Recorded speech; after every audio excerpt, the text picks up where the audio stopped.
a year streak. Let's go. Ow! Hello guys! Hello Civic Gaming! Thank you for the Twitch Prime! Hello Base! Hello Hitsu! How you guys doing? Ow! Thank you for the Twitch Prime! I appreciate ya! I appreciate. Spam to the chat, guys. Spam to the chat. Thank you for the Twitch Prime. Thank you so much.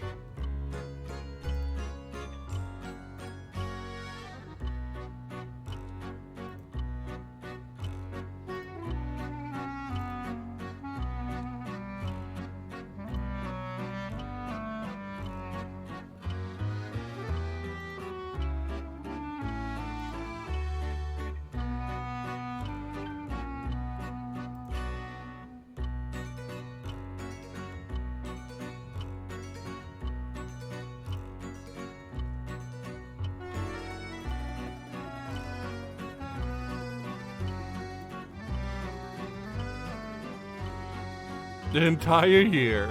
Time does fly.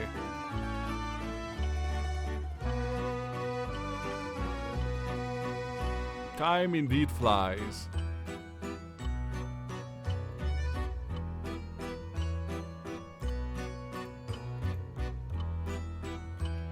Oh, and thank you for the retweet, Hitsugai. I appreciate ya.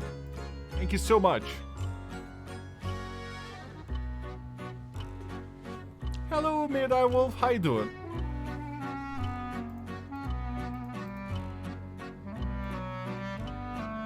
Hello, Peppa. How you doing?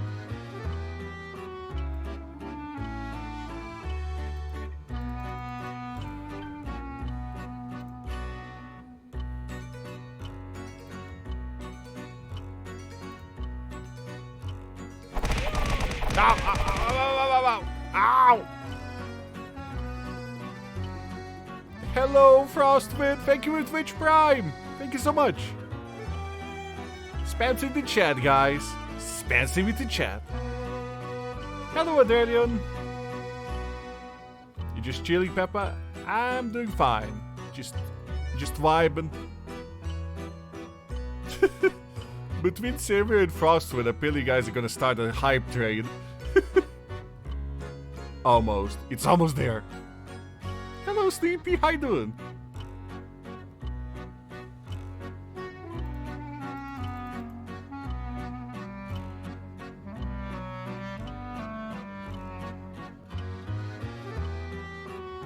Thanks, Prime, for not letting you know until after it happened. Well, thank you regardless, Joe. I appreciate.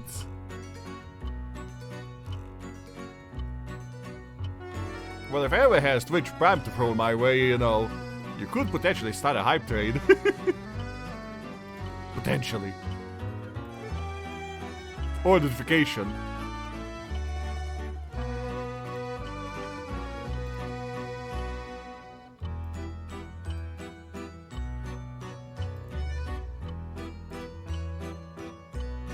In the next minute and a half.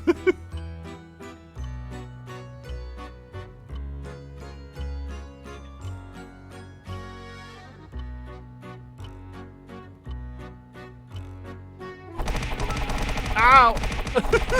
It's well, there you go. Hype train started. Thank you. Thank you kindly, Hitsu. Thank you for the beaties. Thank you so much.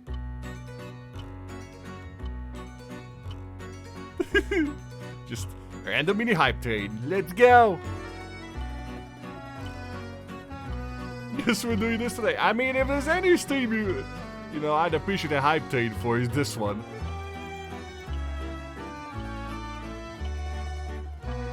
I say the music loud. Let me know if I need to lower it for a bit. Let me know how loud the music is.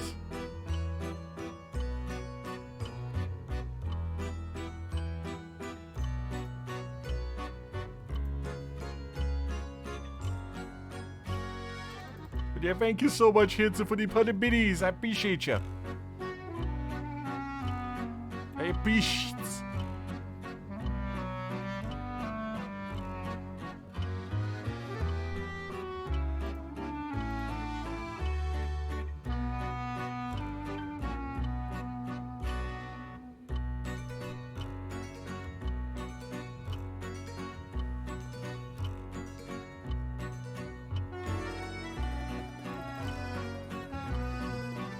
Oh hey, Dynamite did it thing.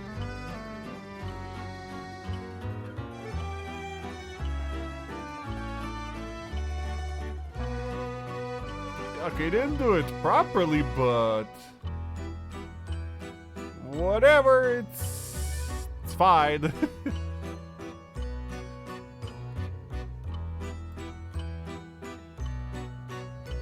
I'm just glad it did the thing. Actually, on time. You know what? I'll leave it at that. You know, I don't want to mess with it. You know, it's doing its job. It's being a good bot. But yeah, can you guys believe it? I got this from Square Enix. I'm not even joking. I actually got this game from Square Enix.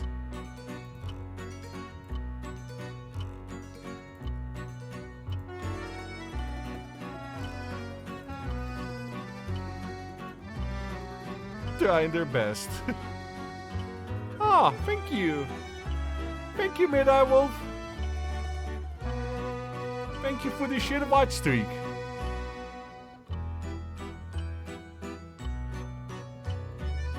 Hey, Pain, how you doing? Base Queenix? What is this timeline? You know, I don't think this game got a lot of attention, so it might be one of the reasons why I got it. Hello, Base lover, how you doing? Watch you drop by and offer assistance. Yeah, thank you. Yeah, you about to get a breakfast burrito? Ooh.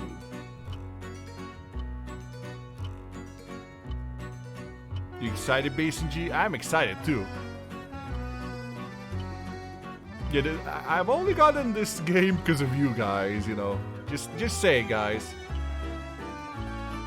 It's because you guys keep supporting me that this channel is growing and we can get some cool stuff happen. A little logic real quick. Yeah, a lot of people compare this game like to Zero Escape meets Speed Hunter. Good morning. It's almost evening here, but good enough. Good enough.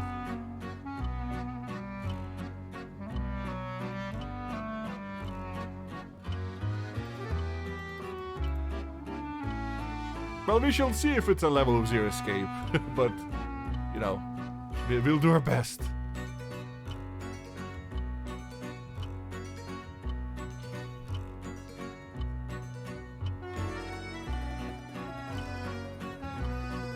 Don't forget, if you guys want to hop in on the hype train, 30 seconds left.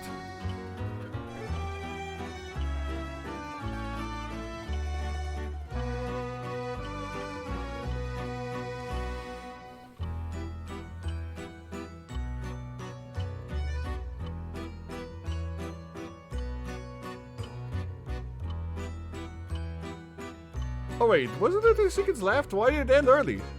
Twitch, are you drunk? Twitch, are you drunk? Oh well. Oh well, Twitch be drunk sometimes, I guess. Okay, thank you for the hype train. Speaking of hype. Hello? Hello, it is I, the Yeoden. The one, the only, the pizza cat. And there's the game. There we go. How you guys doing?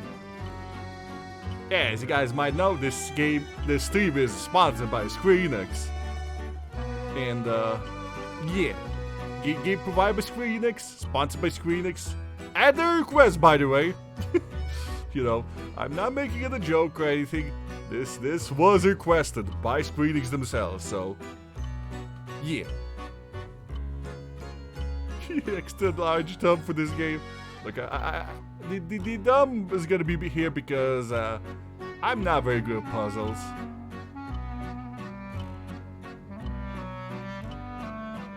I am bad at puzzles. Yeah. I'm not sure if I'll keep the chat up, because, not sure if there's anything you put on the right side of the screen. But let me know if it blocks stuff. Anyway, shall we dive into it? Ah, you are here. Welcome, welcome. It's a TV. I have been eagerly awaiting your arrival. Allow me to introduce myself. I am the storyteller. Pleased to make your acquaintance. I shall be your guide going forward. Does he have like a kimono? That's a weird outfit. Now then, before we begin the story, there are several things I must bring to your attention. First, the game uses autosaves. The game will automatically save at regular intervals, so you may stop playing at any time. Alright, stream over. Okay, I'm kidding. Saving is a very important element of games. It's the only way to keep your memories in place. If you do not wish to rely on autosave alone, you can save manually via the menu. Okay, we can save manually. Next, please look at the upper right of the screen. This is the menu button. Oh, up here. From here, you can check the tasks log, view useful files, and switch auto mode on and off. You can also adjust the brightness, volume, and other things in the options menu. For instance, if there's a voice you prefer not to hear, you can mute it by setting the voice volume to 0. Ooh, hold on.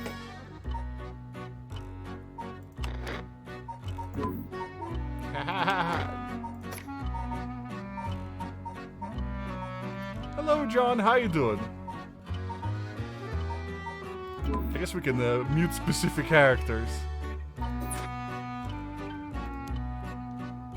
I suggest you check the brightness controls and other settings now before going on, which I did. Files update. Open updates page. Am I supposed to use the controller? Ah, shit. Hold on. Give me a moment.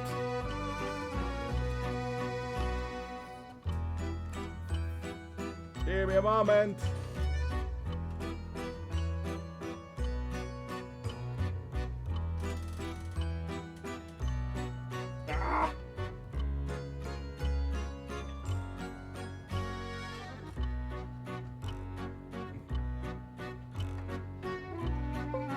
There you go. Found it.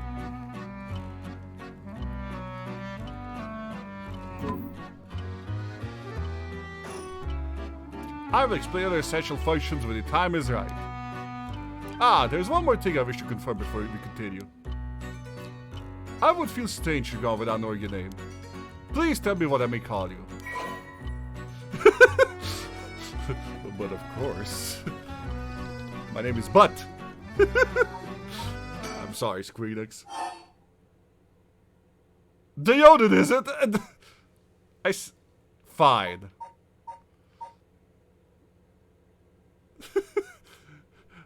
Did the game just break the fourth wall a bit?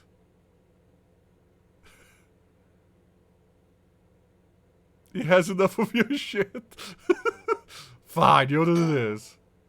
Are you certain you wish to be called a Yeoden? Sure. Oh, how rude of me. Pardon my mistake. I was sure that's what you said, but it seems I was wrong. What came over me? Let me try again. You wish to be called Butt? Oh god. Yes? Very well. I seem to have gotten it right this time. Alright. Now we're properly introduced, let's begin our story. From antiquity to present day, regardless of how society's position evolved, presented by Butt. Sponsored by Squeenix. That has been a constant presence that none have escaped. Where it's one's own or that of someone close, that is always a difficult thing to accept. This is an immutable reality, a value shared by all, no matter the age in which you live. In fact, Oral traditions reflecting people's fears and prayers regarding death still remain ghost spirits and so on. Similarly, in an attempt to defy death, many curses, rituals, and customs have been born, from burning spirit incense to summoning souls of the dead. Some of those secret arts are still being passed down to this day. But on that note, this may seem rather abrupt, but is there someone you wish to bring back from the dead? What if you had one chance to use the secret art of resurrecting the dead? Yes, if you had the power to bring someone back to life. One time and one time only. What would you do, bud? Ooh, the game is asking me... Resurrect old BioWare! No. Sorry. BioWare is dead. Resurrect Westwood. Thanks, Queenix, for the moments of fourth wall breaking. Yeah.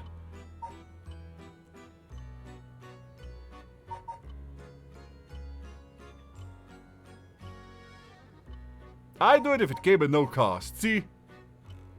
If there was no actual cost to it, sure. I see. Very interesting. Yes, that is what I thought you would say. What seems to be the matter? You want to know what this box has been sitting here is. It's quite a curious thing, isn't it? It's called the color television. The world I will be sending you to is full of devices such as this. They do exist in the age you're from. In this era, a color television can be found in nearly every household. That is not all. For example, if a person should wish to contact someone while they're out of their home, they use a public telephone like this. They can be found all over the city. Ooh. Can you imagine what life would be like in such a time? I'd be thrilled to have you continue this story, but after all, that is why you came here, you know? So let's begin. I kept you really long enough. I present to you PARANORMASIGHT, a bizarre tale surrounding the curse known as the Art of Resurrection. Yeoden's bizarre adventure. Peculiar yarn ensnaring 9 men and women. Wait, 9? 9? In a fierce fight for their lives as unravels. You sure this is not Zero Escape? Some of the characters appearing within surely share your views on the Art of Resurrection. I imagine those who have lost someone dear to them will feel particularly strong about it, clinging to it as their last desperate hope. The voice I shall introduce, a man named Shogo Okia, is one of them. Ooh. Sex, male, occupation office worker. Oh no, he saw it! Shogo is an unremarkable young man entering his 3rd year of working in a plant department at Hikaku Soap's chemical company, headquartered in Sumida. Born in western Tokyo, to an ordinary family around the same time as the birth of color TV, he grew up amidst the boom of special effects, heavy action films, anime, variety shows, professional baseball, and pop music. Shogo graduated from a famous private university in Tokyo, and has since sailed into a political mindset, common amongst those in generation, with no strong ideals and no particular satisfaction with the world as it develops around him. He is content to just go with the flow, having stumbled into his current position by pure chance. It's safe to assume he will follow the typical path of working his way up the ladder, starting a family, and remaining the same company until retirement. The 8-ball's still broken. He plays folk guitars as a hobby and is currently looking for a girlfriend. No, it's just 8-ball. 8-ball's been broken for a while. I need to fix it at some point. How about the storyteller? Sex? Question mark. Occupation? More question marks. Storyteller guides you those who visit PARANORMASIGHT. Everything else about him remains a mystery.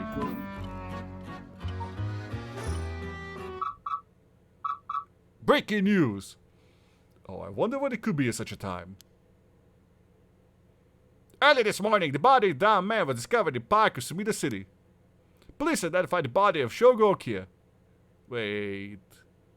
Were we supposed to play as him?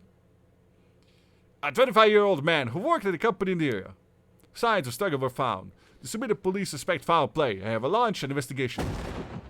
Oh, excuse me. Please pay no mind what you've just seen. Goodness. You very nearly saw something that would have spoiled the story. Gosh, spoilers. Just pretend you did not see that. Let's turn back time, back a smidge, and start again from there. Do you understand? You saw nothing. You know nothing. I am dumb. You are dumb. We are dumb. The story is a work of fiction. All locations, characters, organization, legends, etc. that appear in this game have no relation to reality. Or do they? No, they don't. I think. I hope. Sponsored by Square Enix. Yeah, there you go. Oh no, this is a prediction.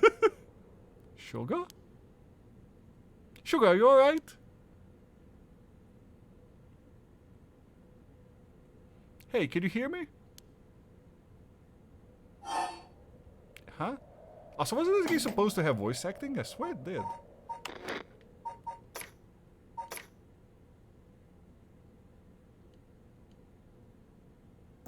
Maybe it doesn't have voice acting. Why is there a second 10-spin video behind you? What do you mean? What? Huh? Hey, that's not a proper answer. Alright, the Shogokia. What do you think you're doing falling asleep here? You gave me quite a shock. Come on now. Up with you. Up. Okay, and... Dear. How's that? Alright? Do you feel dizzy? Have a headache? Your humor's off balance? You forgot to set a timer. It's fine. I'm fine, I think. There's definitely nothing wrong with my humors. Though my head's still a little fuzzy. Humors. Wait, is this medieval ages? Office worker Shogokia. Uh-oh, that doesn't sound good. Turn your head around a little bit to see if you can walk alright. When the game is in control, drag the screen to move. Or move the right stick to look around. Then look around the settings now. Oh, this is kinda cool. Oh, look at this, chat.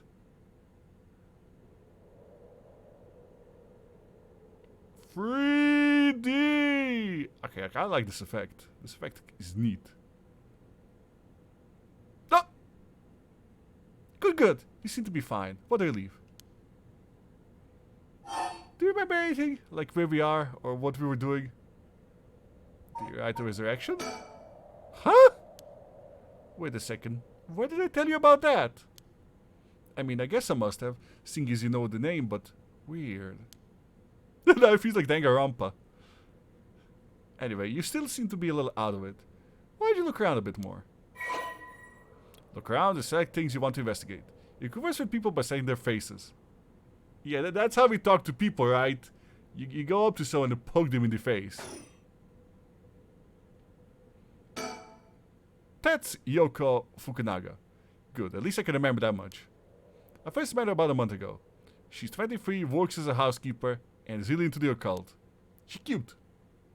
If I think harder, I could probably recall a little more about what's going on. We only met a few times, but we really hit it off. She's a lot of fun to be around. I have no idea how she feels, though. I get the sense that she isn't thinking about me that way right now. But I know I got things for bubbly girls. But I know I got a thing for bubbly girls who are into dark things, like the occult. You too, eh? Thank you, Hitsu. Paranormal fanatic, Yoko Fukunaga. Ooh, and we get a little description. After obtaining junior college degree, Yoko started working as a housekeeper. Due to her ability to see things that others cannot, she has received strange looks at a young age. This ability spurred the interest in the paranormal, which she continues to pursue to this day. Okay, so she can see the paranormal, maybe. Either that or crazy. Following graduation, Yoko worked a desk job at a trading company, but butted head with her supervisor, who was skeptical of the supernatural, and quit within a year. Now, while working as a housekeeper, she spends her days devouring mystery magazines and visiting haunted spots. As she vowed to live life true to herself and never change for the sake of others, Yoko has no regrets about the path she has taken. Yoko has a dog, a Shiba Inu named Ogopogo, who has been by her side ever since she was stealing. Okay, there's a dog.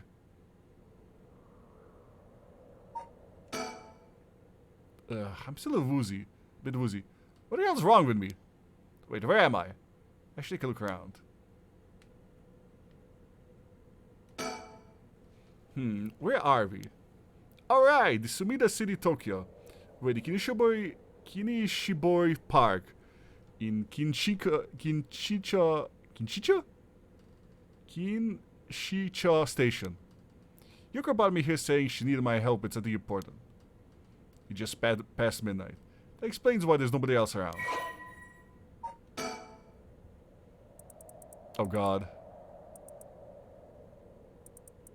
Yeah, we're getting some information. Really close to Kinshicha Station and surrounded by all sides by roads, the Spade Park is a popular spot for people to meet and relax. Bad endings early? Never. Hey. Kinshibori Park was named after the Kinshibori Canal, part of the South Vargasil Canal, which could be found nearby. In fact, the serious name, Kinshicha, was also derived from the canal. Okay, so I've investigated the surroundings. Playground? That's an interesting looking playground. I bet it's crowded with kids during daytime, but it's kind of peaceful here at night. I can talk to her?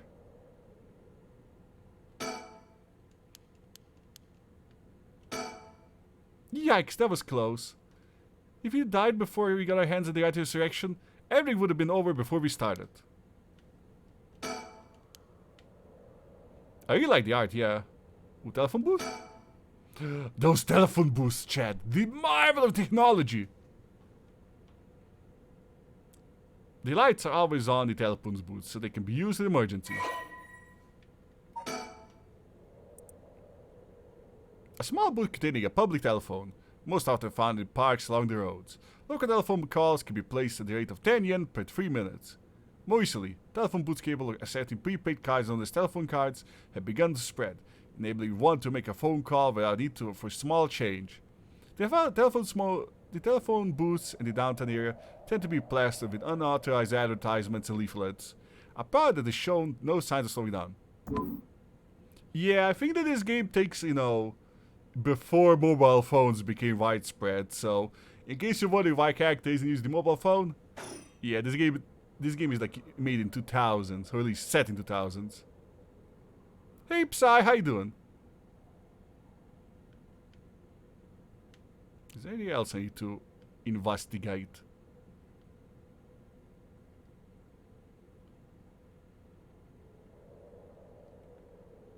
Okay, I already talked to her.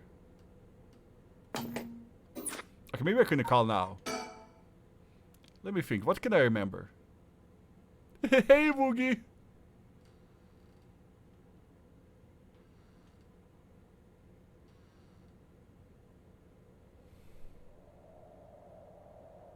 What can I remember? Okay, her name is Yoko Fukunaga. We met about a month ago. What's her deal with the spark?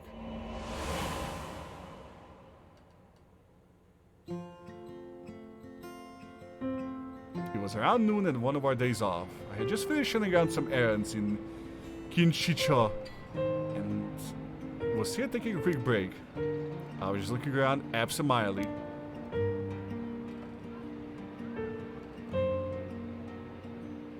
Oh, I'm actually playing.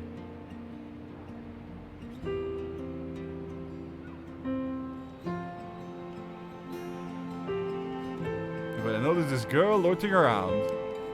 She was digging up holes in the sandbox, and said she got the playground. Aren't you a bit too old to be playing in the playground, miss? She seemed to be enjoying herself, talking to the animal figures and petting them on their heads. My curiosity got the better of me before long, and I struck up a conversation. Hey, are you looking for something? Sorry. I must look like a total weirdo. Yeah, I guess you could say I'm looking for something. A lost childhood. A personal space. 6 feet, bit lady. If you want, I could give you a hand. Really? I mean, that'd be a huge help, but... Are you really a good Samaritan? Are you after, you know, something else? Huh?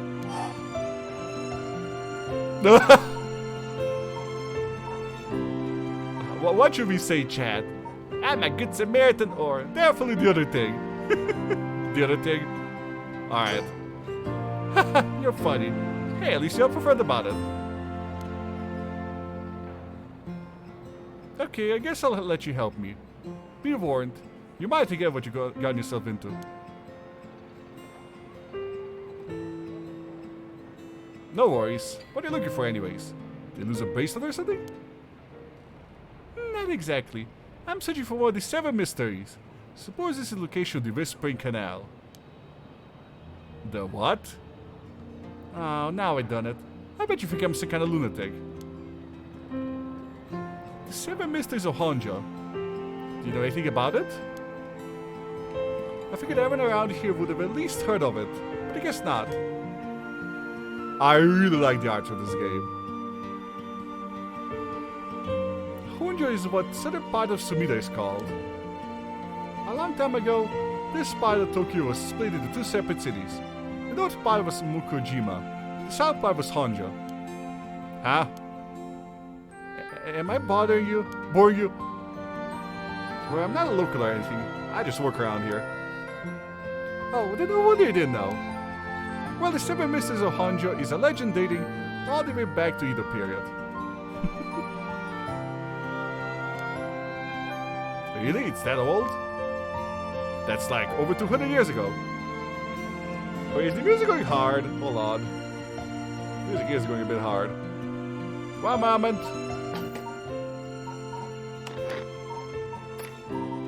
I appreciate your music. But, no, okay. Let's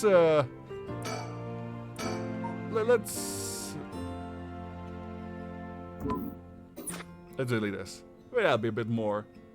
Did I go too much? Was that a bit too much, chat?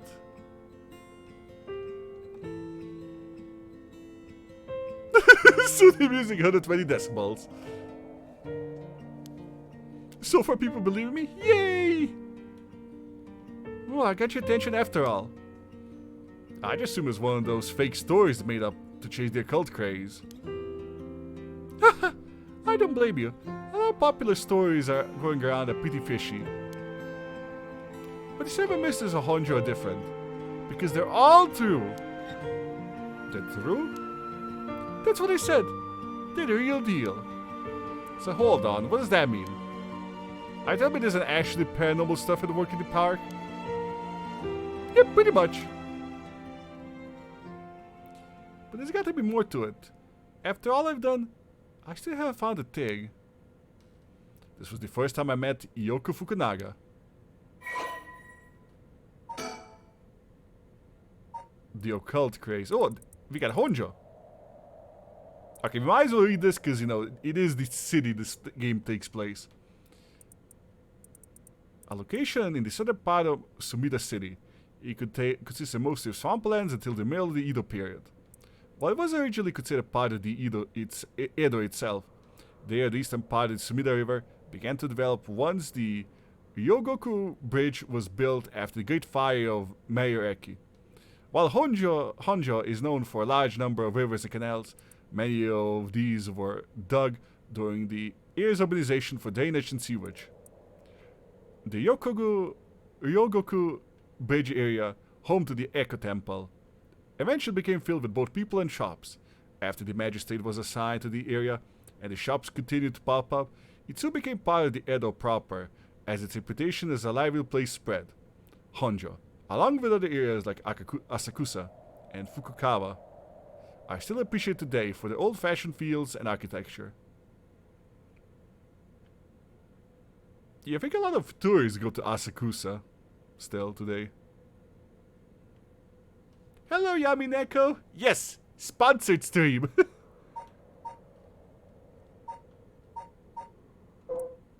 How are you doing today?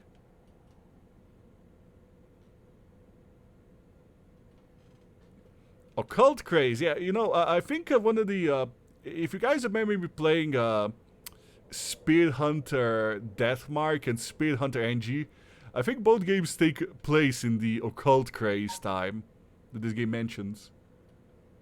Paranormal phenomena, the supernatural, aliens, cryptids, lost civilization, ESP, the list goes on. Such unexplainable phenomena are quick to take on its life of their own. Oh, you have not played those games? I recommend Spear Hunter games. Those are great games. And they're often on sale for cheap. But they're amazing horror games. A plesiosaurus named Nessie living in Loch Ness. Sightings of mystical creatures such as Tsuchinoko or Hibagon. The urban legend of the Kuchisake Onna. Television reports of spoon-bending psychics, documentaries which feature mediums and spirit photography. There are only a few examples of stories that are captivated the public. There is no end to the obsession inside, with magazines of paranormal phenomenon enjoying widespread publication. Most recently, rumors of an ancient ritual known as the Rite of Resurrection have been spreading in certain circles. You know, at least this is, you know, probably a better ritual than the Sachiko ritual, you know. Ooh, we got conscious society too.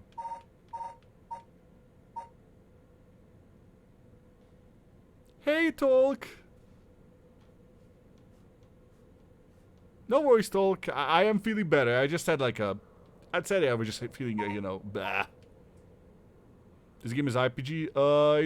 It's a visual novel slash puzzle game. Slash mystery game. We exchanged contact information, and we talked on the phone a few times since. We've even met in person once or twice. But she never brought up the Seven Mysteries of Honjo again. I figured she got bored of it. Until today, when all of a sudden she decided to resume her search. Huh, wait a second. Where did Yoko go? Yoko. Damn it. This is what happens when you flashback. People get bored. There she is. She's back to digging up holes in the sandbox and searching around the playground. She seems to be enjoying herself, talking to the animal figures and petting them on their heads. No animal needs that much petting. Oh, that's a big ass lie you just said. I think plenty of my people in the chat will disagree with that. According to Yoko, the Whispering Canal of one of the Seven Mysteries of Honjo is around here somewhere. It's apparently the story that the expression left in the canal originally comes from. I think I left myself a note about it. I checked my files. Did I? Also, what is this?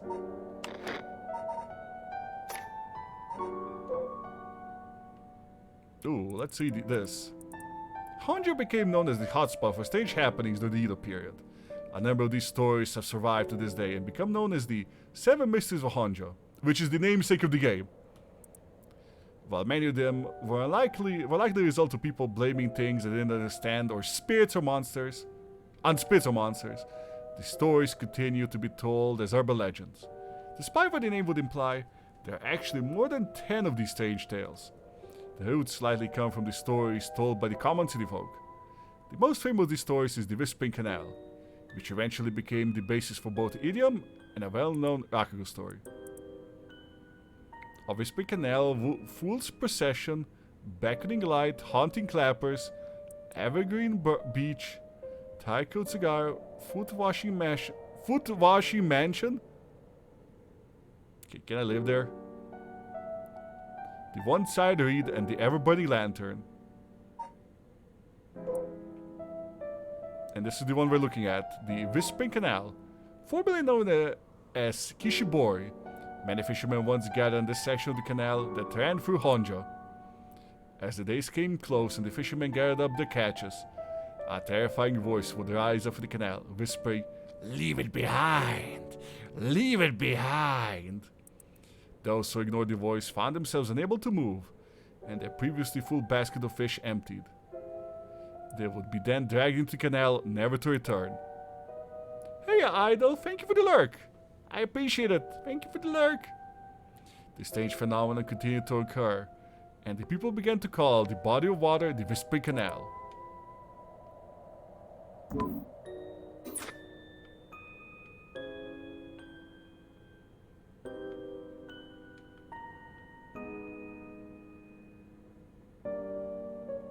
Yoko, are you okay? Jeez, she's still at it. Damn it, Yoko. Okay, let's take a call. That's right, she's asked me to come here to help her look for one of the 7 mysteries. Actually, I think I did some research into the 7 Mysteries of Honjo. I can't remember it all too well. I should check my files. Ooh. Okay, more files.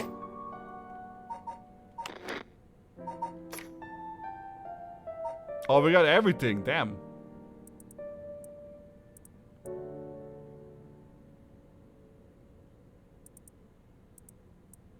Yeah, all the everything got updated. Damn, alright.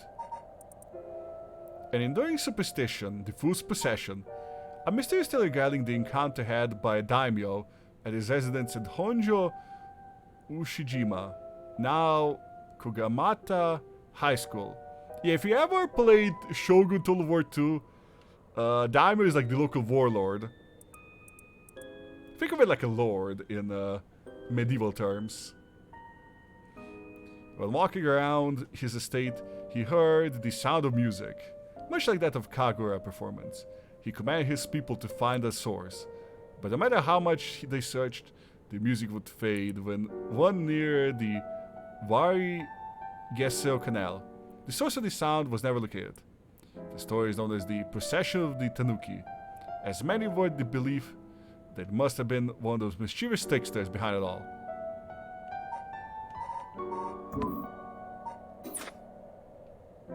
Yeah, I'll read one because I got a feeling the other ones are not important right now.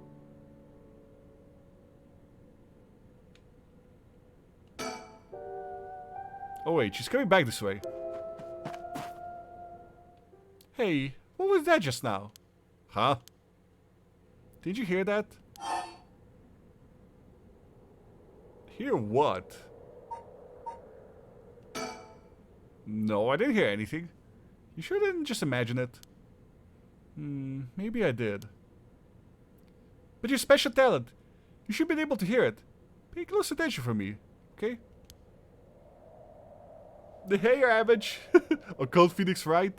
We shall see. My special talent? What are you talking about? Huh, I mean your spirit sense. You look like you can handle your liquor. Huh? I had no idea what drinking has to do with it, but I don't think so. Well you must. I mean, you could see me, right? What? What?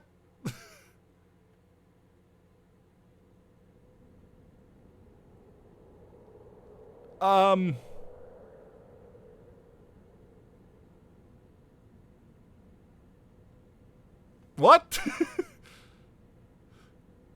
Ah, shit. I see dead people, chat. Can somebody pick up the phone? I must have got most of my memory back, but I still feel a bit out of it. Somebody pick up the phone because he called it. I guess. Unless she's joking. I don't know how she's so comfortable talking about spirits and paranormal at this time of night. Either she's got guts or she's just used to it. Unless... No, it can't be. Wait. You're kidding, right? About what? I mean, just now. You kinda sound like you were saying that only people with spirit sense can see you. Of course that was a joke, duh. You don't really think I'm kind of an evil spirit, do you? See, guys, she was only joking. Or was she? But yeah. I meant what I said about your spirit sense being strong. I bet you could down a whole gimlet. What's a gimlet? In one gulp. Seriously. Is that like alcohol? But the real reason I asked you to help me with the Seven Mysteries of Honjo business. Okay, let me just clarify something. Are you saying you can actually see paranormal stuff? Sure. I could handle a solid Moscow Mule. This girl.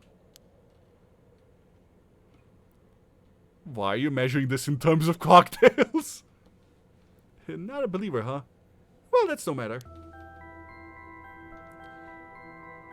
But you have seen some weird stuff over the years, right? Weird stuff? Yeah, like things you could not see but could never understand. Ooh, she's getting close. Is this kiss? Wait for the kiss. You can't be serious.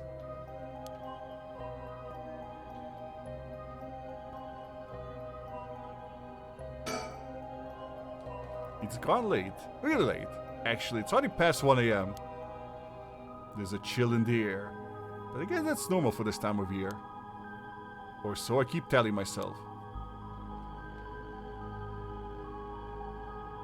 The telephone booths are all over town. The lights are always on, so they can be used in emergency.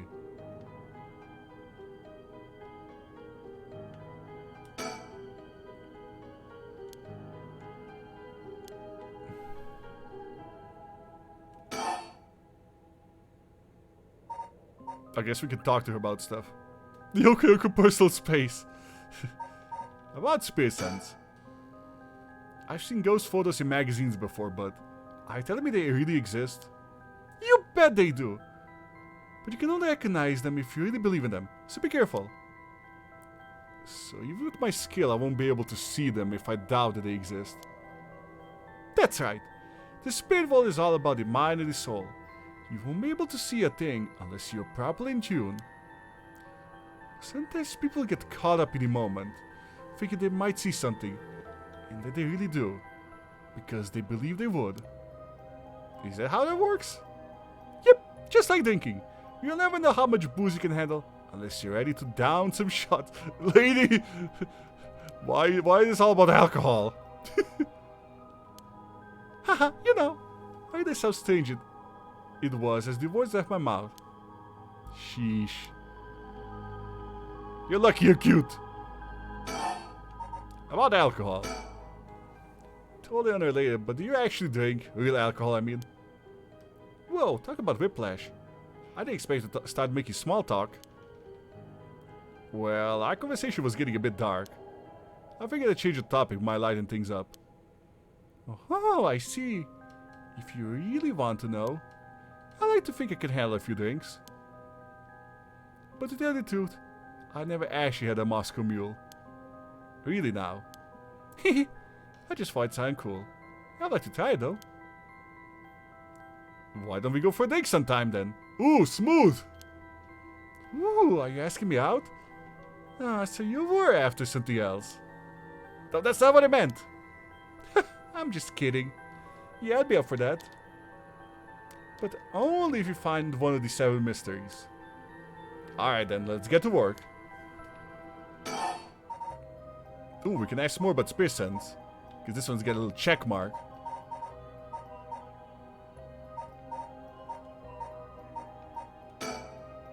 And if you can believe that, there might be hope for you yet. You can't be serious. How about the 7 Mysteries of Honjo? I just remembered. I actually did some research about the 7 Mysteries of Honjo. On the 7 Mysteries of Honjo in the library. You did? What'd you find? Well, I discovered a few interesting things. Oh, tell me everything. 7 mysteries? Although they're called the 7 mysteries, the literature lists 9 of them. Oh, I'm surprised you picked up on that. Nice researching. Yeah, we can't do numbers, apparently. Some people think that they could be up to 15. That's the thing about these old folktales. Stuff gets added to them over the years. That's some more extra stories than the main ones. DLC. I'm kidding, I'm kidding. Yeah, but the 7 mysteries are all of the time way better than 9 or 15. Well, if you say so. But if it makes sense. But it makes sense, don't you think? It's more likely to be passed on if it's easy to remember. Yeah, point.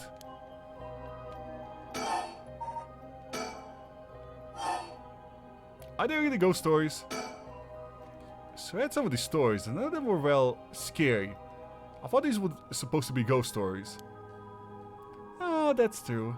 They're more like a collection of superstitions, really. Pass on. Damn it! You caught it. But there's some pretty disturbing ones in the mix. So thank you, Square Enix. Yeah, like the ones that were supposed to take place here, the Whispering Canal. People who fish in the canal would hear a voice calling out, "Leave it." They had to abandon their catch and the canal would take it. Right. Is that what you expect to find here, the spark? Not quite. We're talking about a folktale from hundreds of years ago. After centuries of telephone games, who knows if it's anything like the original story? So basically, you think the true story of the Whispering Canal might be completely different from what we know. Exactly, I'm sure it is. I mean, weren't you curious? About what?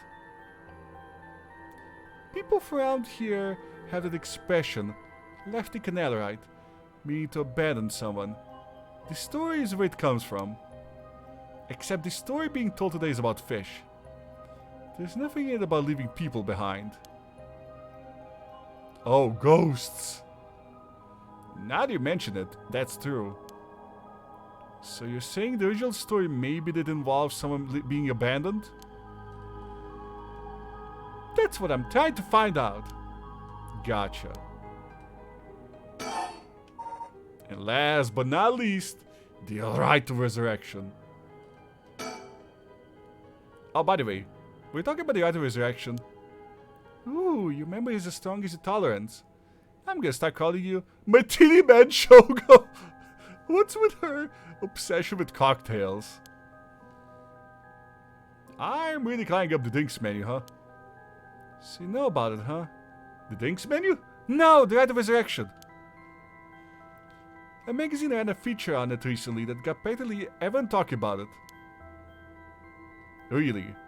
Maybe that's where I heard about it. Still, I don't know. It seems a little too far-fetched to be true. So, the right of resurrection is the forbidden art of bringing back the dead to life, concocted by the famous Onmyoji from the ancient age. I probably butchered this. Onmyoji. Okay, Onmyoji. I hope that's correct. I apologize to anybody who's from Japan. I'm gonna be butchering all your names today. I need to learn more Japanese. Rumor has it it's an old manuscript containing actual concrete details about the rite was recently discovered. This rumor comes from a presentation given by the local historian Hideki Araishi at an academic conference. You sure know a lot about this stuff. That's because I'm secretly a huge occult buff. Secretly? There's nothing secret about that. I kinda got that. Oh. She's like, I'm secretly a occult buff. No. No, you're not. Damn it, Baze, don't call me out. But if researchers spoke about it in an academic conference, he must have some basis in fact. Exactly. That's why I believe the right to resurrection is real. Now, I'm starting to believe it too. Good. The pursuit of unknown starts with belief. I got it, excuse me. My lunch. I got it from Professor Aishi himself.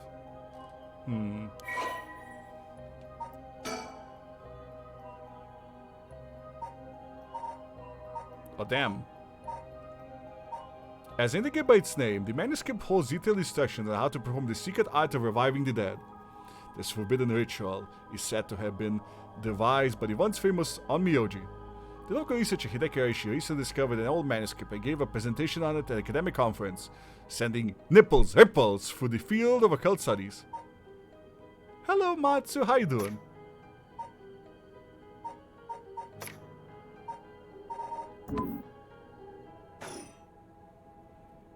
Wait, hang on, I got another question.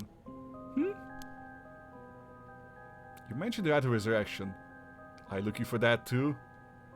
Yeah, the game is fun so far, Matsu. Or at least, you know, it's interesting.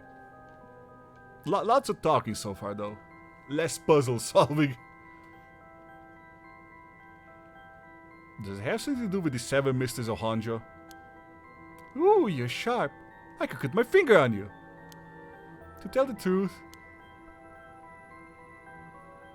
it's actually the other way around. What do you mean? Well, I started off searching for the Right of Resurrection. But along the way I realized that I needed to investigate the Seven Mysteries of Honjo first. I see, so then... Why are you looking for the right? If you're looking for a way to bring someone back from the dead, does that mean you got someone you want to bring back?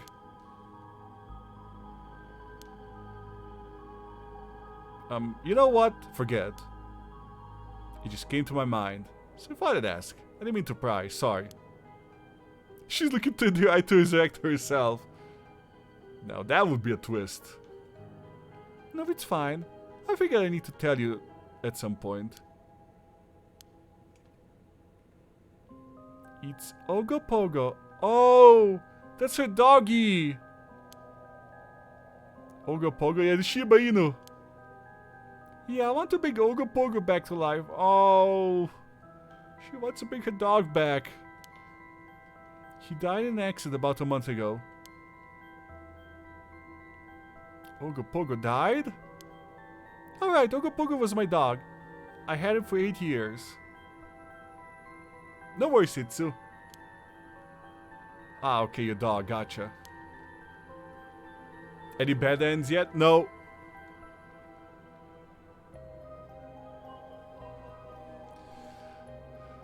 Give everything to the right. Oh shit. You spent a long time together. Losing him must have been really hard for you. Yeah, to be honest, I'm not sure if the right even works on dogs. But as soon as I found out about it, I knew I had to give it a try. I don't think I could forgive myself if I just let the opportunity pass by. Well, definitely. Now I understand why you feel so strongly about it. Thanks for telling me. I know this must be hard to talk about.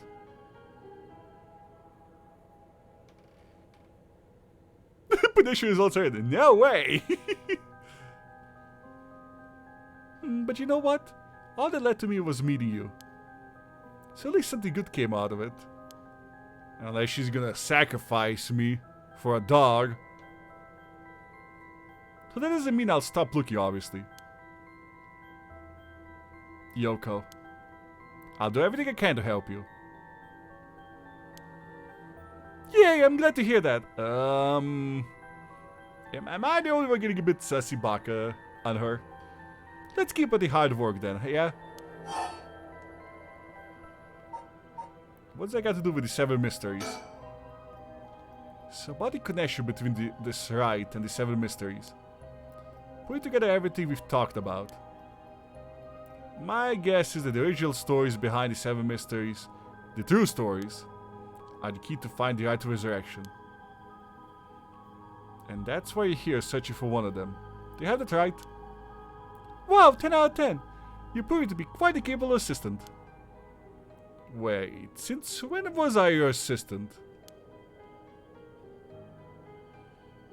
Anyway, this is all just hearsay, but some say what led to the Seven Mysteries coming to be was the right of resurrection itself.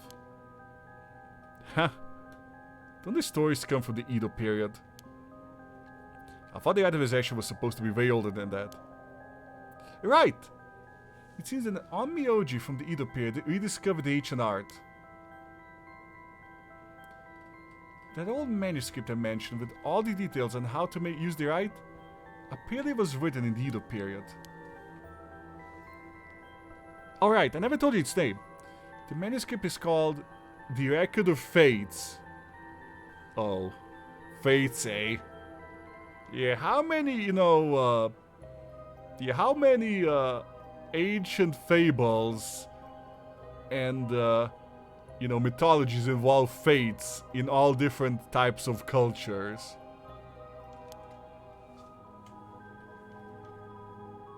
He likes his chat. God damn it, base.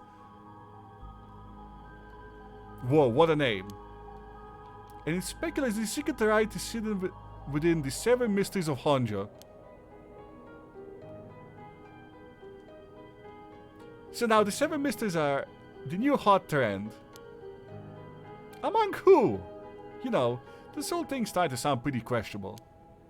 Come on, remember what I said about the pursuit of the unknown? It starts with belief, right?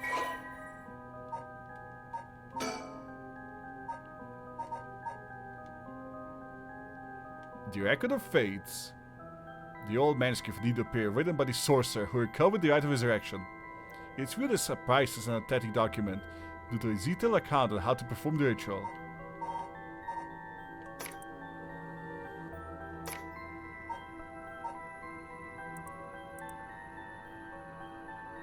Okay, let's read the rest of these. Just so I put them out of mind. The enduring superstition. While walking around the road near Honji at night, one might spot a hazy lantern light up ahead, despite no one being around. Following it will cause it to go out, suddenly when getting near. But just when one fears the darkness might swallow them up, another light might appear further ahead, as if guiding the one who sees it. Some say the flame is benevolent, leading people to their homes, while others believe it's a monster, leading people astray.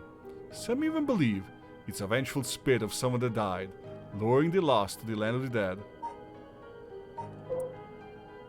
The haunting clappers. An enduring superstition.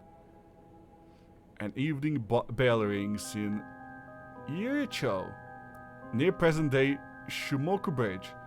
A night watchman patrols the dark streets and announces his presence by shouting warnings about fires, all while striking his wooden clappers. But tonight, the sound of another set of clappers answers back. He curiously claps his clappers together again. Clack, clack. The echo answers again, but no matter how hard he searches for the source of the second pair of clappers, he never finds it. Some say it was the work of a mischievous tanuki or kitsune, while others say it was a warning from the spirits of someone who lost their life in a terrible fire. Clack, clack, chat. The Evergreen Beach. What a beach. Once upon a time in North Akurabashi, a beautiful beech tree stood in the garden of a Lord Shinden's residence, now known as former Yasuda Gardens. It was impressive that the house became known among the people as the beach residence. You see, it's bitches, chat. Everyone knows the bitches. Somehow, no one had ever seen a single leaf fall from the tree. As rumors spread of the eternally green tree, it became known as the Evergreen Beach. However, this particular species of tree was actually an evergreen, so the lack of fallen leaves was nothing out of the ordinary. This has led people to say that this is the strangest part of this legend, is the fact that it even became a legend at all. What a beach. There once was a daimyo from the Taiko of Tsugaru. There once was a daimyo from Hirosaki domain at Tsugaru who built a residence in Midoricho on a large piece of land. On this estate was an almost 8-meter tall tower that served as lookout for fires. Fires again, eh? Only a designated firefighter was allowed to use the large drum that resided at the top of the tower in the event of a fire. While most towers used wooden blocks to sound the fire alarms, for some reason this residence was permitted to use drums. The residence and special privileges led to much speculation and gossip among the townsfolk. Okay, so we have like 2 rumors about fires and 1 rumor about a tree. Is this a pattern? foot washing mansion. What a convenience. This is the story of something that occurred in the dead of night in the residence of in Mikasacho, modern-day South Vargisu Street in Kamezawa. A foul-smelling wind rattled the house. Suddenly, a giant foot, drenched in blood, smashed through the ceiling. "Wash!" he commanded. What the fuck? After the servants carefully washed the foot, he returned from whence it came, fixing the roof it had broken.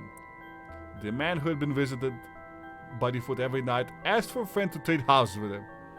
That night, the foot stopped appearing. Now that would be an awkward ghost. Imagine, you're sleeping, and then a foot comes down and it's like, "Wash me, or I'll fucking step on you."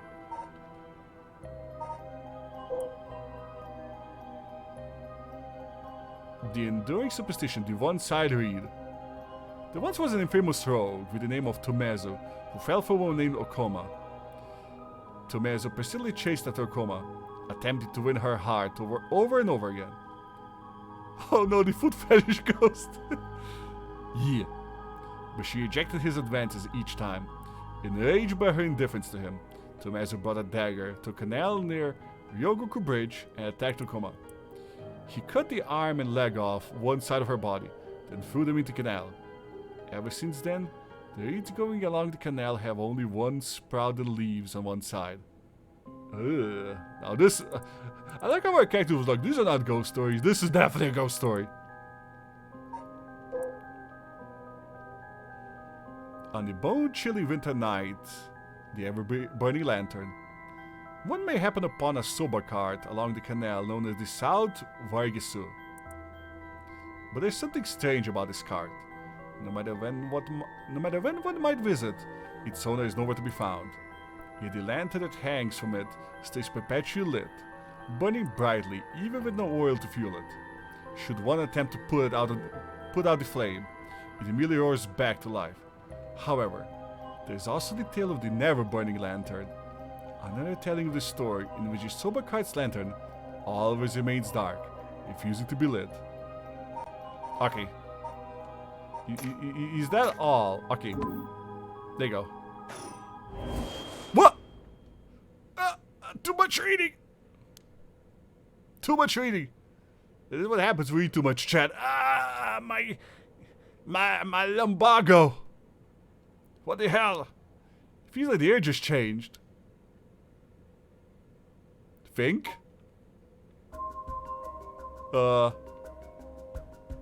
Why is she looking at me scared? Something's got Yoko really rattled. Well, there's nothing behind me. I feel eyes on my back. I can't move.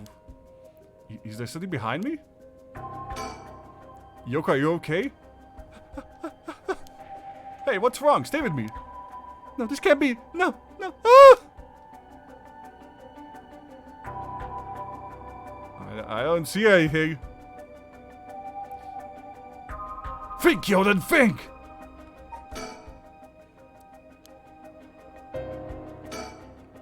Why? Ah! Oh god. She's losing it, Chad. She's freaking it. Yoko! Yoko!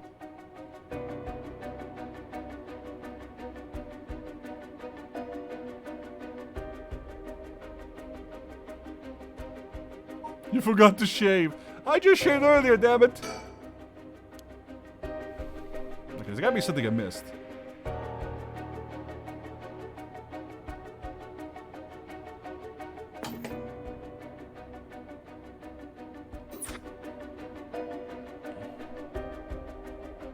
So how are you doing, Yoko?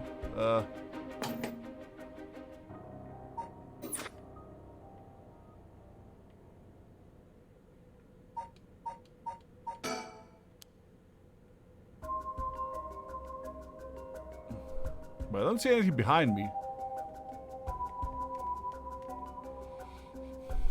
Yeah, so what are we supposed to do?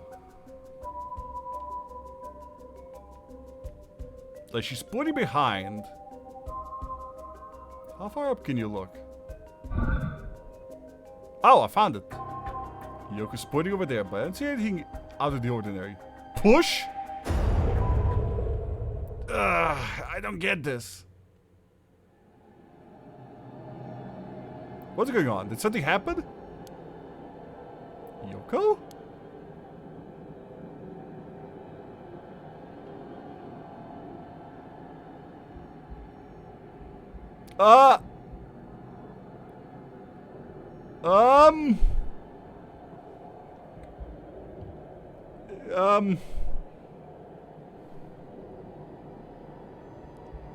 Are you okay? She's still twitchy. Huh?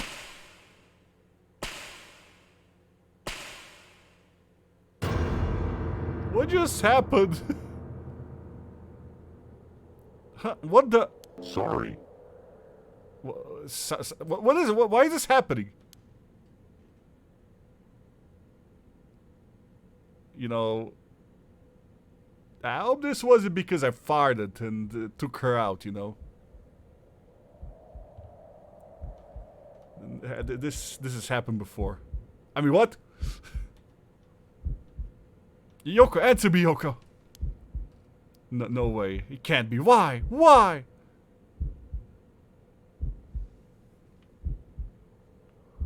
You should have had your head beat Machi. Oh, God. Gotta calm down. Gotta calm down, damn it. You don't know she's dead. You're not a doctor. It's fine. You're fine. Everything's fine. I mean, she's still moving. It's time to start digging a grave? Oh, no. I don't think the sandbox for children will be big enough. But you know, you never know until you try. Oh! Oh, fuck you, game. Suddenly, jump scare. What the hell just happened? No, damn it, I got bigger problems. Yoko, just hold on. Everything's gonna be okay. Oh God, she's not breathing. She's cold. I don't feel a pulse. This can't be happening. Okay. An ambulance, right. I gotta call an ambulance, see the phone. Yoko! Ah! Oh God. Right, the telephone. I gotta call the ambulance.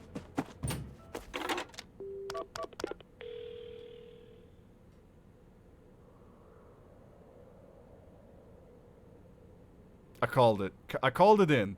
The ambulance should be long. But is it going to make a difference? Her body's gone stiff. Her skin is cold. I don't think she's breathing. She looks more like a mannequin than a person now. I don't think there's any coming back from that. I don't get it. Just a few minutes ago we were chatting away without a care in the world. Yoko. How did this happen? Yeah, I think it's time for CPR, man. How could someone someone so bright and bubbly just suddenly drop dead? Resurrect her. Huh? Thank you for the clip, Hitsu. Huh? You clipped. Oh, that's right. If that right resurrection she was talking about really exists, there might be a way to bring her back. If someone could just drop dead out of nowhere, like they were cursed, then why shouldn't there be a way to bring them back to life? Yoko believed in it, so if I believe in her, it seems completely possible. Maybe, just maybe, I can still save her. Even if I gotta deal with spirit senses and curses or whatever, I gotta try. Wait for me, Yoko. I promise. I'll use the authorization to bring you back. Right before she died, I felt a strange presence a few times. It seemed like she saw something. Suddenly shook her to the bone. There's definitely something strange going on. Maybe it's still there. You can taste the death. What could she have seen?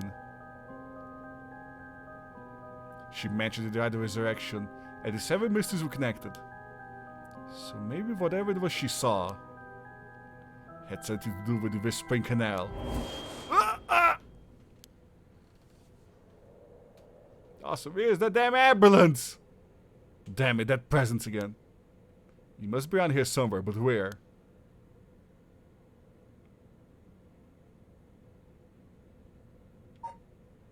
Ugh. Oh, of course. I don't know how it took me so long to realize. This would be some kind of weird prank she's playing. Any second now, she's going to open her eyes, get up, and have a good laugh at how scared I was. Right, Yoko?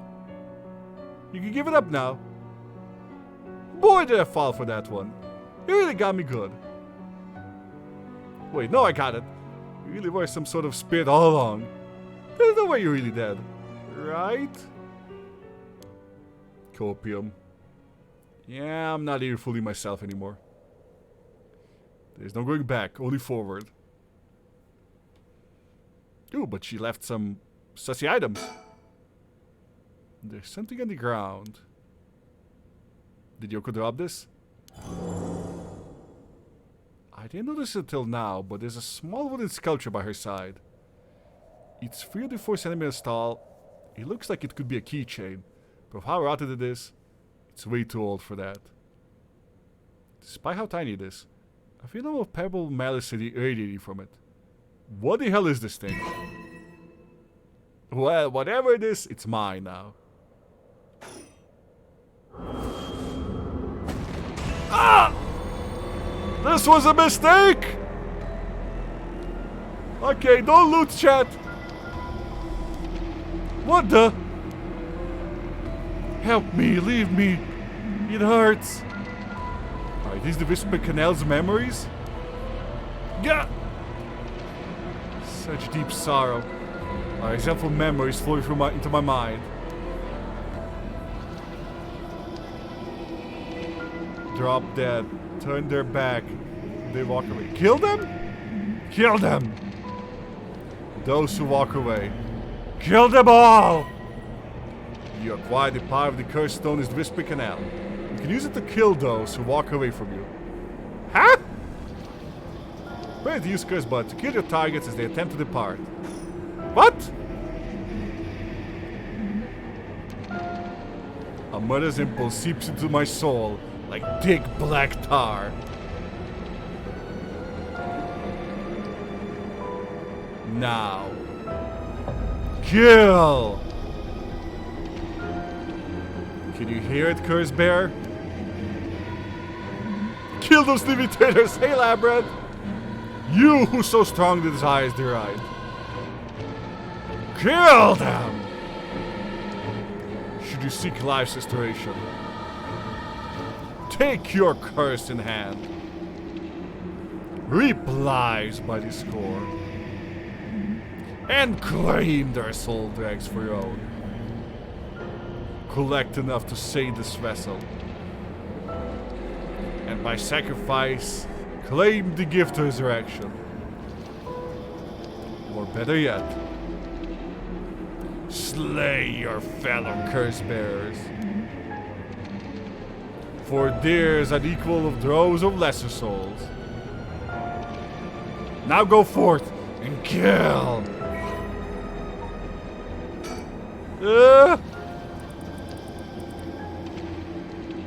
Kills by downing one who leaves the cursed bear behind. A resentful memory. Toki loved fishing with her father, Jinkichi, more than anything. With their wicker baskets on their backs, they will leave for the canal every morning and fish till the evening. The miso soup her mother Koma made using the carp they caught was to die for. Her parents loved her dearly. One day, however, her father disappeared. Toki's mother went looking for him, and never came back either.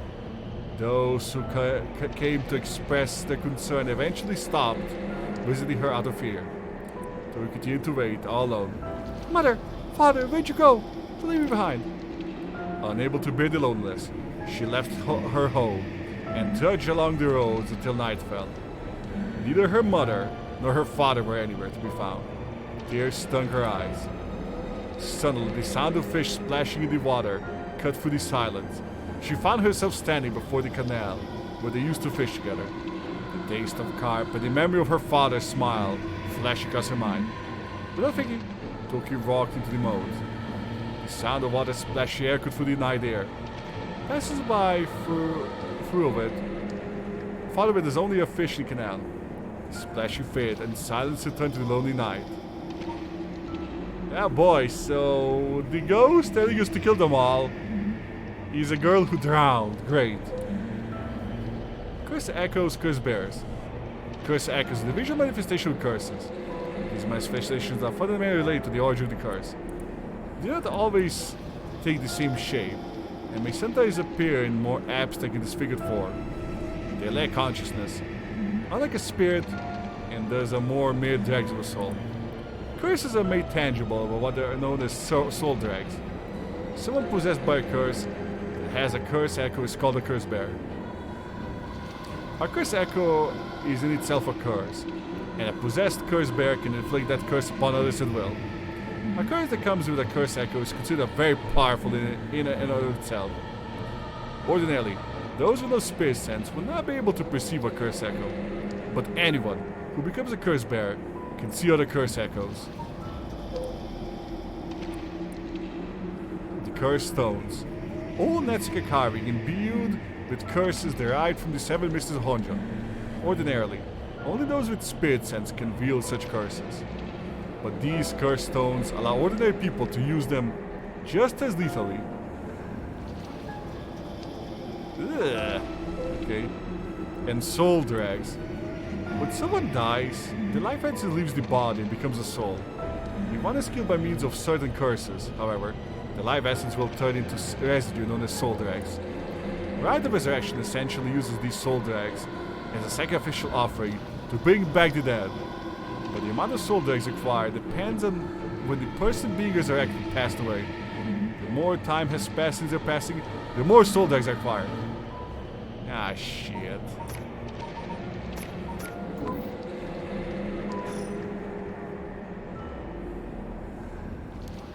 What the hell was that? It was like the curse's memory flowed directly into my mind. In an instant, I understood everything. When I picked up this curse stone, the Whispering Canal must have cursed me. I also heard a strange voice. It told me if I want the right, I have to kill a bunch of people with this curse stone and collect their souls. I guess it's good to know that the right really exists. But this thing wants me to kill people to get it. Screw that! Putting my own life on the line is one thing. Murdering other people is another thing entirely. And not just one person either. Scores, it said! So this is the curse of the Whispering Canal, huh? A curse that traps the soul of anyone who tries to walk away from me.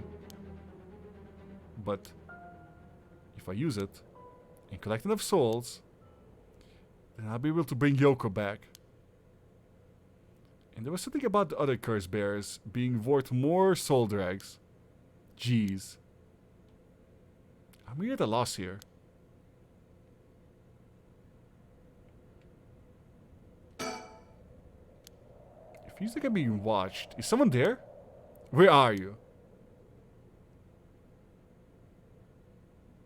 Oh.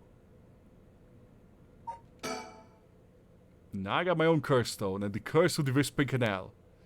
I'm way over my head. Was Yoko the one who dropped the curse stone? Does that mean she was the previous owner of the curse of the Whispering Canal? Then did she know what the rite of resurrection involved?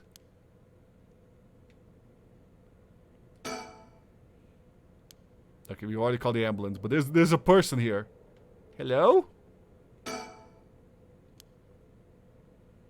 Now look closer. Is there someone there? Call out. Hey, who's there?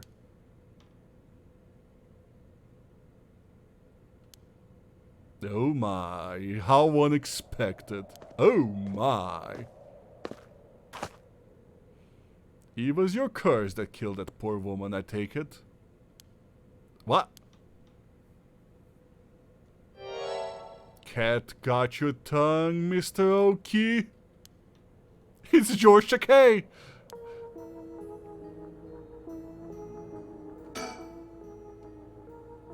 A tall, humorless looking man. He doesn't look familiar to me. Dude, we just met. He's acting like he knows me though. Have you met somewhere before? He also has, you know, people make a comparison, like, I think Ravage was making a comparison to, you know, to Phoenix Wright. He kind of has the Phoenix Wright hairdo a bit. It's Phoenix Wright, man. It's his moonlight job. Who are you? And how do you know my name? Do you mean to say you don't recognize me? This comes as a bit of a shock, I must say. Look a little harder, and I dare say it will jog your memory. What's with this guy? Okay.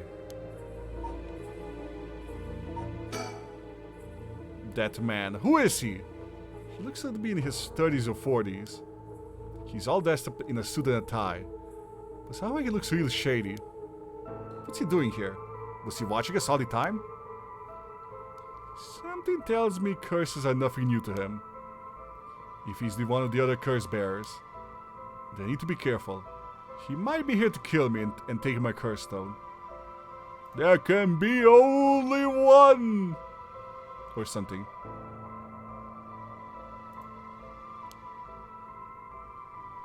But by the same token, killing him will net me a lot of soul drags.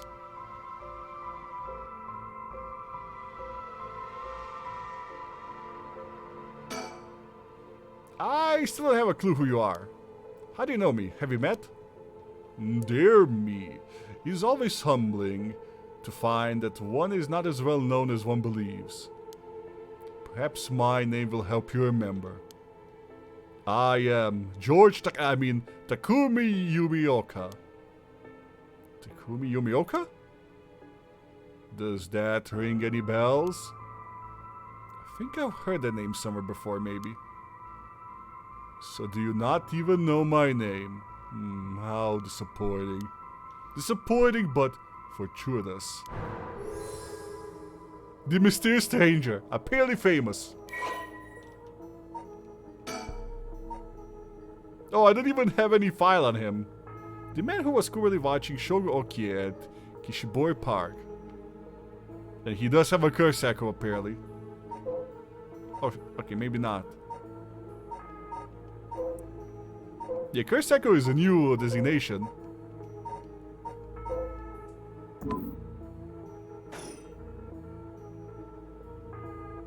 Well then, Mr. Okia, allow me to make you a proposition. You have a curse on your possession. I would like you to give it to me. How do you know? How do you know about that? Why, I saw the whole thing.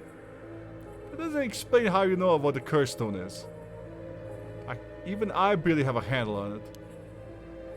You know about the 7 Mysteries of Honjo and their curses and all that, don't you? But of course, those curse stones, they are terribly dangerous things capable of killing without a trace, so long as the conditions are met. I hadn't thought of it that way, but yeah. Imagine what might happen if one fell into the wrong hands. They would be safer in mine, don't you agree? Yeah, I don't know you though. Although it seems I arrived too late to stop you from killing that poor woman. What are you? That wasn't me! I am willing to overlook your indiscretion, but only if you give me your cursed stone. No way in hell!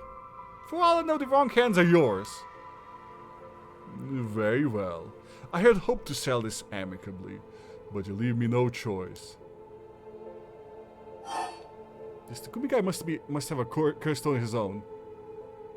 He must have a curse stone. At least it'd be safer to assume so. You would explain how he knows so damn much.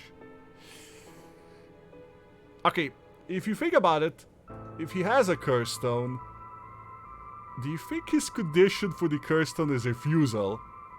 Because we just refused to give him something. Did we just screw ourselves over? So he can kill me instantly as long as he fulfills his stone's conditions. Until I know what those conditions are, I can't make any sudden moves. I have to keep on talking, learn what I can, and figure out a way to get my curse out first. How can I get him to leave me behind? Though, it would be a waste not to take this chance to find out other curse bearers.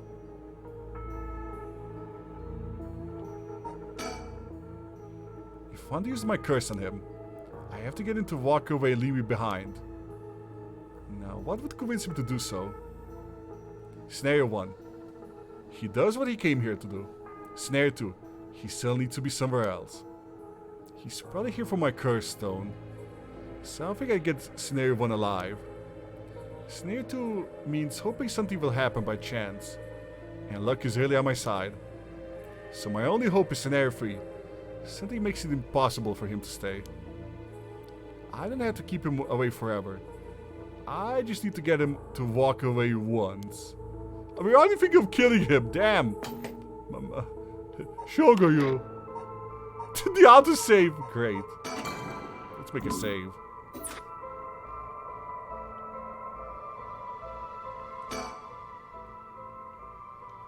Takumi Yumioka, he said his name was. He hasn't taken his eyes off me for a second. Even now, he's still staring right at me. Who the hell is he? Maybe if I focus, I can recall something useful. Ooh.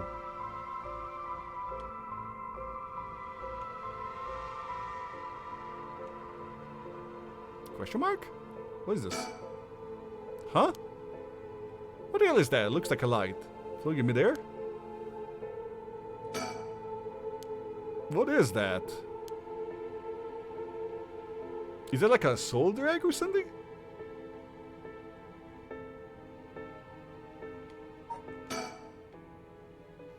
Takumi Yumioka. How the hell does he know me? It's not like I've been getting out much. I barely have a life outside of work. Is he my boss?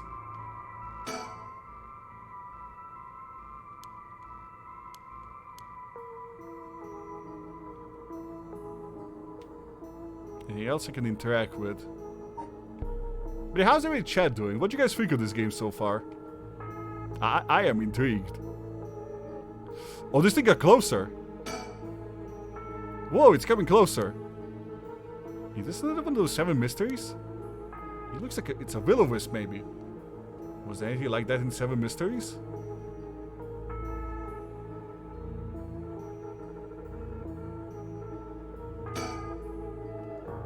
It's creeping me out, but it's staying put for now. I should probably leave it be.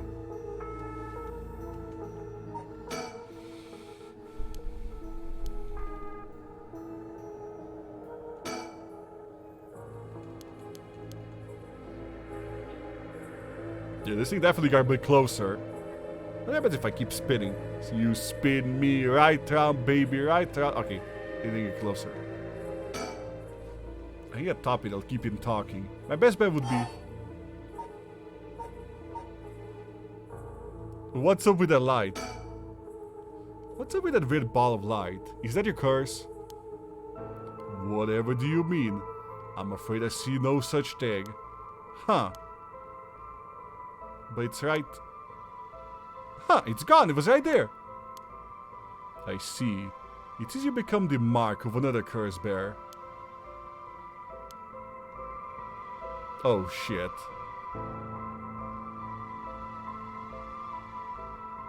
That's creepy.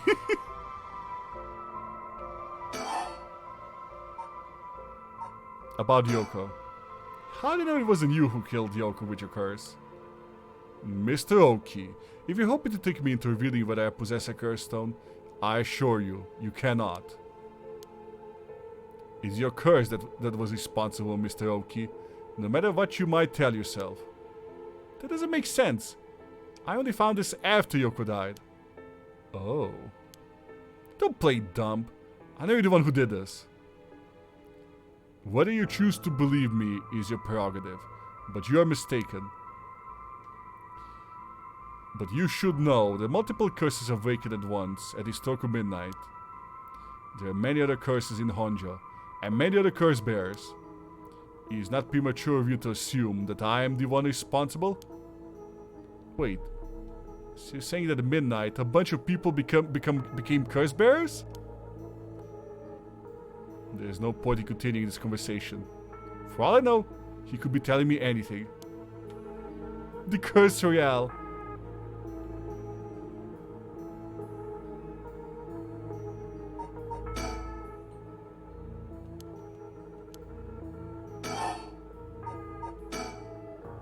Why are you so convinced it was my curse that killed Yoko? Why, it is simply that... Huh. I do believe I just saw your companion move. She what? Yoko? Wait, she doesn't look any different. Ah! Bamboozled! No. Damn it all! Shokooki deceased. Did I fuck up?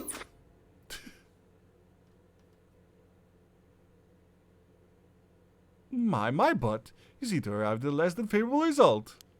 This is more mere conjecture on my part, but perhaps you ought to become more careful about turning your back on unscrupulous individuals. Fear not. You may make as many attempts as you please, from before your unfortunate mishap. Okay, very well. Just remember, whatever you do, don't turn around. This guy fucking killed me when I turned around. Or at least... About Takumi. Before I give you my curse stone, I want to know who you are. I need to know if I can trust you. A reasonable enough concern. Very well. I am an associate of the great sorcerer Suigen Gamiodo. Suigen Gamiodo? Indeed. You must have heard of him. I believe he was recently featured in a certain magazine. Your unfortunate companion there came seeking his counsel not a few days ago. It was from her that I learned your name. I thought she would have mentioned me to you, but it seems that was presumptuous of me.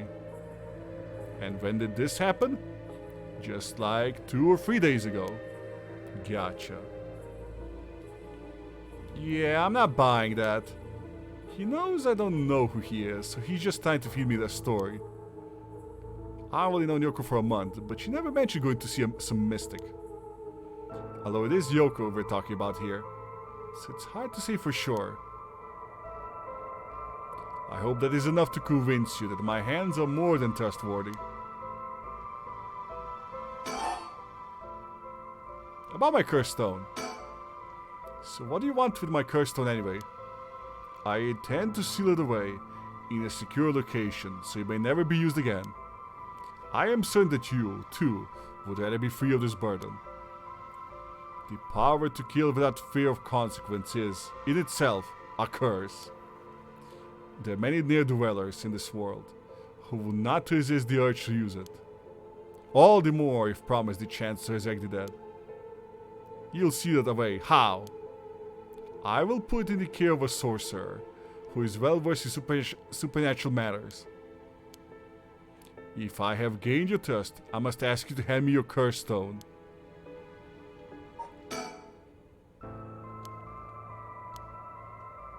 Wait, that's it? My work, that's how he knows me. I never actually met him, so it totally slipped my mind. Ooh, okay. The man was currently watching... Takumi is secondary to the chairwoman at Hikaku Soaps, a chemical company headquartered in Sumida City. Takumi worships the company chairwoman, Natsuo Yamamori, and demonstrates his unwavering loyalty through his swift and exact execution of every task given to him. Just as Natsuo Yamamori continues to exert tremendous influence over the company since her retirement from the presidency, so too does Takumi continue to support her behind the scenes. Acting as Natsuo's mouthpiece in the capacity has earned him the ire of the current president and the board of directors.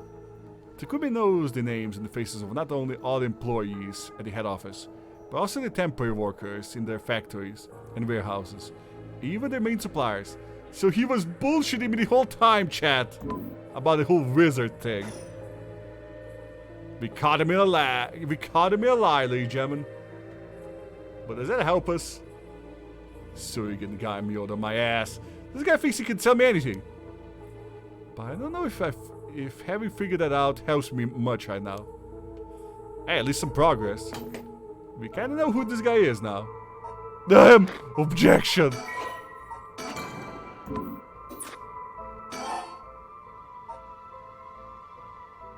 About the other curse bearers.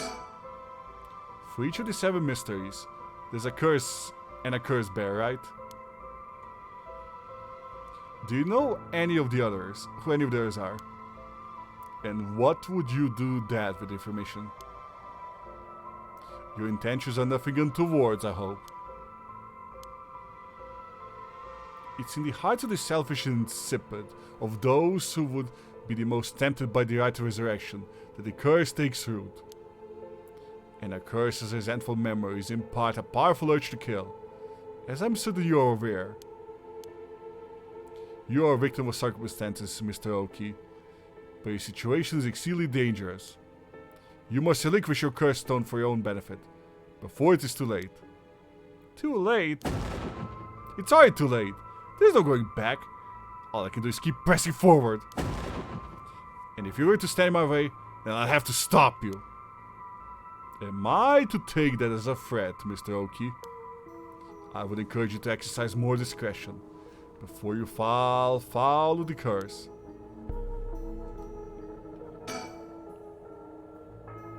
He works at Hikagu Soaps, just like me. He's the secretary chairwoman, Natsui Momori. He fired us first, yeah! No wonder I didn't recognize him. He's way above us lowly peons. I only ever seen him in the company bulletins. But he knew who I was. Could he have memorized the names and faces of everyone in the company?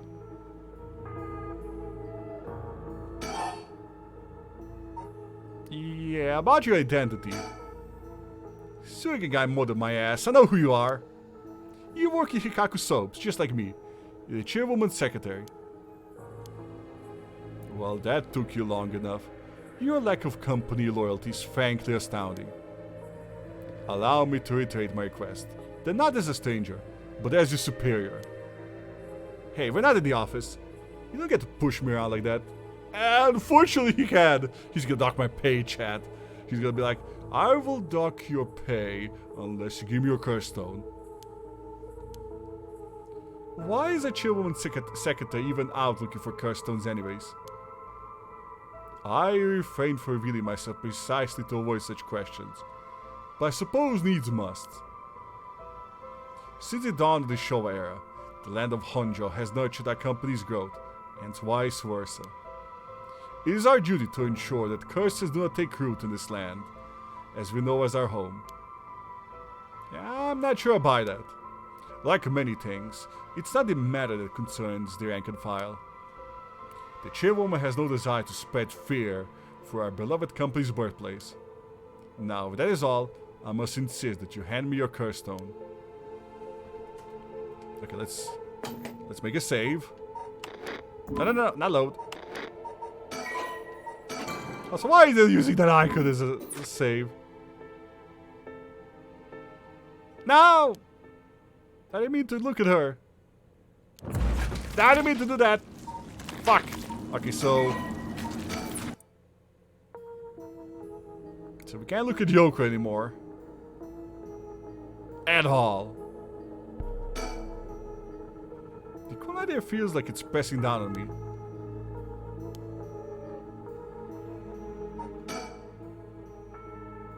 I don't have to keep him away forever. I just need to get him to walk away once. Wait, I've got it. I know how I can convince him to leave. Do I? About Yoko. What are you doing? Shouldn't I check on her?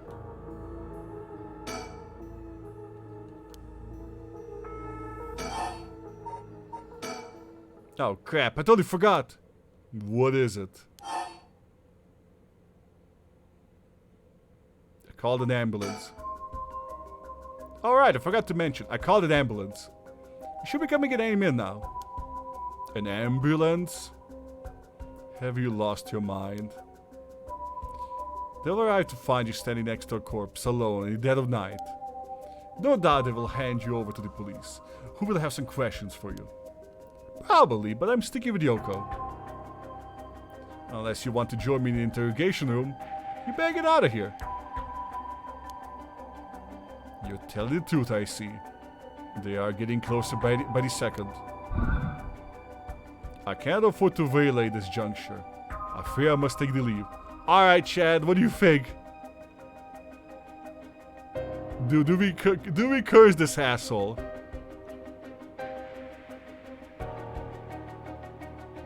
What do you think, Chad?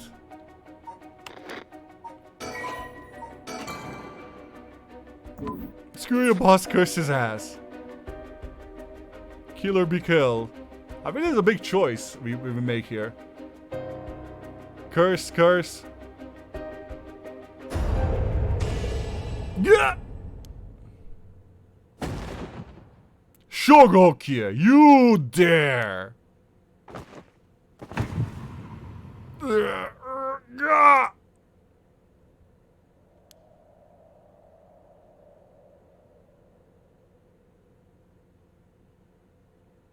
This is also for stabbing you in the back. He's dead. He's really dead. So this is what the Curse Stone can do.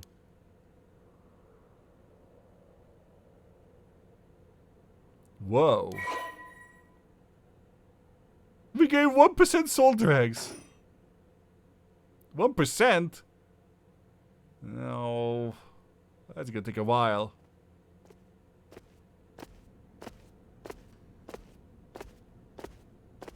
This might take a while, chat. I'll have the park immediately.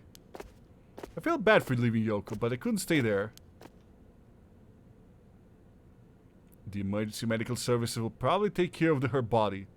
Takumi's too. This will be all over the news tomorrow. But until then, at least I know she'll be in a safe place. Yeah, in the morgue. Alright.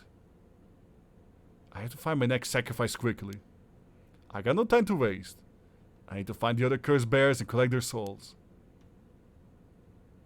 Killing Takumi barely got me any soul drags. Okay, if you think about it, I only got 1% off of him. So he might not have been a cursed bear, if you think about it. I guess he must have been killed. He mustn't have been a cursed bear after all. It's not enough. The souls of an uncursed bear amounts to a little more than leftover breadcrumbs. I had to think of places where the other cursed bears and the Seven Mysteries would be. The curses were activated around midnight. The others are bound to be active still. I should check to see if there's any other places with connections to the mysteries nearby.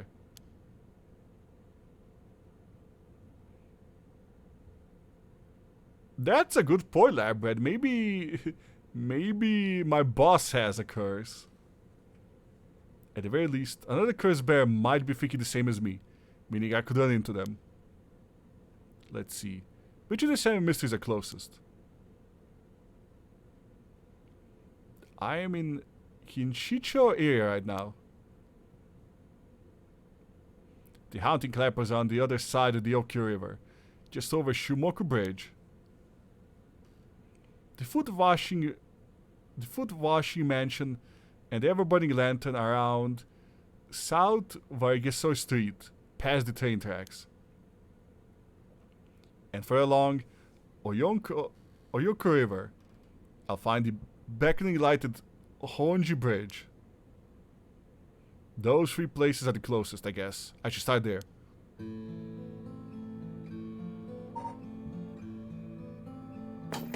Okay, I'm curious.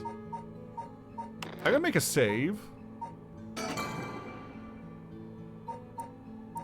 Ooh. Yeah, I'm gonna make a save. I'm gonna load this and see if he can just walk away.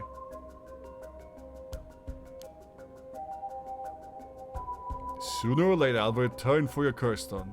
I only hope you do not abuse it in the meantime.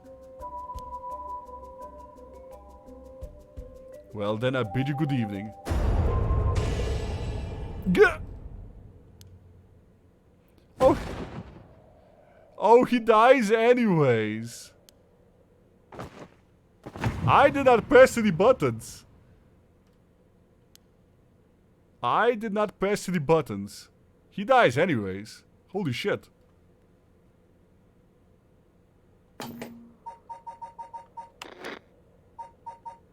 I guess whether I use the curse or not, you know. He dies one way or another. I did not press any buttons, by the way, chat.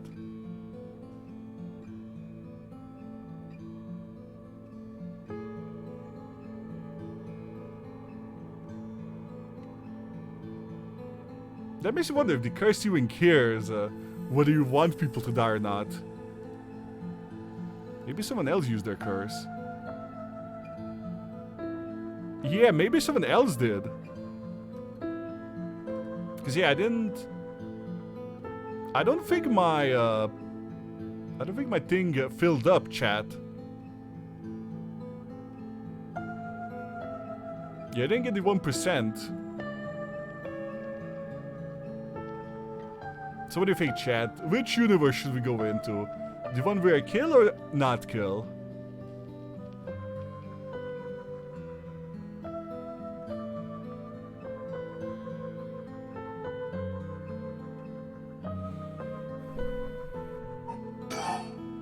You only get a cursed stone. It's currently filled with 1% Soldier X. Yeah, the other cursed bear might have killed him. I'll collect the other cursed bear's souls before dawn and bring Yoko back to life. I should go to another location connected to the Seven Mysteries of Honjo.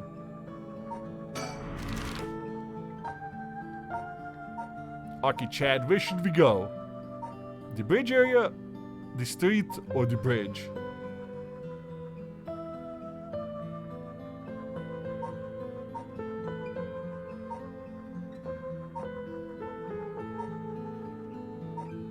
Both Yoko and him, their corpses look similar.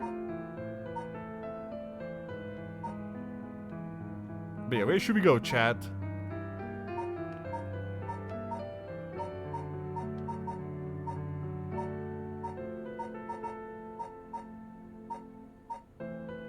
Do you guys have a preference?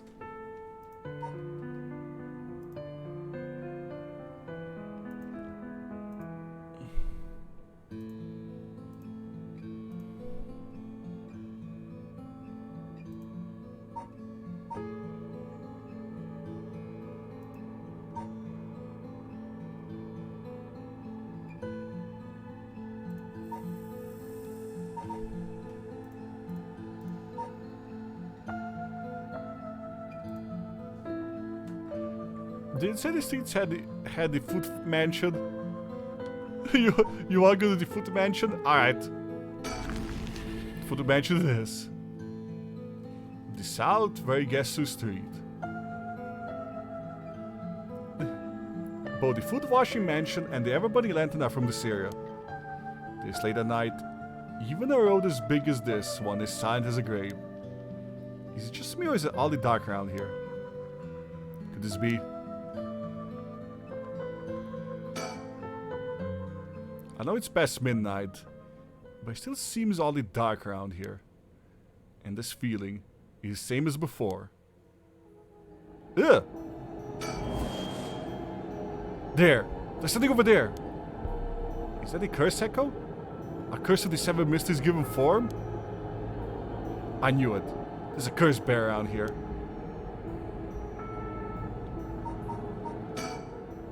Decision time. What should I do? If I sit here like this, I risk fulfilling the conditions of that person's curse. It seems like I can still back out if I want. But do I want to?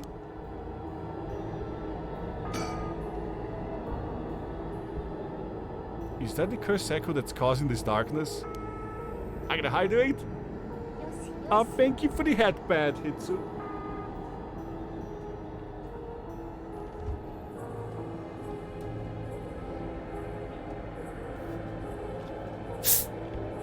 seem hostile. Is it time to tell me to come closer?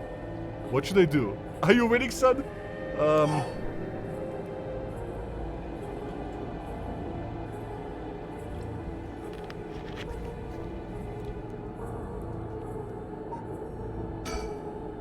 No, approaching will be stupid. I should keep my distance. Yes, the answer is yes. Always yes. Decision time. What should I do? Ah, let's go in!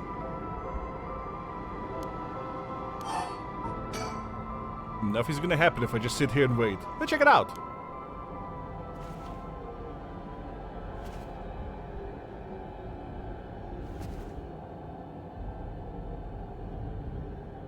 Alright, bye, Savior. Ah! Ah! Darn it, now what? This isn't a curse doing. Somebody's pulling me in. Oh, that hurt. It looks like I'm inside a building. Did it toss me in here? I can see squat. Is this the same darkness from the curse echo? Ah, shit. I'm completely enclosed. Doesn't seem like there's even a window. There's no telling which direction I'm facing. Whoa, what the? Ah, my stomach! Feels like it's ripping apart. Uh-oh. I think I died.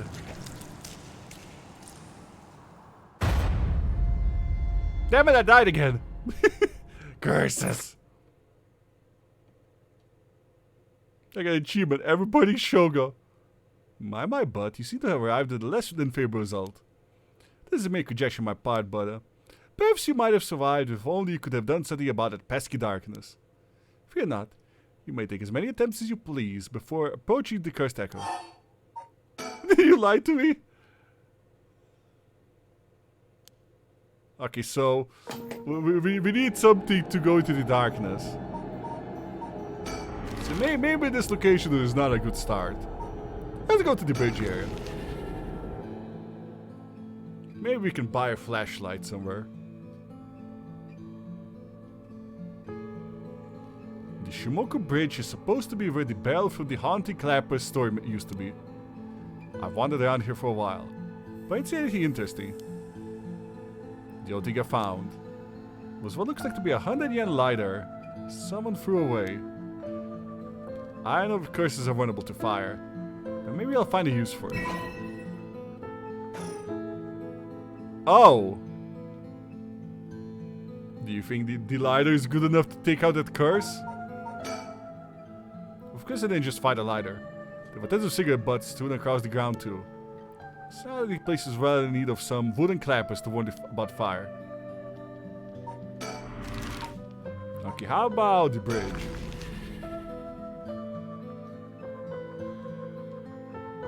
Oh, hello? This is where It's You guy comes out as the main antagonist. Evil backstory complete. Oh god, now. I'm here at Honjo Bridge, the location linked with the beckoning light. The other side is an industrial district, and further down from the bridge is the temple from which it gets its name. Hardly anyone's around. Not surprising, seeing as it's past 2 in the morning. It feels like the whole world's gone to sleep.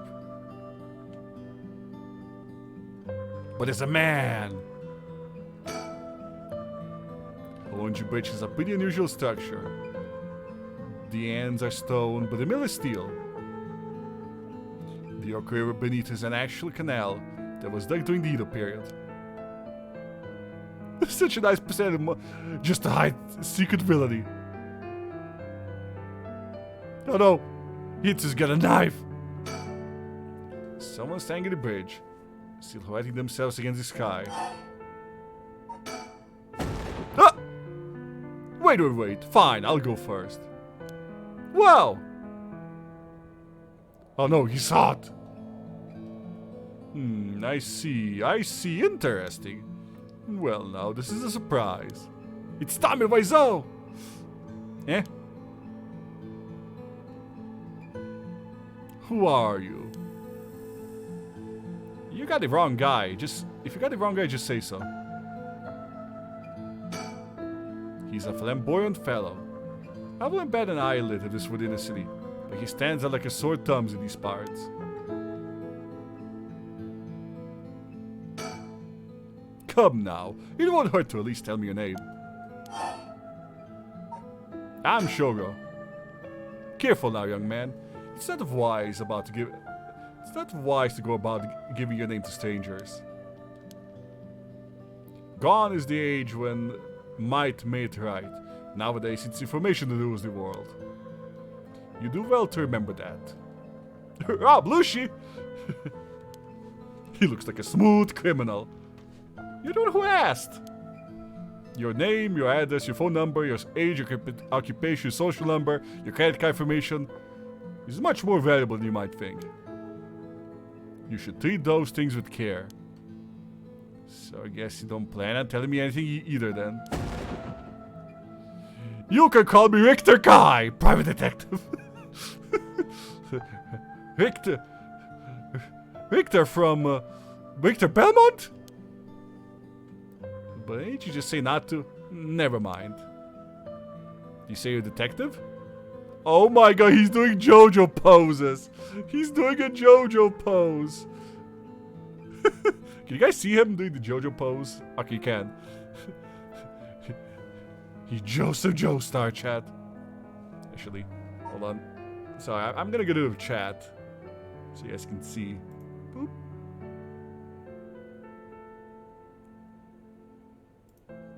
There you go. Look at him. He's still doing a JoJo pose. You're the only who followed Michael Jackson. You can't die, you can't laugh. That's correct. I'm a man who deals in secrets. Don't expect me to share any more information with you, though. I only told you what so that we could have an understanding.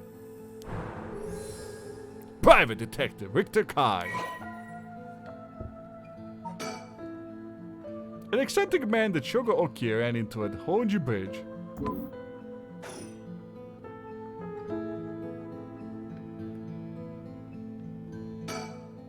What's a detective doing around here? Working. That's all I have to say about that. I could ask the same thing, though. Smooth Girl would be actually a good stand name. That would be a good stand name. This seems like a strange place to stop. What brought you here? I saw a strange man.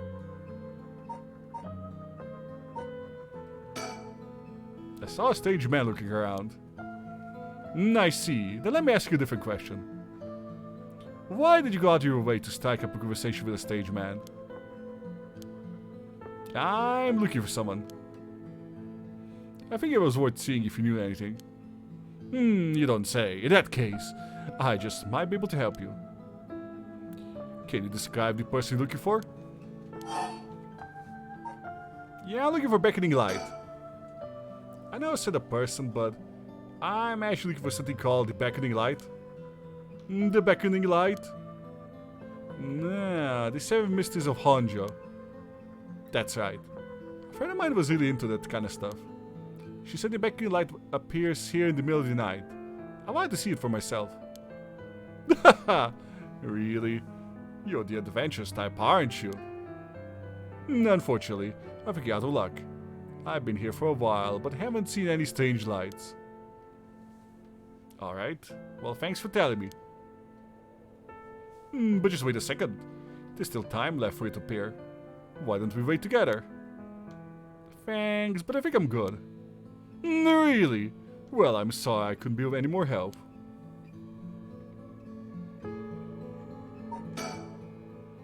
It doesn't really has anything to do with the curse bearers. I should move on. If he's been here for as long as he says, there's a good chance he's seen something. But I think it's worth asking. He seems like all kinds of trouble.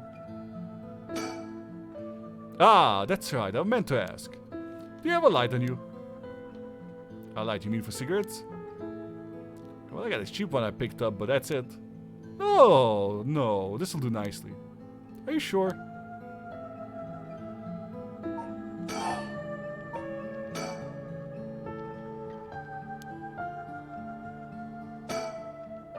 Anyway, I should get back to work. Once you're gone, of course. Is there any reason I can't be here? Of course.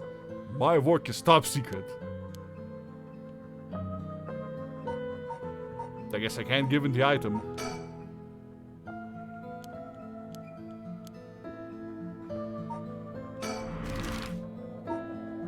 Well, on the plus side, I think we can use that. Lighter to help us in the darkness situation. Whatever it is, I think it's still here.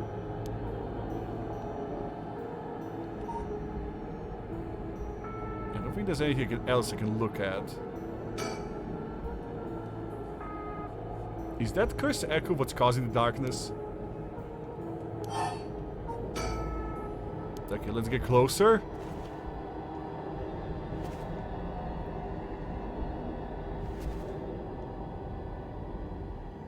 Oh my!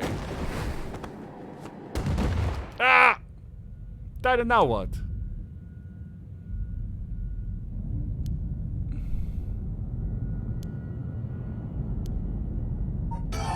Use none on the curse stone.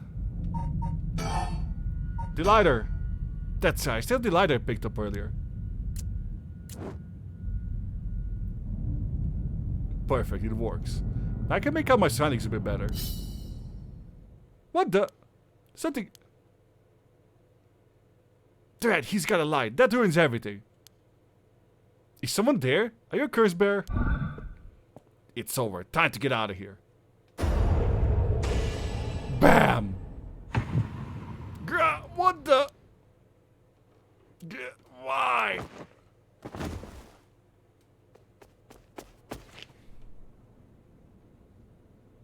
Huh. That was a close one. I didn't catch a glimpse of the curse bear, but it seems like I'm alright. Ooh, Lady Jammin, we got 29%. His curse must have had something to do with the light and darkness. My guess would be the ever-burning lantern? So there's a connection between the 7 mysteries and the way their curses work. That might be useful to know. Oh, we don't even know where the guy is. He just died. He just dropped dead. He's gone.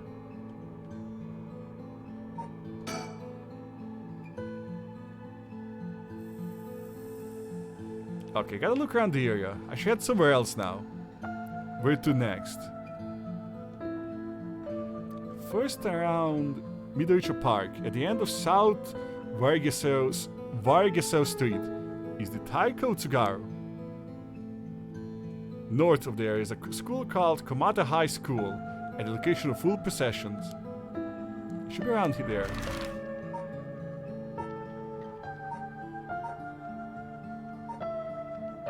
Okay, chat, park or school? Where should we go? I think this game is very interesting. So I think we're still in prologue, by the way, chat. Really, we're killing everybody.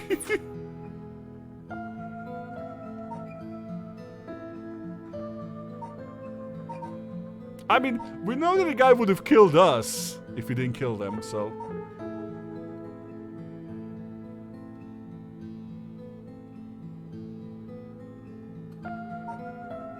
Is this a different park to the one we were at? Let's go to the school. Kogamata High School, front gates. Nothing's ever scary at school, right? The school gates are closed. But climbing over looks easy enough. Tell yourself that if it lets you sleep at night. I will! The school is supposedly for the former site of the daimyo's residence, where he encountered the fool's procession. It's now the center of the quiet residential area. There is not one person in sight.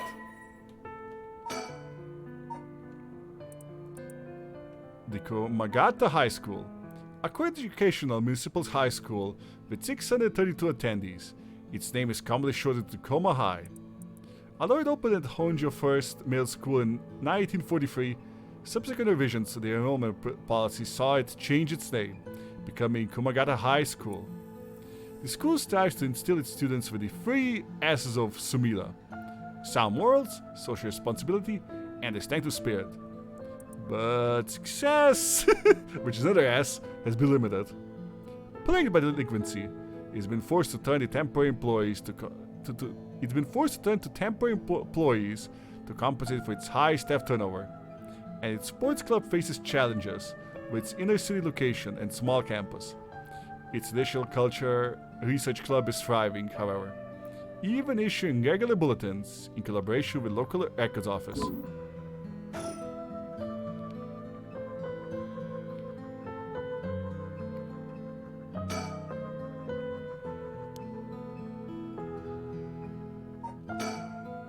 If there's no sign of curse bears or curse echoes, I should go search a different location. The large gymnasium looms silently over the grounds. It doesn't look like anyone's in there.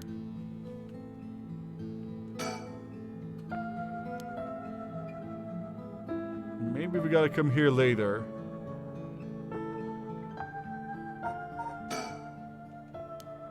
Also, did we use up the lighter? No, you still have the 100 yen lighter, chat. The park then. Oh, there's people here. This is the Midoricho Park, location of Taiku Tsugaru, one of the 7 mysteries. Huh, someone's there.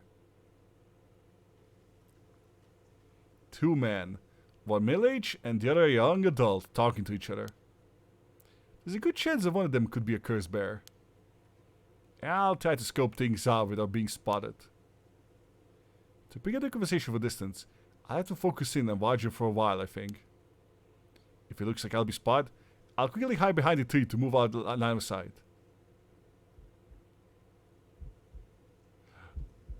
They were supposed to be around here, but I don't see anyone, boss!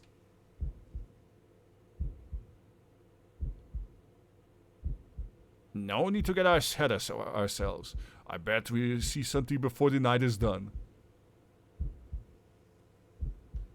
Maybe right, but still, the 7 mysteries. Huh? Was that noise from behind us just now?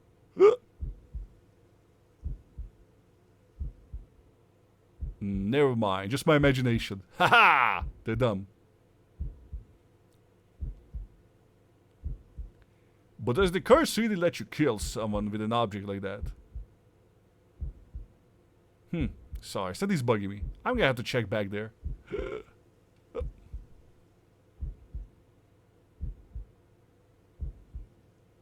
Huh, nothing. I guess this place is just keeping me on edge. Oh god, that actually scared me. Aha! Sorry, sir. Would you mind if I ask you a few questions? Holy shit. Bastard! I should punch you in your face! Yeah, they found me! Busted. Oh, you two are police officers. Haha. People often say we don't look it. Sorry if we startled you. I'm sure there's no problem, but we'll have to ask you some questions as procedure. Oh, I'm John Ario. I'm for the Metropolitan Police Department, Investigative Division. Newbie detective. Look at that smile.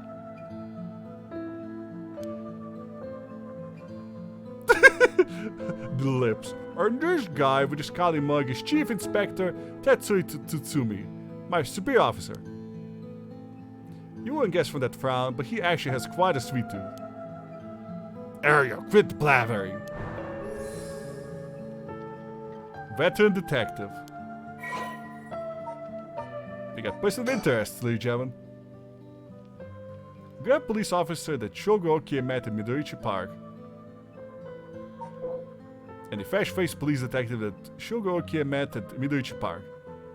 Look at that smile. Shall be food to the stone. You get in the stone.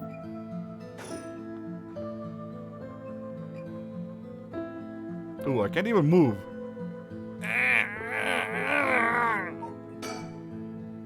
way they'll just up and leave while on duty, is there?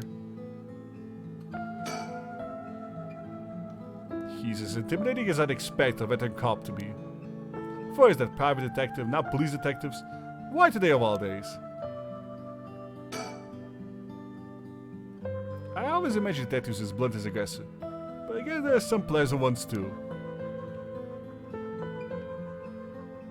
Yeah, what do I do? Think, Yeoden! Uh-oh, the detectives. Not investigating the corpse that was here, are they? No, I'm still fine anyway. It's not like the curse would show up as evidence in police investigation. I can hardly believe how calm I am. I just keep a cool head and not to panic. But they were literally talking about curses! Literally, they were chatting it up about curses. Oh well. Let's talk to the nice one. Now first, can you show me some ID with your name, address, and occupation? Albert, I'm better off just going along with it. Wow, you work for Kikaku Soaps? I hear they're raking in lately. That true? Yeah, I don't know much about that. I'm just a recent hire. People are loving that new hair product you have. I use it all the time myself. He's gonna go bald. Thank you for your patronage. Area, use hair products.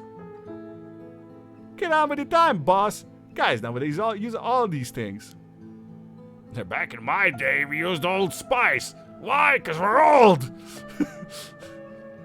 Isn't that right, Mr. Oki? Yeah, sure. You even make men's cosmetics now. Oh, that's so. What a time we live in. Old Spice. Sorry, boss is kind of a caveman who thinks using only a bar or soap for all his washing makes him cool or something. I don't think that. I just don't care enough to use anything else. Actually, we do have an all-in-one soap for just that purpose. There are plenty of people like you. I got this spiel prepared. Ha! Hear that, Ariel? That's what I'm talking about. You should put out more of those. I like this guy. And now the trademark Old Spice. We actually washed out here with Garib. Oh, God. Back in my day, we didn't have no hair products. We washed our hairs with sweat and dust of the land.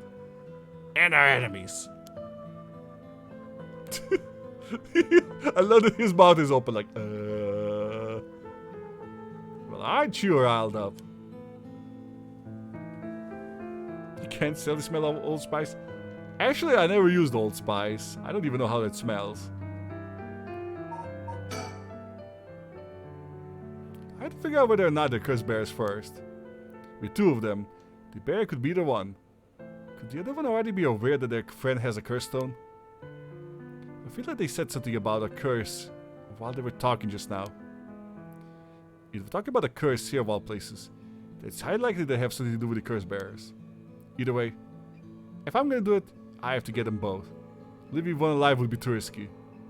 So I still don't know if I can use the curse on two people at once. Either they both leave at the same time. Yeah, doesn't my curse have AoE? We're not being a real good character, are we, Chad? Anyway, Mr. Oki, what is it that you're doing here? Actually, I'm searching for the Seven Mysteries. Have you heard of the Seven Mysteries of Honjo, detective? Yeah, I heard of them. We were just talking about them a minute ago. A girl I know is into them. That's how I got interested.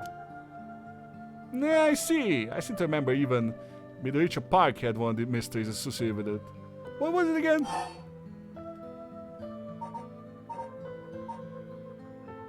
Which one was it? I think it was the Fool's Possession, was it? Yeah, are you sure about that? No, it's the Taiko Tsugaru. So there used to be the residents of Tsugaru, a clan of samurai. Are you sure you're really interested in the Seven Mysteries? Sorry, there's too much to remember. I got a little mixed up. Come on, boss. It's not like this is an interrogation. That isn't yet! So that's why you were hanging around in the middle of the night. Discover anything interesting? No, nothing. To admit, I haven't been looking into these things too hard. Right, I think I understand your situation. Thank you for answers. It's quite late, so you'd be best heading home. I'll leave the questions up to him. I got nothing to ask. Something wrong? You're free to go. Excuse me. Since you're the Texas around, does that mean there's something happened around here? Heh. Well, we're investigators, so it's indeed related to the case. But don't worry, there's no threat to civilians whatsoever. We'll be here for a while longer to looking into these things, but you can rest easy. A while longer, huh? That's not good. This may be my only chance. I see, but I'll be going now. Take care. Well, I guess let's go back to the high school then.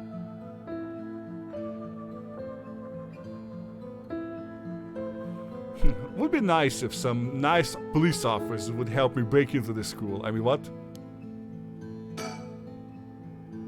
Let's see here. Ah, someone's there! Huh? Whoa, what the? Ouch! I'm so sorry, you okay? Yeah, I'm fine. Did you just climb over the school gate? Busted. A girl in a school uniform came climbing over the front gate. She must be a student here. That thing she's hiding in her hand. Uh-oh. That's a curse stone. The girl is a curse bear.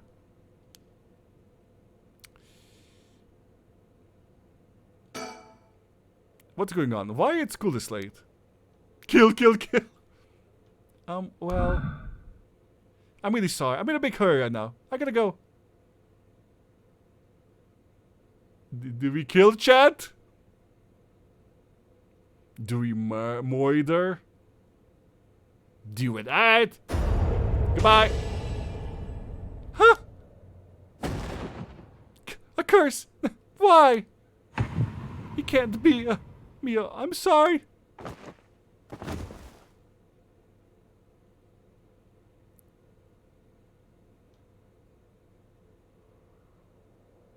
Ugh.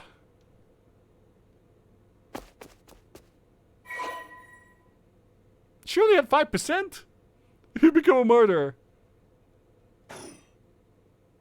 Nothing to see here. We only got 5% off of her.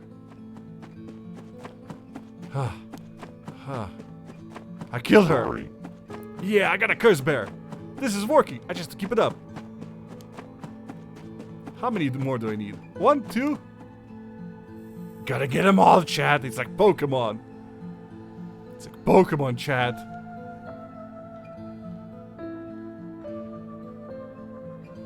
Oh, it says I got 36% out of her. Oh, I misunderstood then. Alright, on to the next one. Let's check how much we have at the moment. Go murder Chew! First, the one side hit by a Roku Bridge. Then the Evergreen Beach at the former Yasuda Gardens at the Sumida River. Finally, Sumida River.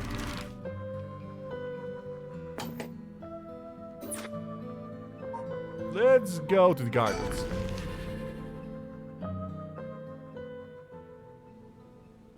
Yeah, once I can access my items, I'll check, because it does tell you how much you got. The former Yasuda Gardens. There was some kind of incident here recently, so the entrance was closed off. But it was easy enough to sneak in since there are no guards at this time of night. However... Okay. Let's check our curse stone. Aki, you were right, lab rat. We got 67% filled. I like how we kill her, you know. She wasn't even trying to attack us. We just... Oh! So have you decided what you're going to do? Hello, random woman. With your... Oh, so precious. Personal space. Curse stone. Yeah. As soon as I snuck into the gardens, a woman inside called out from behind me. And now she's behind me again. Yeah, I've been waiting for you. I have a cursed stone. Her simple proclamation had me lost for words. So the woman continued. I have in a position where I can use my curse on you whenever I please. If you hand over your curse stone, I will at least spare your life. In that moment, all I could squeeze out of my reply was, let me think about it. Which brings us to now. Alright. It feels weird being in these magnificent gardens after hours. There's not a visitors or groundskeeper inside. The Yogoku Public Hall is also on the grounds. Its eye-catching structure makes this place feel even more otherworldly. Ooh. The former Yasuda Gardens, a large green park administered by the Sumida city. As it's common in traditional Japanese gardens, its large central pod is shaped like the character for heart. The paths that crisscross its grounds, lined with the stone and lanterns, are perfect for strolling while appreciate the foliage and bird watching. The gardens once pulled in water from the Sumida River so that its pond would ebb and flow with the tide, a novelty in Edo, which had begun filling in the bay to support the expansion, but the practice has been discontinued in the modern times due to flood prevention measures. Anything else I can inspect before we deal with the strange woman? She's scared to kill her. A woman in her 30s. She has a fine air about her, like she was brought up in a family of high social standing. But I also sense a shadow hang over her. I wonder if it has to do with this place.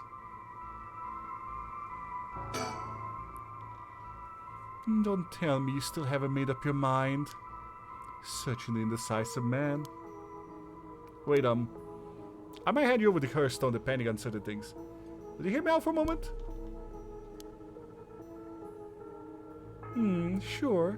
Go on. Yeah, let's be polite. If we're going to talk, we should get to know each other better. My name is Stop. Huh? Let's not do that, alright? If I know your name, I might start to feel sorry for you. Unless that's how her curse works, chat. She can only kill strangers. And have a harder time killing you. You would? Don't you think? 7. Okay, she's counting down. Or counting something at least. Damn it. Did I expose myself somehow? She said you could use her curse on me anytime. I guess I already fulfilled its conditions. It could be a bluff, but since she seems to have information on me, it's probably true. I can't hand over my curse stone. I need to figure out how her curse is activated and find a way out of here. For now, maybe I get information by talking about something that catch her interest.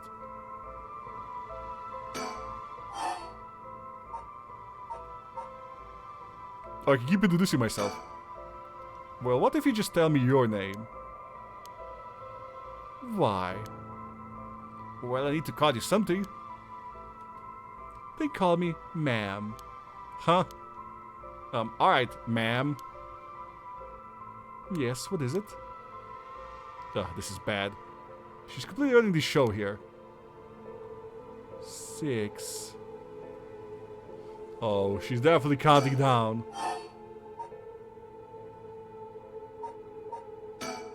About curse stones. If you take my curse stone, what are you going to do with it?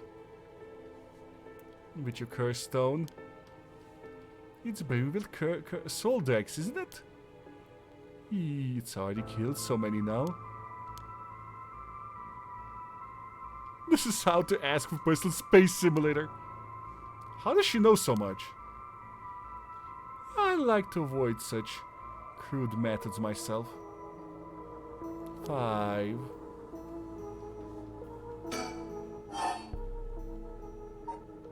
The right to resurrection.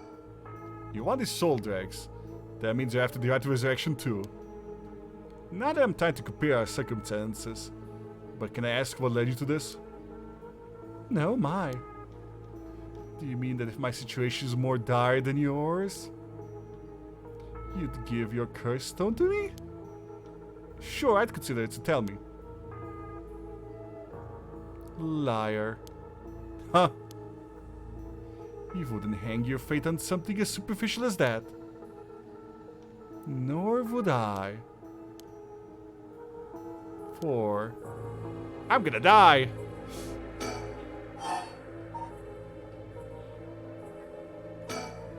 I've had enough. 2 curse bearers. Shouldn't be carrying on like this. 3.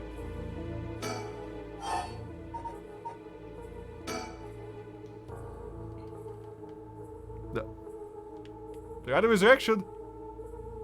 My son. Oh, okay. But he'd be in 6th grade now. If he were still alive. When I'm one of the big kids, I'll help look after the 1st and 2nd graders, he'd say. He always had a strong sense of justice and responsibility. He wouldn't stand by when he saw the kids being bullied. He'd defend them, even if he was no match for the bully himself. He'd often come home in tears. But only because he was sad that he wasn't strong enough to save others. He wanted to be a policeman when he grew up. Okay, I get it. I heard enough. Oh, that's enough for you? Yeah. Hearing such a sad story just makes me all the more sorry that I haven't changed my mind. I see. So even after what I told you. 2. What conditions have I fulfilled since the moment I stepped foot in here? Something I'm still doing even now. Think, what could it be? Maybe something you have on me?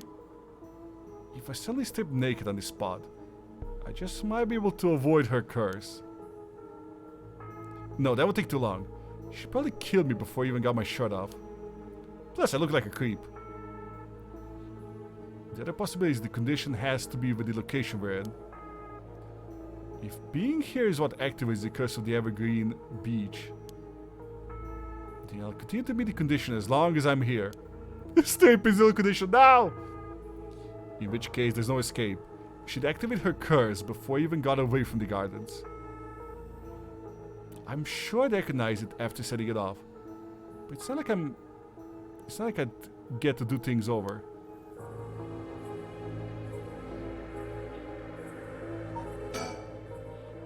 So if I can figure out the curse, I'll have to set off my own. I don't see how I could make her leave though. Not while she has the upper hand. All I can think of is to make her use her curse. Damn it! But there's no way I could counterattack while she curses me.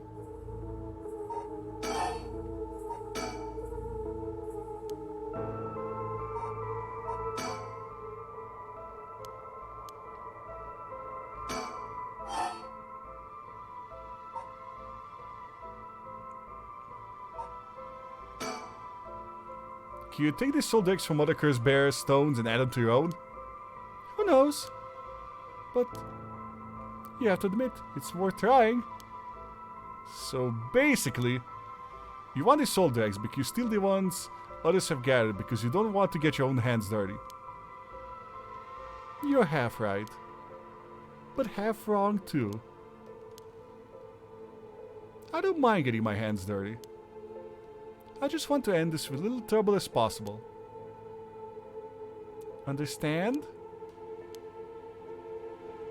1. Fuck.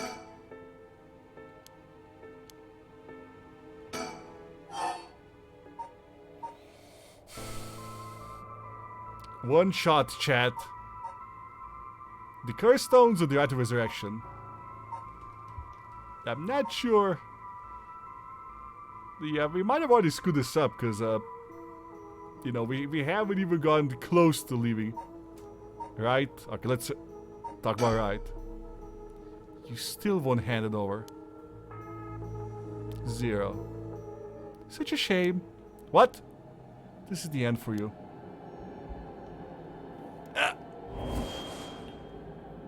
Farewell. No! Fire! It's so hot, it burns! Fire. Of course! That's what it was. Ah! That guy, damn it. He must have been following me. But it's already too late.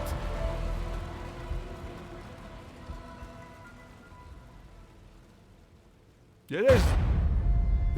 I get fired, chat. And I get a haunting. My butt, you see they arrived at a less than favorable result. It was not all in vain, however, as you finally realize how the curse is activated. Fear not. You may make as many attempts as you please for the conversations with the lady. Oh! Remember how to ward off the curse when you return. Bear in mind, Shogo Oki has no way of realizing it himself, so you must act for him.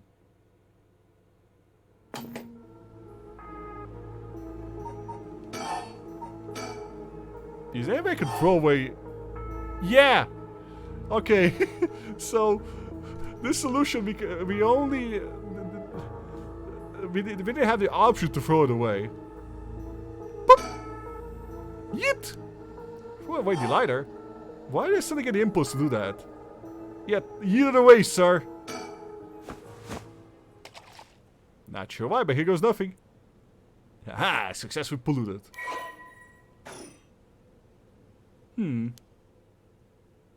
What did you just... Why?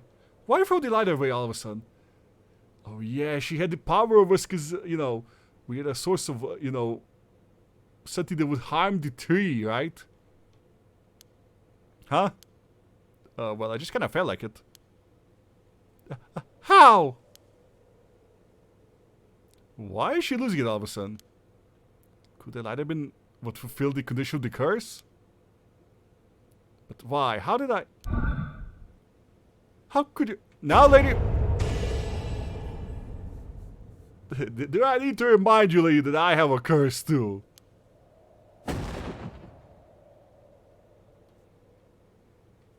Oh, hello, Jen.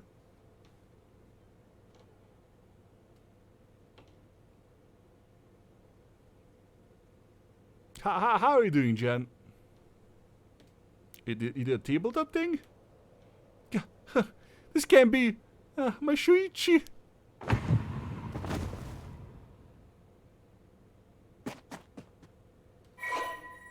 Oh, we got 25% soul drags. You once again becomes a circular now. Damn it! I'm not a circular.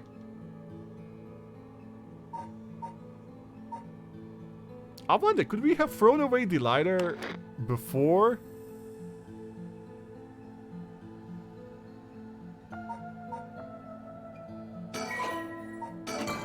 Yeah, could we have figured out the lighter thing before, you know, dying? I'm curious about that. Oh yeah, and we need to check how much curse juice we have. I'm a circular. I'm not a circular. Oh. Hey, a quick question for you. What the... Sorry, this is kind of sudden, but I've got to ask. You don't mind, do you? Are you a curse bearer? Well, are you an ugly sweater bearer? What? Oh, he's gonna stand. The legs. He's got the leg stand.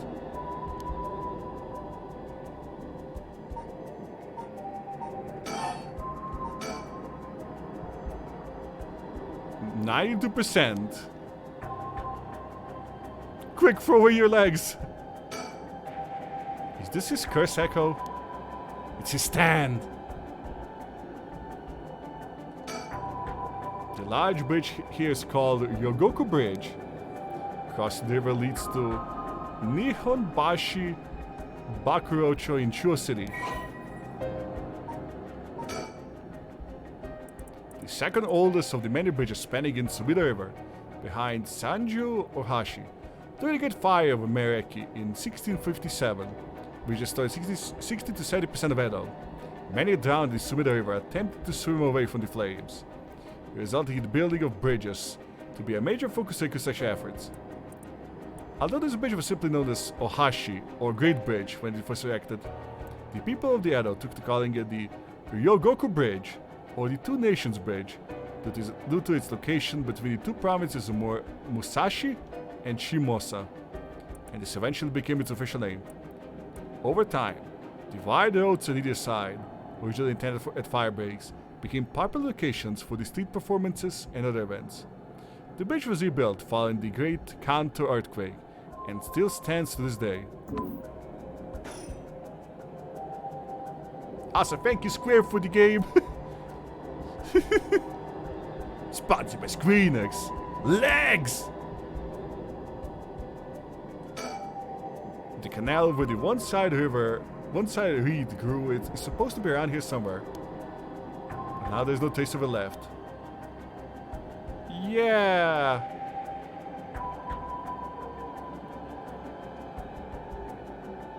You say to say this, but yeah, space?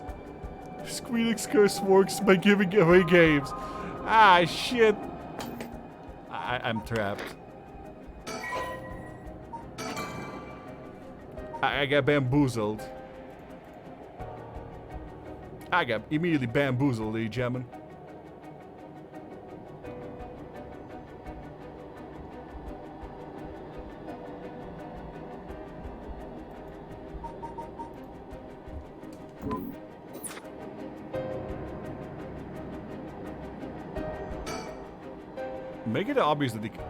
Making it obvious that he's a curse bearer himself. What's he trying to pull? Maybe he's confident he can activate his curse before I activate mine? Gotta be careful. How should I respond here?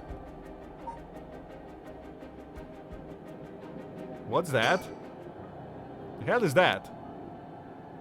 You took way too long to answer. Huh? Plus you glanced behind me when the curse echo appeared. I knew it. You're curse bear too. You stop trying to hide it now. Not that you were doing a good job. Damn it! my deception bluff checks failed. Yeah, you're right. I appreciate the honesty. I just want to have a nice, calm little chat. Okay, if you think about it, he's got the legs, right? Wasn't there, you know, one of the 7 mysteries, the leg one. Hello, Quad. How you doing? Good morning, Quad.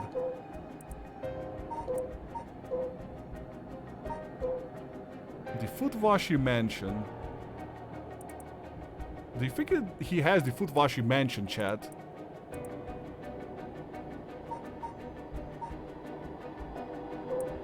Because I don't think he has the one-side read. Your phone changed time for daylight savings time? Oh, that's stupid. Can you change it back?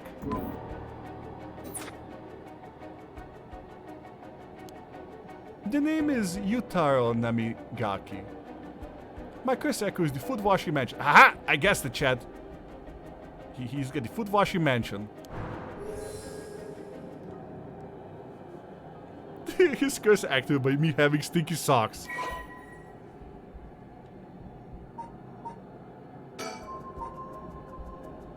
The young man encountered at the Ryogoku Bridge. He didn't hide the fact he was a curse bearer. A chat? I'm not going to curse first and ask questions later, just because we're both curse bearers. I got a little more class than that. I hope you're smart enough to extend me the same courtesy. Okay. Fine, chat away. Actually, is me extending courtesy the problem? Because, okay, think about it. I might have made a mistake, because the curse, at least the story says that a foot came down to the mansion, and the servants had to clean it. Is the problem with being polite? Fine, Shadowway. Thank you. Because, yeah, the servants did a courtesy to that foot, you know. Remember? Good to know I'm dealing with someone reasonable.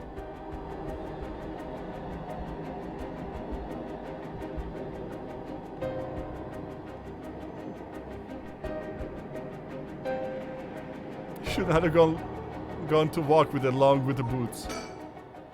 A chat between two curse bearers. What's he trying to pull?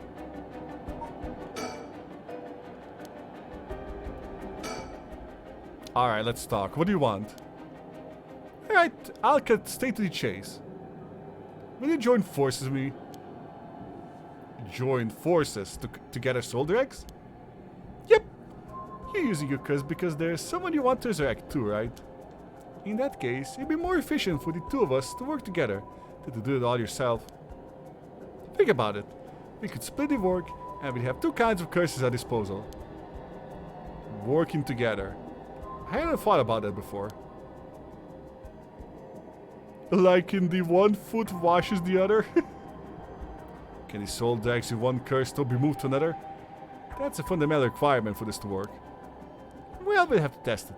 And I can't do that alone either. I see. No.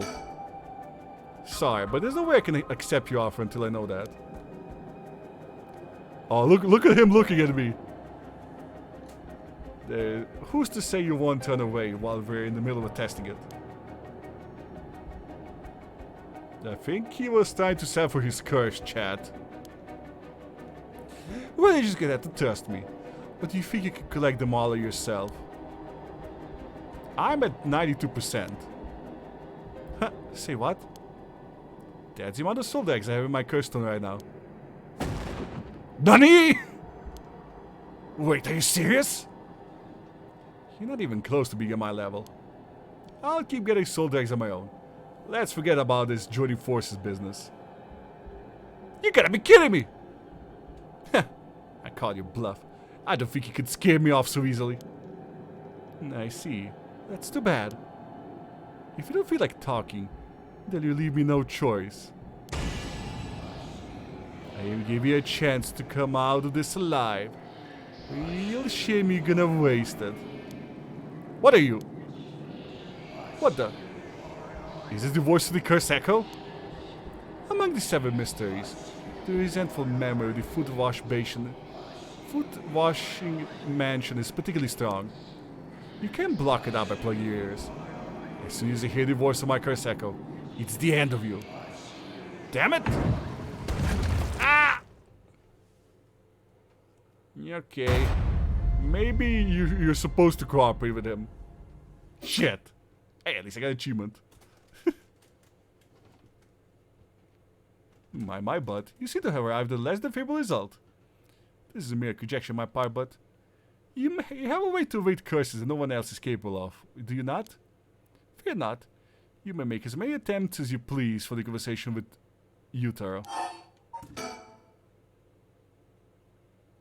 Anything to make him walk away, yeah. But bear in mind, Shogoki has no way of realizing himself, so you must act for him.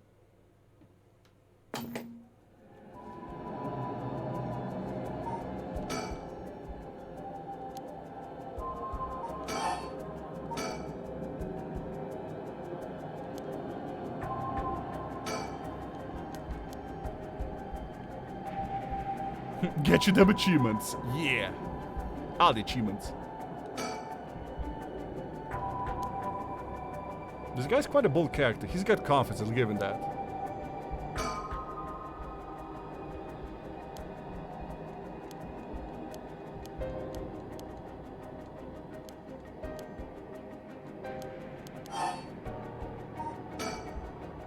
Alright then, if our working together helps us both get what we want, maybe it's not a bad idea.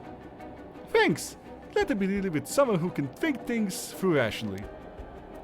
But there's something I need to know in advance.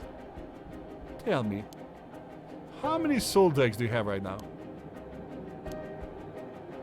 Right, I have some of course. I'm more than competent after all. I'm asking you how many.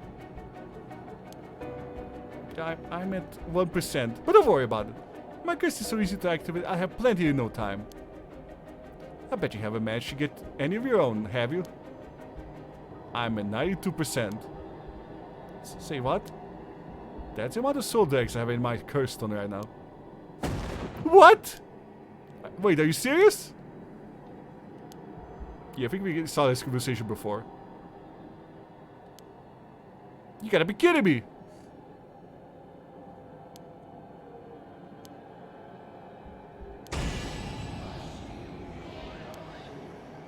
How do I get out of this?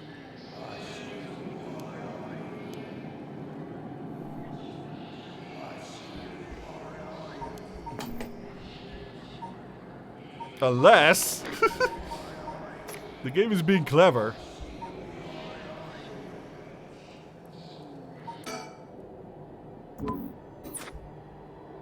Damn it. Oh my god. Oh my god.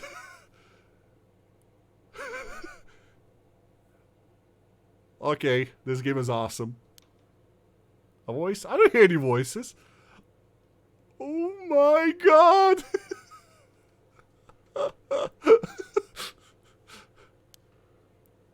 What?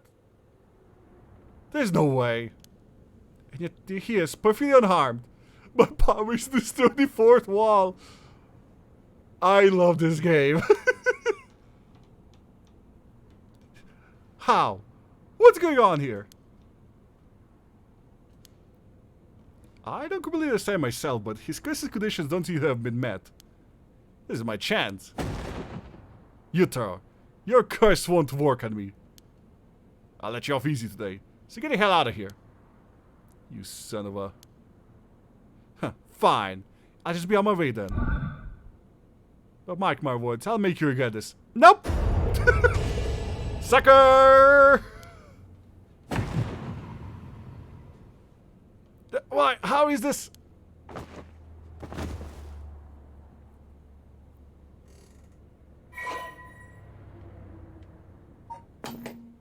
Okay, let's get our voice back. But that was really clever of the game. I'm impressed. Yeah, but we're dealing with a special kind of game.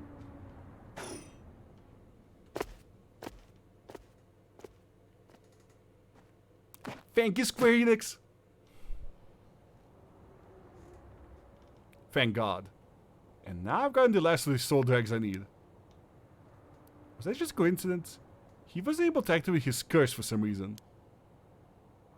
Things are going well. Luck must be on my side. You have butt on your side. Oh, I should check my curse stone. I should have gained a lot just now.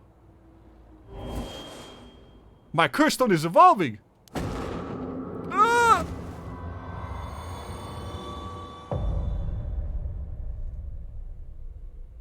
Oh. We got a story chart.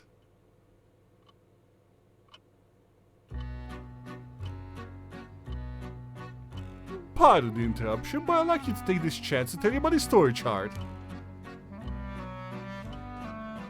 This is the screen, which will appear when you open the story chart. From here, you can not only see the overall structure of the current story, but you can also progress along different branching routes by playing past stories over and over again. Thank you for the clip! We could call this exactly the power that Chogo Oki has sought after. Normally, you would have to be able to use the story chart feature freely. However, due to circumstances, it has been locked until now. From here on, you will return to the story chart from time to time at the breaks of the story. At those times, you'll be able to choose for yourself which story you wish to continue next. Ooh. If If you return to the story chart using the span command that appears at certain points, it's the same as quitting and return to the story chart. The two phases that must be completed to fully complete a chapter. If a chapter is finished while there's still tasks to be done, the chapter will not end, but remain incomplete. This guide? Okay, how to play. So that is the end of the genocide route, or is it? By the way, should you use the story chart to play past events? Do you know what you must do, and where? Of course you do. After all, you've gotten this far. Yeah, this is very 999-like. What triggers that Yoko Fukunaga set off that led to her dying the way she did? You've come this far several times, so I'm very confident you will be alright. So as long as you make sure not to do that thing. However, like with the lighter and the voice earlier, Shoko Oki has no way of knowing that himself. Oh, and on that note, I'm curious. Have you determined how many people Shoko Oki has killed with his curse? Okay. 2... Okay, so... Do we count Yoko or not, chat? So we killed the secretary. We killed the you counted? Yeah, we killed the darkness guy. We never saw him. We killed the lady. And this guy. So if we don't count Yoko, it's between 4 or 5. So 4 people if we don't count Yoko. 4 people. I see. So that's your understanding of things. As it turns out, the correct answer is... 0. Well, that is all. Please continue the story at your leisure for the story chart screen. Ooh. Oh, but...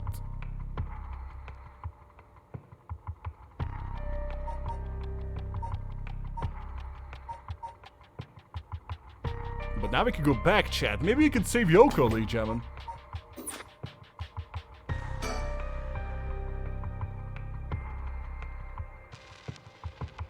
But how do we save her, chat?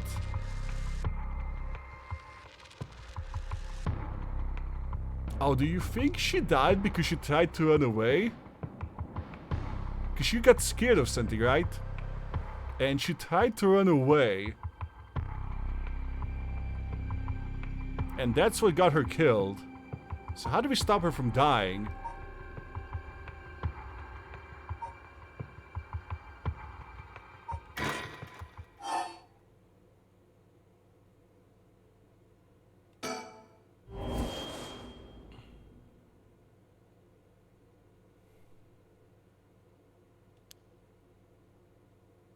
What the...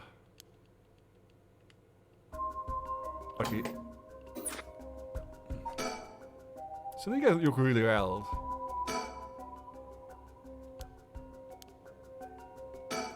Yoko, are you okay?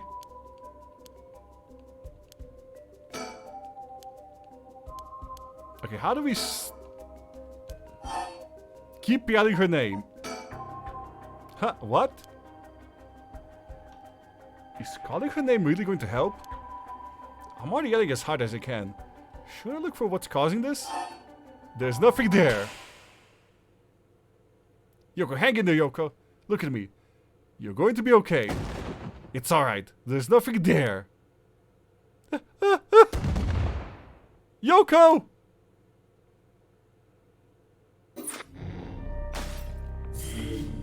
Oh, ladies and gentlemen. The timeline has been corrected.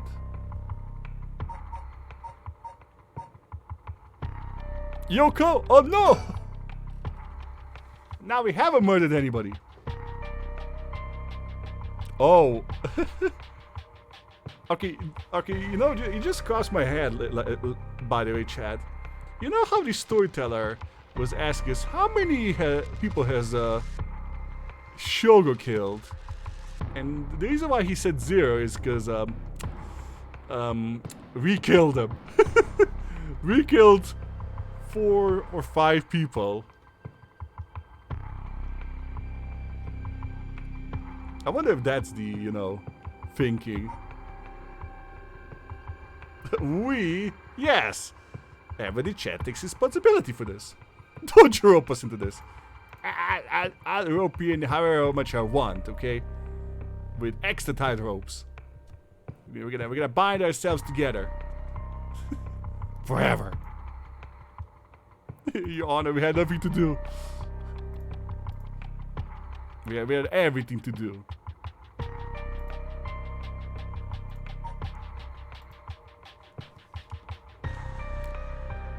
Will his please go through to her?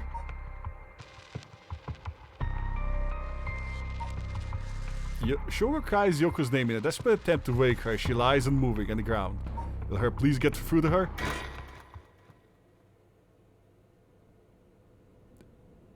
As you see it, you are the one pulling the gun. We wash our hands in innocence. Excuse me, who in the chat was like, oh, you curse. She's alive! Oh, good, you're awake. What? Are you okay? You were so radically confused. I thought you'd really lose it. Do you feel dizzy? Have you a headache? Are your humors off balance? Wait, what did you say? I think I heard that before. You're the one who said earlier. Oh right, that might have been it. My humors were off balance. You could have ignored us any time, but you did. Oh. No, Your Honor, the blame is not on me. So where's my dinky? There's my dinky. Aha! No, don't you aha me.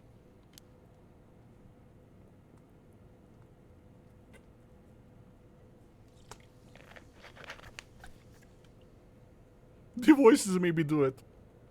God damn it. What a bag there. You end up like this because of your humors?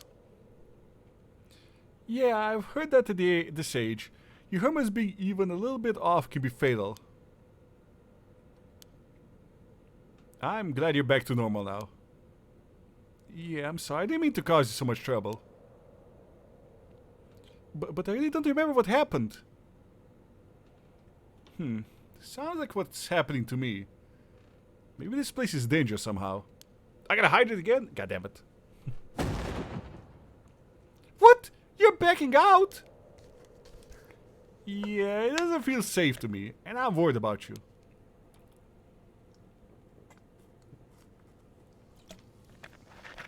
Let's call off today's investigation. Come on! I just started feeling back to normal too. She's gonna curse you for her dog. But yeah, that's assuming that she is the original curse bearer. Nope, not happening. Go home. I'll even pay your cab fare, okay?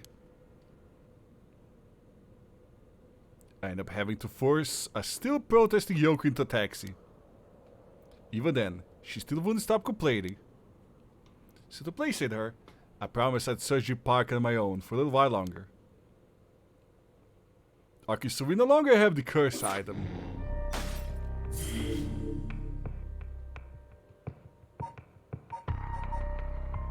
Who or what cursed her and through what condition? Yeah. And yeah, I think in this game you also play as many different characters. Because yeah, we're still playing as Shogo. Worried about Yoko after her bizarre incident, Shogo decided to call off the investigation into the mystery of the night. Despite her stubborn objections, he manages to persuade her by offering to continue the search on his own.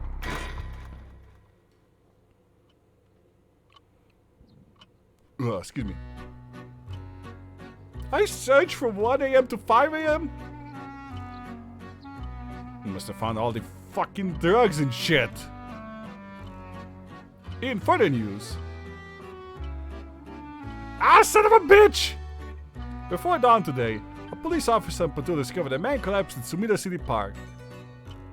Son of a bitch! Bamboozled! The man was taken to the hospital, but his death was confirmed shortly after. The investigations are still underway, but police suspect a connection to the other unexplained deaths found in the area at around the same time. Damn it, Shogo! You should have gone home too, you dumb idiot! PARANORMASIGHT, the Seven Mysteries of Honjo. This game is awesome!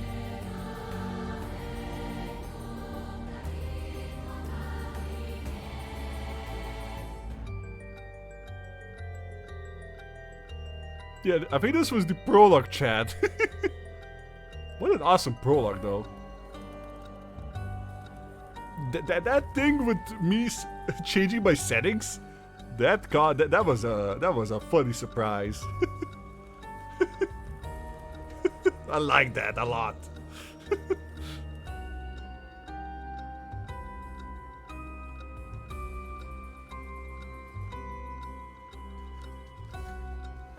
Well done in your efforts thus far. What? This brings Shogoki's story to a close. Nah, but this is not the end. Far from it, in fact. This is where the story finally begins. The hearts of the three protagonists have now been unlocked. Oh, her? Hari Shigima, a woman who had lost her son, but he was kidnapped and murdered. Tetsui Tsusumi, the chief inspector of the 1st Investigative Division, who is looking into the death of the officer on the line of duty. Yako Sakazaki, a high school girl who wants to bring her friend back from the dead. A girl who died in suspicious suicide. Each of them is burdened with circumstances that leaves them no choice but to seek the right to resurrection. Following these three storylines will reveal the full nature of all that's occurring. With that, please enjoy the continuation of the story.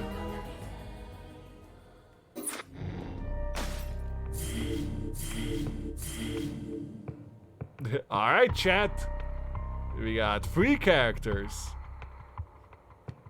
Who do we dive into? I'll let you guys decide. The housewife, the police officer, or the schoolgirl?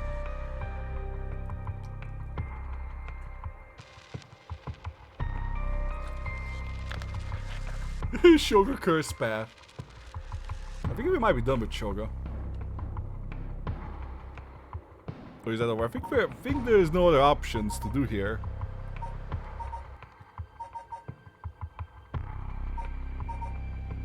But yeah, who's the next character?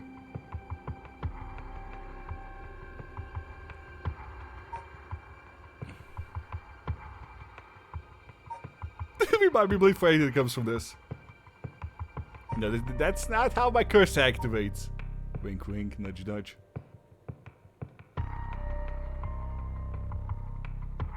But the police officer was the only one who got away. Should we replace the police officer? Yeah, the other two... The ladies died. But the police officer was the only one who, you know, we didn't curse to death.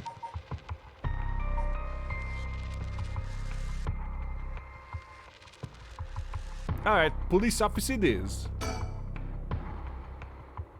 Crime scene investigation. Tetsui Tsutsumi, Chief Inspector of the Metropolitan Police Department, 1st Investigative Division, is investigating the mysterious death of a fellow officer. He visited the scene of the incident, the former Yasuda Gardens, where subordinate Yun area.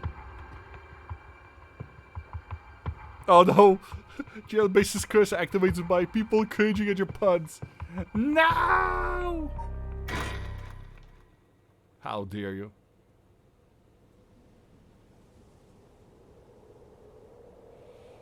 Former Yasuda Gardens. Is this where we met the woman with the other guy? With Shoujo? Hey boss, forensics are all done. The crime scene is clean. The other officers have all gone home. It's just us now. The park should be open back up tomorrow, like nothing ever happened. I doubt I'll get many visitors after everything that's happened. Hey, you'd be surprised. Lots of people love that kind of thing. I bet they'll be lining up to get in. Occult stuff is really popular right now. Do you not know that, boss? Sounds stupid. Well, it's not exactly rooted in science, but if codes really did exist, we could just ask them who the perp is. Somehow I doubt it'd be that simple. Oh, but you know, I heard that the high school girls are really into the spirit board thing these days. Oh, not the Ouija board. Suppose you could call on spirits and talk to them by using the board with letters on it. Would that be something? You could try that yourself if you're so interested. Hey, that's not a bad idea. Let's give it a go sometimes, boss. What now? Stop messing around. You really think we're gonna solve this crap by moving on a coin toss across a scrap of paper? Sounds like you know it all about it. We gotta be open-minded. What if that's how the police work is gonna be from now on? Don't make me laugh. Oh, this sort of is like a Ouija board, but you know, like a homemade one. Due to the occult craze, divination has become popular amongst the boys and girls. All one needs is a coin and a piece of paper with letters and numbers written on it. Using these, all one has to do is ask questions to the called upon spirit and remove the coin in answer. It's believed to be a tool that was adopted from Western spiritualism and molded by Japanese occult enthusiasts. Though it's considered a form of divination, the ritualistic nature of the usage can cause self-hypnosis or autosuggestion, leading to hallucinations or symptoms similar to spirit possession. Many schools banned these spirit boards after there were several cases of students sneaking into schools at night, in addition to stories of people having seizures when using the boards.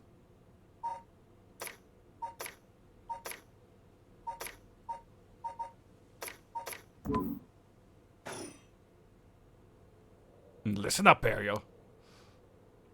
Can't go blaming the death of your buddy on something like the occult. Now, I don't care if it was ghosts of the occult or what.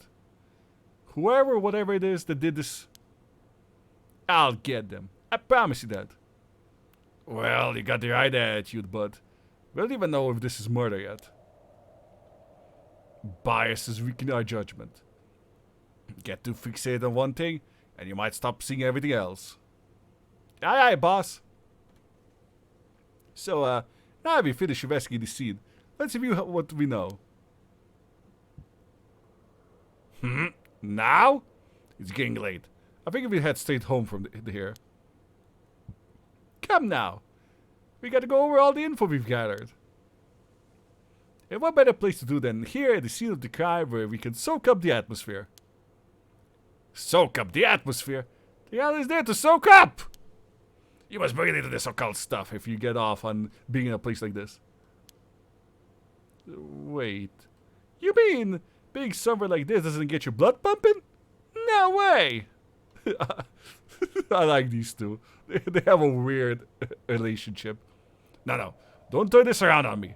I'm not the weird one here. Cripes. Fine, let's get this over with. Hey, boss. Oh my god. My partner's an imbecile. The former Yasuda gardens here in Yokohama Ichome were originally built as part of Daimyo's estate back in Edo period. The park became city property a number of years ago, and underwent extensive renovations. There is not a soul around here this time of night. Quite as we begin to describe it.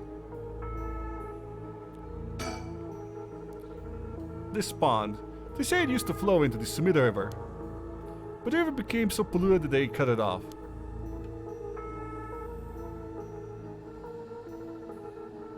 Anything else that we can check out?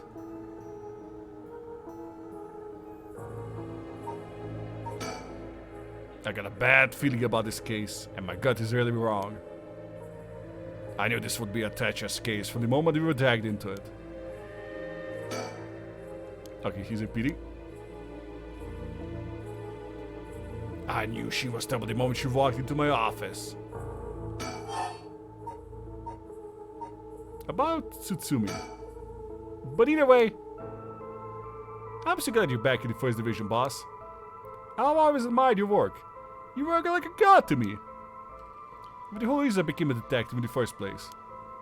Yeah, about that. People have been saying that ever since you first entered the academy, but... Yeah, that's because it's true. I couldn't believe you got transferred out of the first, just as I was assigned to it. So getting to work on a case like this now, just the two of us, is a dream come true. Oh no, he's a fanboy. Happy as I am to hear that, well, how should I put it?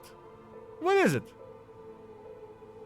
If that's true, I'm not sure you've been showing me the appropriate amount of respect. Huh, but I do respect you. Don't tell me you're going senile, boss. That's exactly what I'm talking about. When you run your mouth like that. It's getting late, you must be sleeping. Don't worry, boss. I'll make sure we get out of here soon. Yeah, I get it. Scared. John Area, a detective in the Tokyo Metropolitan Police Station. First Investigative Division, his rank is Sergeant. This is the first time leading a case. He's like he's graduated from rookie to newbie. He looks like he looks put together on the outside, but acts like a kid most of the time. Honestly, the force could use more people like him. Aww.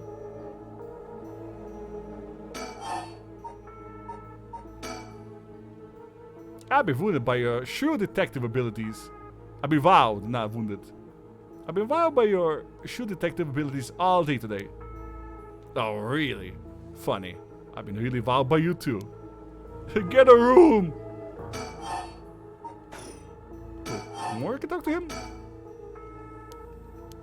Okay, maybe something else needs to happen before we can talk about him more.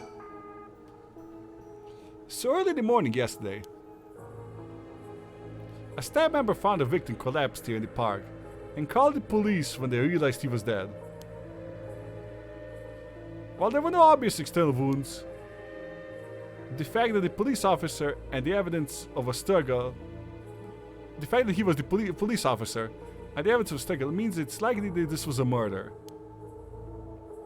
The Subida office sent it over to us since it involved the death of an officer, and we were tasked with the investigation. What we need to do is figure out what happened and whether or not there was foul play involved. I think that about sums it up.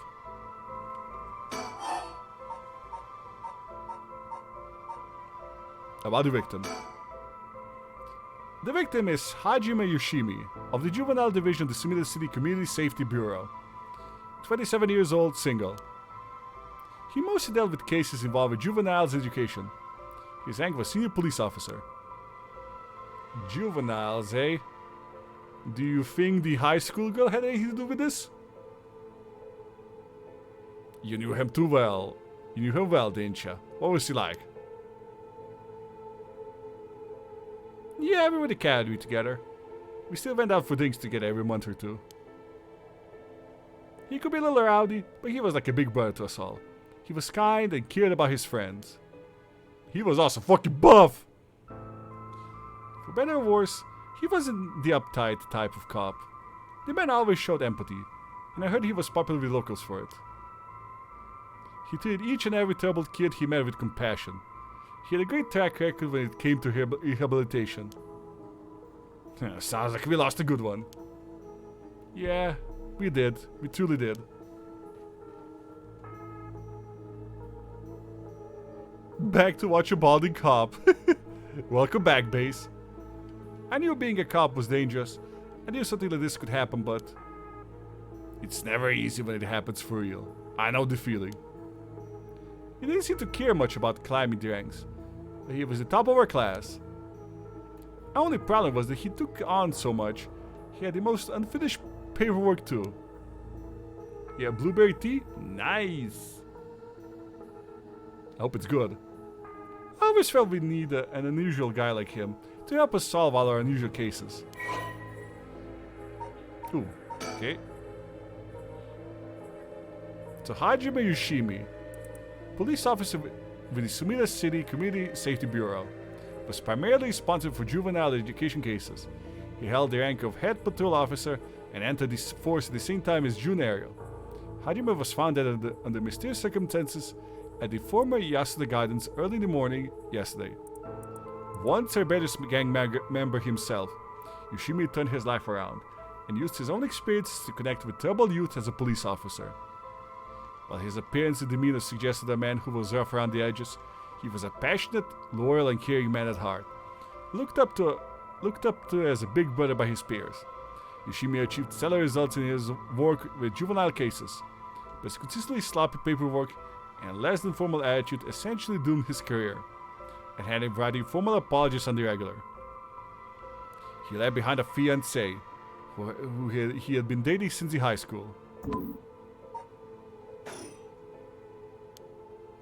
Don't worry, you're playing usually yourself. Me? I was the most normal among my classmates. Besides, the real widow among us quit the academy long time ago. Oh, I wonder if he's talking about the JoJo Bizarre Adventure Detective. There was one even better than you. Yeah, I wonder if he's talking about that cop, the private detective.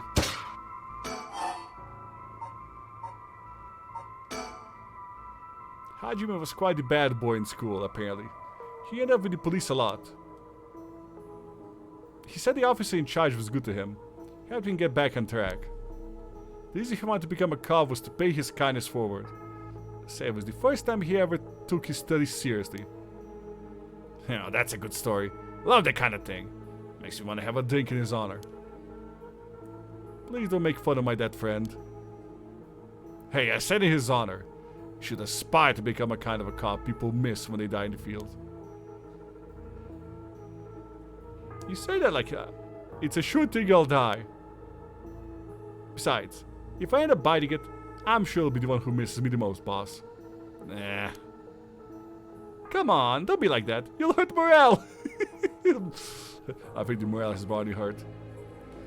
Well, I guess how much I'll miss it depends on how this investigation goes. Nah, I can see myself. I already see it. I can already see it. Area, no! Why do you have to go and get yourself killed? Oh god, is this foreshadowing how we're gonna keep this idiot alive? Ah, shit. I have no idea what's going on with that head of yours. Yeah, that's a sight to see. I can't wait. You can't wait for your own death? Get together, kid. Sheesh, you really are something. Thank you? Yeah, I got a feeling we're gonna have to keep this idiot alive, you know. What a numpty.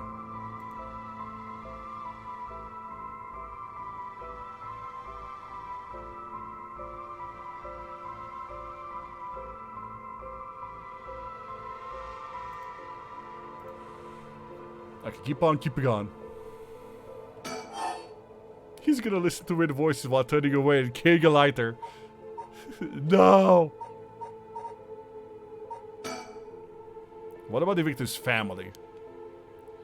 The Shime family is from Kitasenjo in the Adachi city. But Hajime's parents died a long time ago.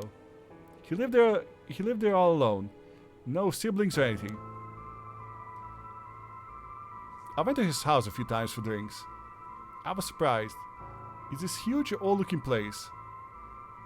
Like, you know, the kind of place that seems super haunted. And he lived there alone? It looked like the home of an old noble family. It was hard to imagine him being such a delinquent living in a house like that. There's that bias I was talking about. If he's from an old family, I'm sure things were complicated. That's a bias too. He never talked about any of that. Even when we were drunk. So I don't know much about it. Oh, one more thing. Yeah? Hajime was engaged. Yeah, we did see in the report that he had a fiancée.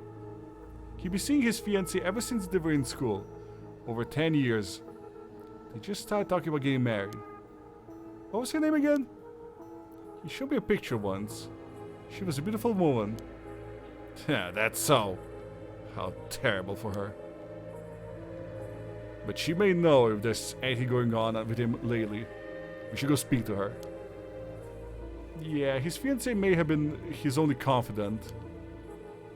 I'm sure someone at Sumida Police Department has already contacted her. I'll look into it tomorrow. if you could survive till tomorrow. Damn, still more about the victim? Yeah, hey boss? I'll look into the case that Hajime was running. Oh great. That's the kind of stuff I want to know. What was Hajime working on the day he died? Well, according to his report from the day before, he had 2 cases involving juveniles. Uh-huh. The first was the suicide of a high school girl who jumped off a building in Kamezawa last week. See guys, I told you that the high school girl was somehow involved, chat. Because yeah, if you remember, the high school girl was trying to get her friend back who died in sussy circumstances, was suicide. Yeah, I did hear about that. The girl's name was Michio Shiraishi. She was second year student at Kumagata High School. But it seems as though Hajime had had contact with her ever since before the incident. So she'd been troubled for some time. That's the thing. About a month ago, he happened to see her walking around town. She looked upset, so he struck up a conversation with her. He was sure there was something bothering her, but she wouldn't tell him what. Must have been trouble at home. That's what we thought too. It seems he visited her home and spoke to her parents, but they said there was no problem, so there was nothing else that he could do. And now she's dead. It's possible he could have prevented her suicide then. He must have been devastated. And that's why he was looking into the Michio Shirashi case again. He must have thought that something terrible has happened that drove her to end her life. But ultimately, he never reported the findings of his investigation, because he was bad at paperwork. God damn it! Hello, loot boxes. How you doing? Hi. Okay. I see. And you're thinking that it may have had something to do with his death. We have to find out what is it Hajime discovered. Right. Let's check with the Sumida Police Department about that tomorrow too.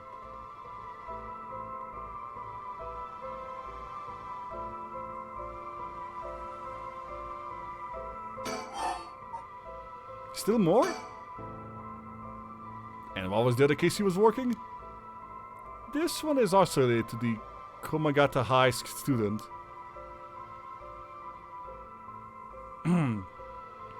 A troublemaker named Hitomi Okuda. She seems to be the leader of a group of kids who is up to no good. Juvenile delinquency, fun. She was pretty bad for a while. Multiple charges of destruction of property, assault, battery, you name it. Hajime had been working with her for about 6 months, and she was finally starting to open up. Then he met with the girl the day he died. Well, every school's got its problems. But I'm sure he'd be worried about how she'd get on without him. Right. Just when she finally found an adult she could trust. She might act out without someone to help her get through this. We'll have to make sure Sumida Community Safety Bureau does their job. But... we can't rule out the possibility that the meeting with the delinquent girl had something to do with his death. Then we'll have to interview her too. Yes, you're right. She may be the last person to see him alive after all. I'll ask Sumida to introduce us tomorrow. Though, who knows if they'll actually let us talk to her. That's what we hired you for. Lay a little boyish charm on them if they need convincing. Yeah, I'm sure they'd prefer me over a scared-looking old man like you, boss. Watch it. I'm still your superior. You ought to act like you respect me at least. At least act like it, damn it. Oh, I thought I was. You are? Shit. Is that how your generation speaks? Next thing you're gonna tell me how based I am? You're the iron you breathe. Hey, it's probably just me, actually. Well, don't think you get away with that with other people. So anyways, boss. Were you even listening? We got quite a bit to look into tomorrow. First, it took Komagata High School. God damn it! Okay, I'm gonna take a drink. There's so much speaking in this game.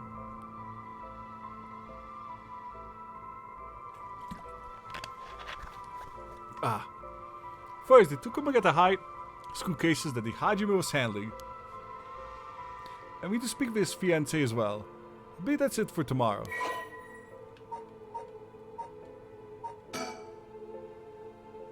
Body found at former Yeoden Gardens. Estimate out death 2 days prior at approximately 11 AM. Cause of death, acute heart failure, cause unknown. Signs of struggle found at scene. Efforts to locate witnesses underway. Body discovered by groundskeeper. Currently investigating the fiancé of the deceased and 2 female students from Komagata High School and the deceased had contact with as persons of interest.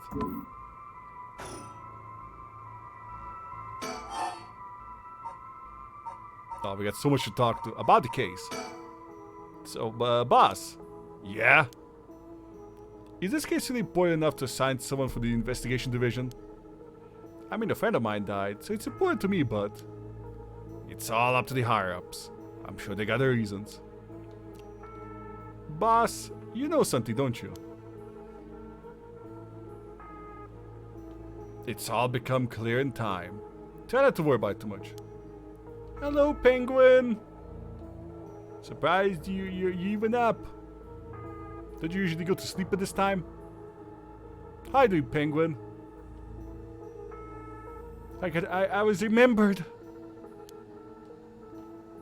Thinking about it. The only thing we know for sure is the identity of the victim.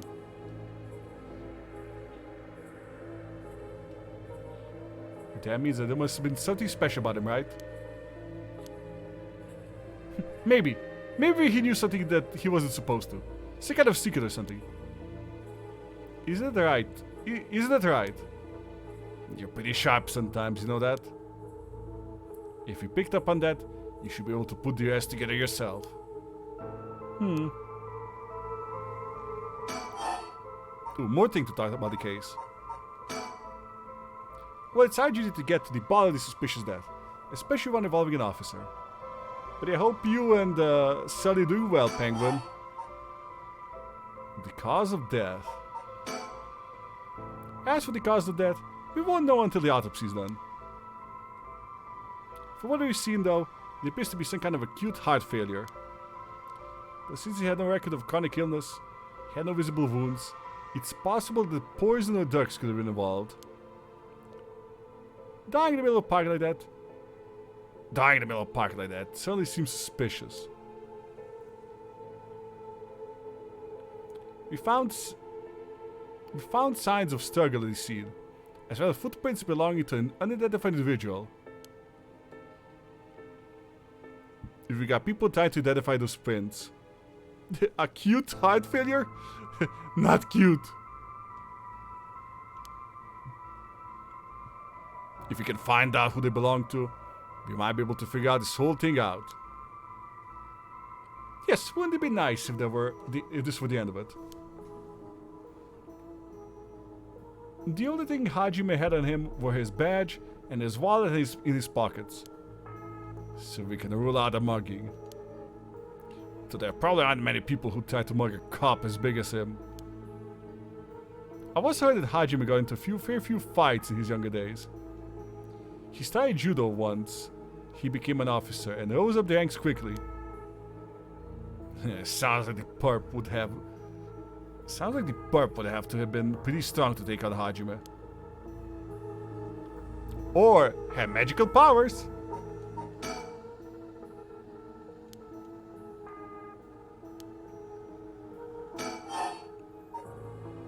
About the cause of death.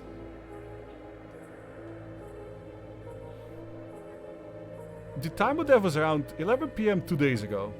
Outside of park's operating hours, of course. His body was found early in the morning yesterday. 11 p.m., the day before yesterday. What was Hajime doing out here at the time in the first place? That's the question, isn't it? The entrance to the park is closed after hours. But it's a small gate that'd be fairly easy for him to get through if he'd really want to. That would of course be breaking and entering, but what do you think, boss? Someone called him here. It's hard to imagine a cop like Hajime would trespass for no reason. And since it seems like someone else was here with him, could they have called him here? Ooh, that doesn't seem likely. They must have been talking about something pretty sensitive to come here in the middle of the night. So Hajime met someone here to discuss something in secret. And then they got into a fight. Shoot Fusen, come on, now! Stop it, base. No, that wasn't magic cause of that. There were no wounds in the body that would indicate a spontaneous scuffle. The perp must have planned something. Then, you think it was mediated? That would mean... They called Hajime in the park with the intent to kill him? Well... There's still a possibility it was just kind of an accident. Maybe the perp tried to threaten Hajime, and things went south from there. We should be able to get a clear picture once we know exactly what killed him. You're right.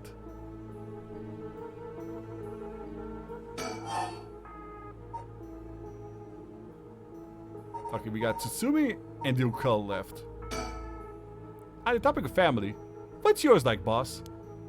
The hell's wrong with you? Prying into my personal life all of a sudden. I never heard you talk about him or anything.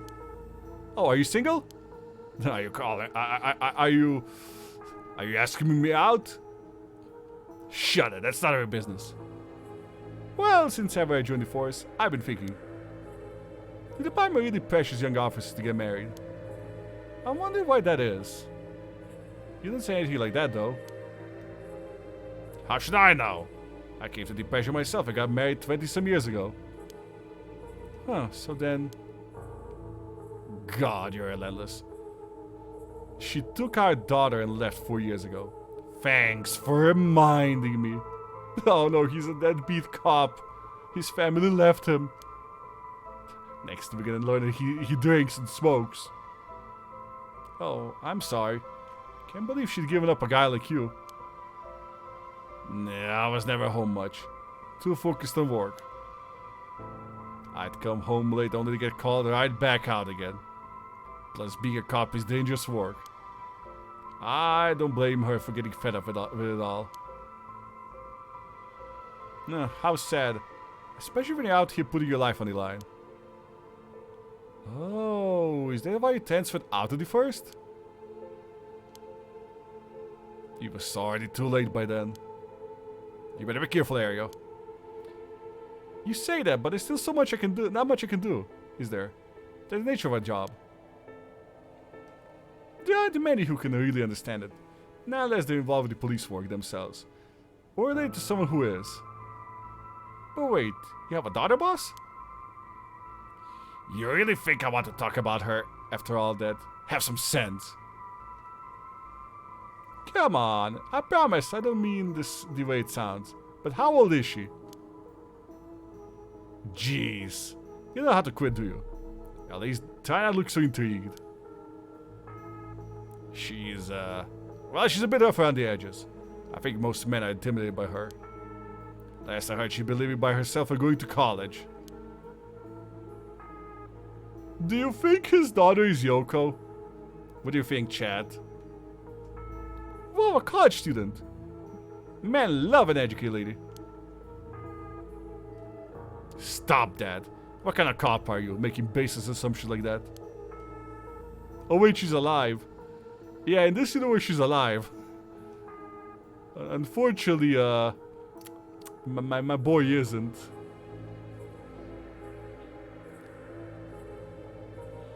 She's living on her own though, huh? You must worry about her. Worry?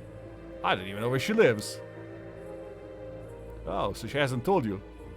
Probably because she knows you'd follow her around everywhere. I would not. Probably. I don't think. Come now. We both know that's not true. Listen here. You may look like a mean old man, but you sure have a soft side. What? Is that supposed to be a compliment? I can't keep up with you. We're done talking about this. Oh, we can talk more about Tsumi. Oh, that reminds me. If you get married 20 years ago, you must have been around the Nejima murder. You know your history. Yeah, that happened a year or two after our wedding. You were the one who arrested the killer, weren't you? We studied that case in the academy. I was only in elementary school at the time, but I still remember people talking about some dangerous criminal getting arrested. All that was just... cracking the case, find the guy, it was all just happenstance. I dare not think about it. It was a disturbing case. Did that make your skin crawl when you learned about it in the academy? It did. We were all terrified. Sounds about right. No one could believe that such a mild-mannered man could have committed such a terrible crime. Yeah, that man made Flappy Bird. And then killed it. If it overlooked one little thing, we may have never caught him at all. I think I still remember hearing that there was only one charge brought against him in the end. That's right. We didn't have the evidence. I knew there was no way such meticulously planned crime could have been there first, but we may have stuck Fumi Chikanejima in a cell, but it was no victory. He always had the upper hand. And all the damage he did to everyone involved, especially the victim's classmates. It's all been 20 years, huh? God damn it. This is why I try not to think about it. I'm sorry. Ooh, oh god, this is long. But I think this might be important, probably. A notorious case from over 2 decades ago involving the murder of a female high school student. He first came to attention to the authorities when part of a human left hand was discovered floating in the Sumida River. Testing revealed it belonged to a missing female high school student. As it appeared to have been severed deliberately, the police launched a murder investigation. A large-scale search of the river was organized, but the highly polluted state of the water made this impossible. Visibility was poor, the stench was intense, and the divers quickly fell ill. They succeeded in recovering only the victim's head and what appears to be part of her leg before the search was called off. At the time of the incident, the Sumida River was as polluted as it had ever been. Neither fish nor shellfish could survive in it, eventually causing the annual fireworks festival to be called off indefinitely. Over the course of the search, the police discovered a number of unidentified human bones. This caused a stir among the public, as several other young women had gone missing in recent years in the Tokyo area. It was feared that they have fallen victim to the same fate. Forensic technologies at the time, however, were not advanced enough to determine the identities of deceased, and so police were unable to open any inquiries. Due to the overwhelming lack of circumstantial evidence, the investigation ground to a halt until the hero unrelated individual came to the attention. During the questioning about the separate incident, Fumichi Kanejima, a 36-year-old shop owner with no relation to the victim, divulged details about her that had never been released to the general public. An investigation into his background was conducted, leading to his arrest. Nejima testified he had snatched his victim from the street and confined her in the underground storeroom of his shop, which also served as his living quarters. He chose her for no specific reason, but simply decided she was an opportune target on seeing her walking alone at night. After keeping her locked up for several days, he restrained her, sewed her mouth shut, and severed her fingers and toes with a box cutter. Ugh. While she was still conscious. As she screamed silently behind her sealed lips, He proceeded to her wrists, her ankles, her elbows, her knees, working his way up inwards, slowly and methodically. His breathing constantly wavered in and out of the consciousness. Her ordeal continued until she died of blood loss. Najima dismembered the rest of her body and disposed it behind his home in Sumida River, before cleaning the storeroom and returning to his everyday routine as if nothing had ever happened. The brutality of his actions shocked the nation when they were eventually reported. Once apprehended, Najima readily divulged details of the murder, but was less willing to explain his motive. When asked, he would only break down in tears, saying, "I don't know what came over me. I know it was wrong. Dude, you butchered those women with box cutters." In the end, police could expect nothing more from him than an expression of remorse. Although the efficiency of his methods strongly suggested that he had committed similar crimes in the past, no corroborative evidence ever came to light. Najima was sentenced to life in prison at his first hearing. The sentence was imposed with no appeal from the defendant. Gameplay guide?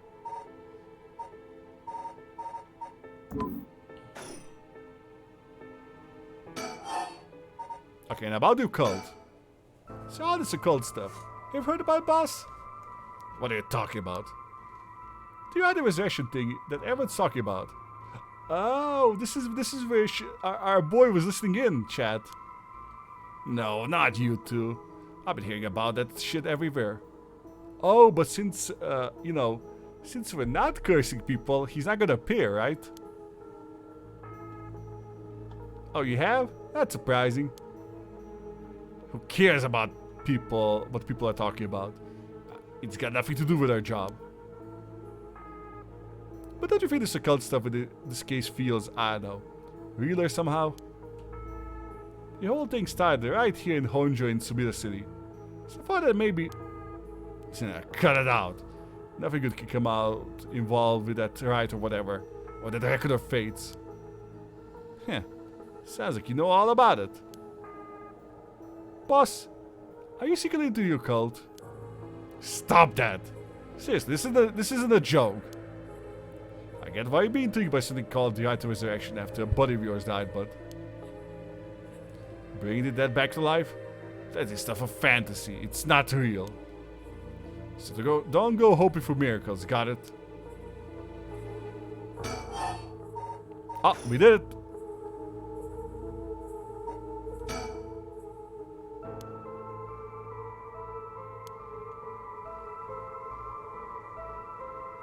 But if I talked about everything, how do we leave?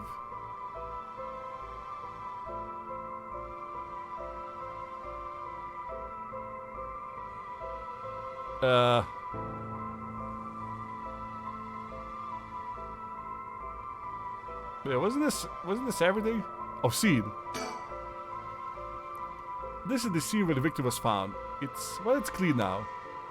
It almost feels like nothing happened here at all. But once an incident like this has come to pass, there's no going back.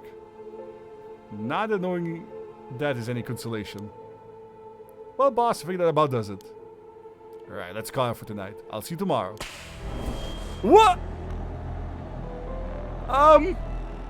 Oh god, what is that? Yeah, boss. What's wrong? Don't tell me I'm going senile. Damn it! It was that case all along. I think we just got cursed, chat. Believe me. Boss, what is it? Is this thing over there? Grrr! Such deep sorrow. Are several memories flowing into your head? Kill them! Kill them! Those who spread lies. Kill them all! You acquired the power to curse stone, the evergreen beach. You can use it to kill those who intentionally try to mislead you. Oh. We have the power to kill liars, chat. Oof.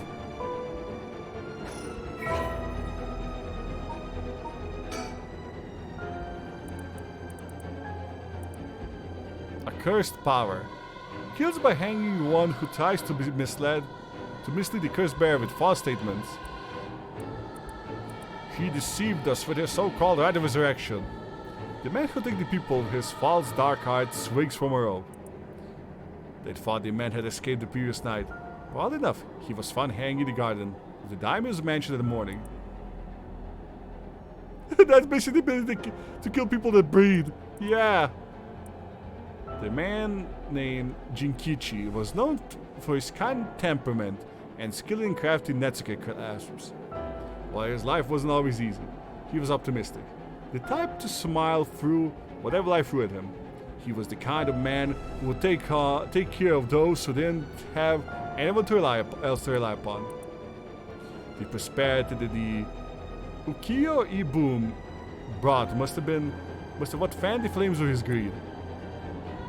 The old craftsman was found in a miserable state, as if sentenced to some cruel fate. Perhaps he'd ended up his own life, unable to bear the weight of his crime. But dead men tell no tales, and the people thought of him as a bad man even in death. He hung there for days, with his neck stretched horrifically, a visage of pain still etched on his face. It was clear he must have struggled greatly as he died, his flesh marked with dark scars, with the rope wrapped around his whole body. The beech tree's leaves do not fall, neither did the man's body hanging from it, as the mansion's owner was not at home. Another unfortunate event. The people held their tongues, fearing divine punishment, but the rumors persisted nonetheless.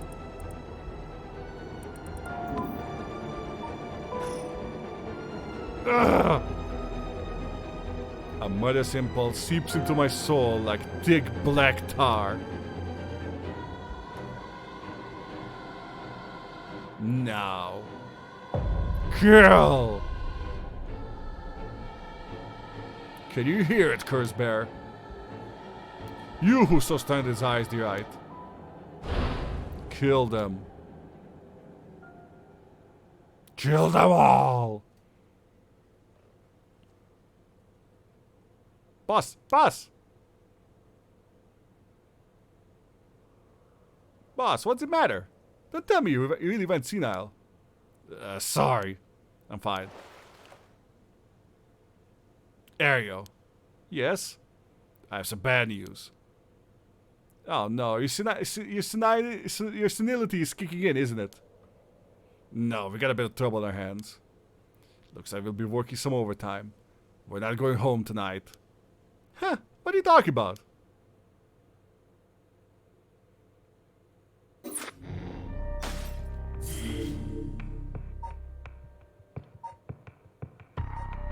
Ooh. Alright, Chad, what do you think?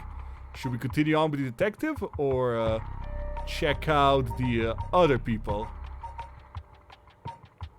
What do you all think? But yeah, that's how the detective becomes the curse bearer. Both. You gotta decide. Oh, I think you already had pet Sheepy. How you doing? How you doing, Sheepy?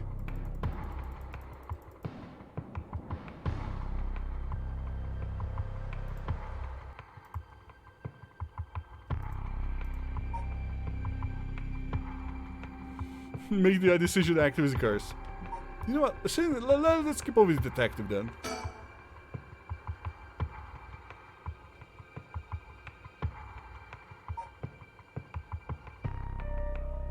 You just won a Valorant comp match? Nice. Congratulations. Good job, Sheepy. Thank you for the head pats. Forming yes to the gardens. Okay, so let me get this straight, boss. The item actually really exists.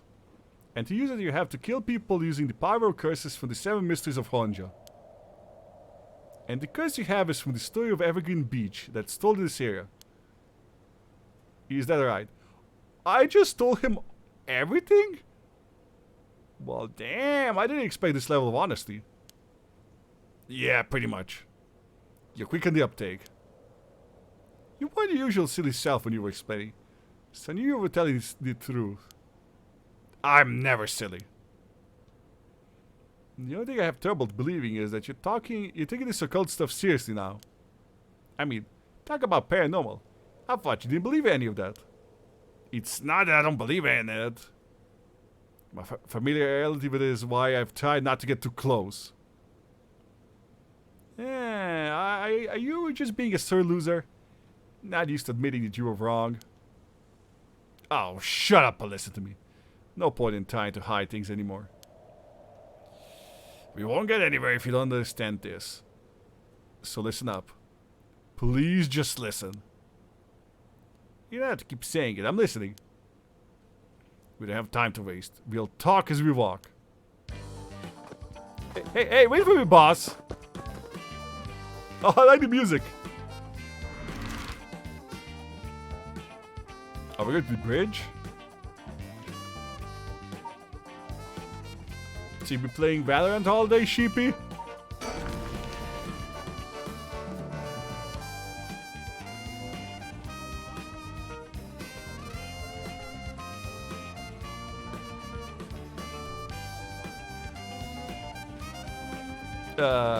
Sorry, I just want to double check one thing. You're telling the truth, right? This isn't a side effect of senility. It's the truth. Not like you prove it though. Revealing the existence of a secret department is against the rules, even to fellow cop. But this is an emergency. I need his help. I'll tell him.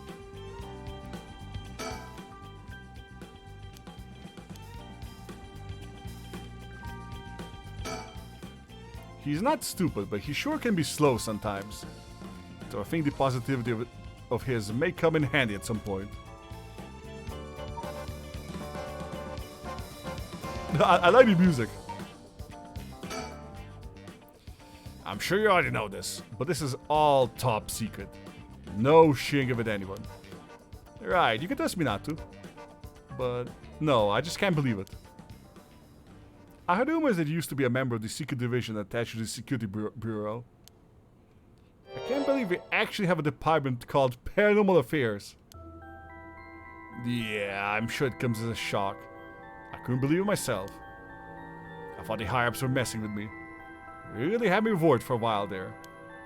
No, this is incredible! That's the whole reason I became a cop. I was always fascinated by these secret agencies and stuff. You serious? But thinking about it, it only makes sense. If curses and spirits really do exist, then of course we need a special department to protect citizens from them. The SCP organization. I mean, what? You seem a bit too eager to believe all this.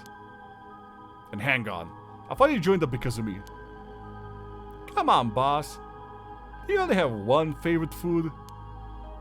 You can like more than one thing. Yeah, see guys, when people ask me about my favorite game, that's my attitude. I'm like, only one? or a favorite movie, only one? I have many. Yeah, whatever. Any case, the official stance is that supernatural doesn't exist. So Paranormal Affairs operates in a secret. And doesn't exist either. Capiche? No, you can only like one thing. Now! Still not sure why they stuck me there. Those 4 years. I worked nothing but cases involving the supernatural. Ooh, we got more files. Paranormal Affairs Bureau. PAB? Although officially called the Tokyo Metropolitan Police Department Security Division, Special Security Unit, Paranormal Affairs Bureau, it is more commonly referred to simply as Paranormal Affairs. Only a handful of people know of its existence, even within the police force. As the name suggests, it specializes in investigating the resolution of cases involving paranormal phenomena. Since the existence of paranormal phenomena is not public knowledge, nor is it readily believed by the general population, the Bureau's activities are conducted in utmost secrecy. Currently, there are only 5 members, including the chief. The Bureau has a network of psychic contacts across the country who assist with their cases, including Mio Kurosuzu. The Bureau undertakes investigations into any suspicious stories, that crossed their desk, though the vast majority turned out to be hoaxes. To the sheer volume of cases, close-lipped, experienced detectives without paranormal abilities of their own, such as Tetsuo Tsutsumi, are sometimes assigned to investigate. The current chief of paranormal affairs is a man named Koiru Nakagoshi. He was born to a family of psychics who have been involved in keeping the world safe from paranormal phenomena for generations, and has served as Mio Kurosuzu's mentor since discovering her. Kuro is an elusive figure. Very few have met him in person, and he is rarely seen in the office. It said that this is because he has often been the target of curses. However, some theorize that it is in fact because Kuro is not actually flesh and blood at all. He's seen in his office usually occupied by a Nyu, a legendary creature found in Japanese folklore.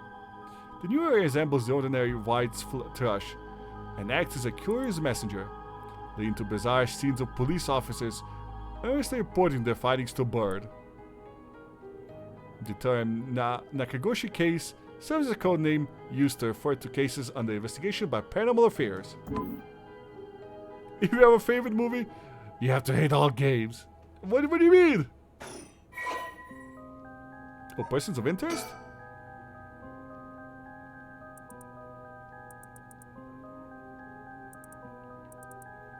Oh, I got more stuff on you. Born to a relatively well-off household, Jun developed... did I ever actually read any of this?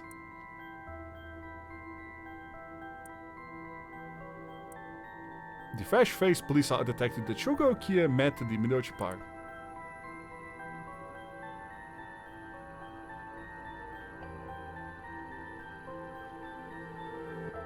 Jun encountered a curse echo while investigating the mysterious death of his colleague, Hajime Yoshimi, in the former Yasuda Gardens at the Tetsuo Tsutsumi. When Tetsuo explained to him that the supernatural is real, he accepted this fact without a moment's hesitation, and vowed to help his partner solve the case. Born to a relatively well-off household, Jill developed a healthy sense of self-esteem and an optimistic outlook on life. Although watching action movies and detective series as a child instilled in him a desire to help those in need, it was the sight of Tetsuo Tsutsumi, who was in charge of investigating the case Jun was involved in as a student, that truly inspired him to become a police officer. While Jun still maintains a strong respect for Tetsuo, he also gets much enjoyment out of making casual cracks to get a rise out of the veteran officer. As an adult, Jun continues to hold onto the faint hope that the world as he pictured in his youth, a thrilling place in which superhuman heroes do battle against secret evil organizations. He attended the police academy with Richter Kai, who is now a private investigator. Ha! I knew it! He was with Richter! That stupid JoJo character. The two initially became friendly when Jun found Richter holed up alone in a reference room scouring over old crime data and invited him to go bowling. Ah! Jun, my boy! My cousin, let's go bowling! A popular pastime during this era. And our main man himself, possessed by the Evergreen Brooch, we know that. Previously a member of the Secret Paranormal Affairs Bureau within the Tokyo Metropolitan Police Department, Secret Division, he makes use of his experience to investigate the ongoing large-scale curse incident with his partner Jun Ariel. Rather than sitting behind a desk, Chief Inspector Tsutsumi always worked in the field as he moved his way up to the police force. Behind his stern face lies a compassionate man ever prepared to help his fellow officers. That same attentiveness to his work and colleagues, however, cost Tetsuo his marriage several years ago. Tetsuo has a penchant for candy desserts, which he tries but fails to conceal from other officers at the risk of appearing soft. He delights in buying local sweets whenever he's sent to investigate a case, and would often volunteer to be dispatched to distant locations to quiet them while he was with the Paranormal Affairs Bureau. He's like, I gotta get some candy! He's also surprisingly knowledgeable about current trends, a trait he puts down to investigation-related research, but which is actually spurred by his wish to have something to discuss with his daughter. Hold on.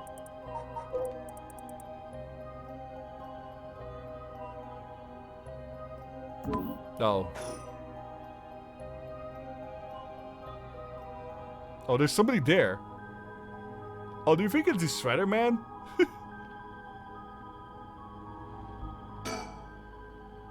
So do you, have it? Have what? Spirit sense, of course. Are you what they call spiritually gifted? Nope, I never felt anything at all. Even if I did, I'd be a lightweight the best. One beer and I'm down for the count. Why with the alcohol and allergies? Oh, huh. Is that how people in the field quantify someone's spirit sense? Like how much liquor they can handle? Nope, that's just me.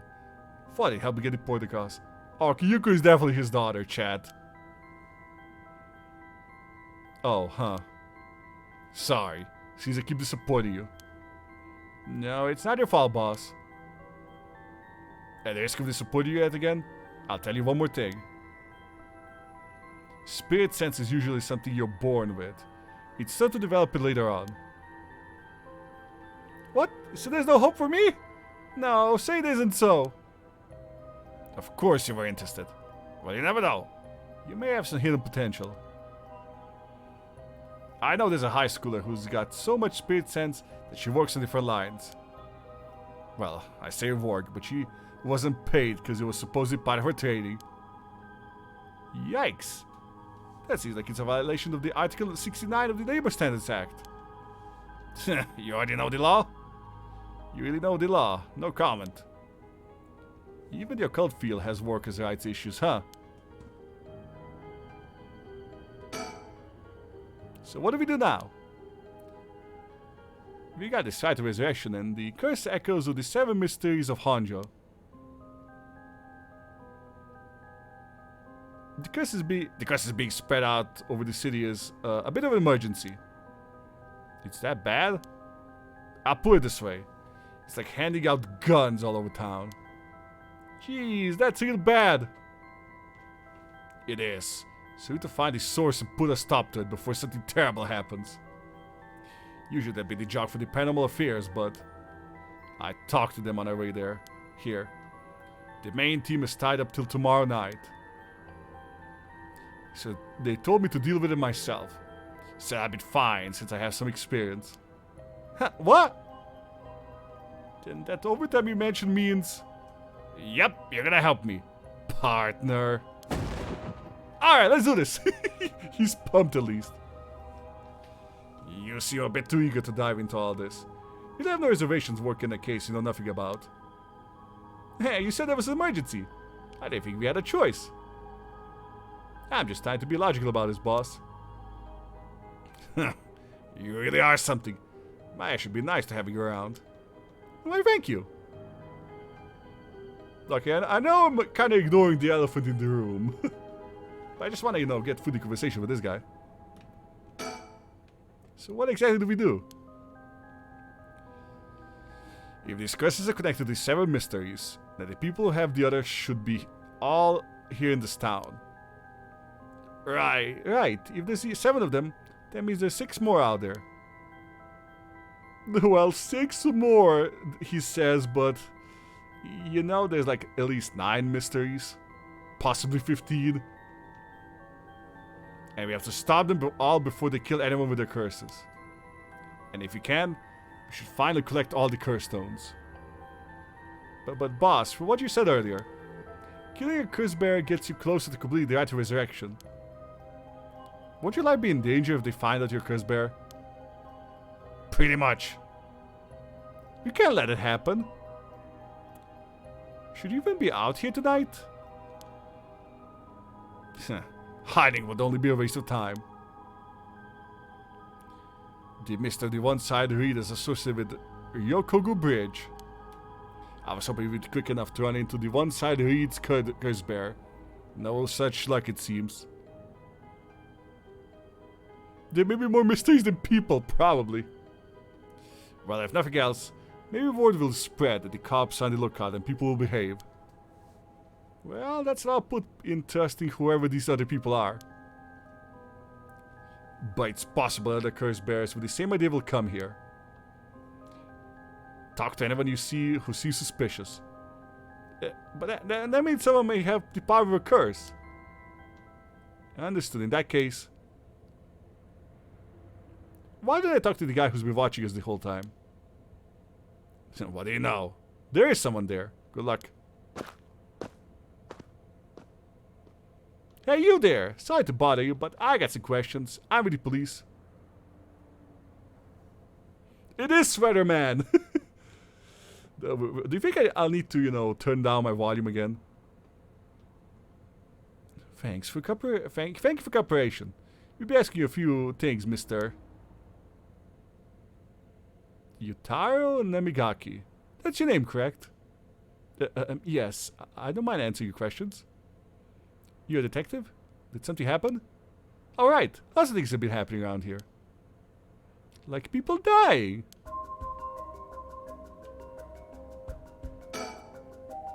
If this were a normal case, I'd be fine letting him take the reins. But curses involved here. I should take over. The man identifies himself as Yutaro Namigaki, 21-year-old college student. He was watching us calmly. We need to be careful with this guy. Okay, I'm gonna make a save.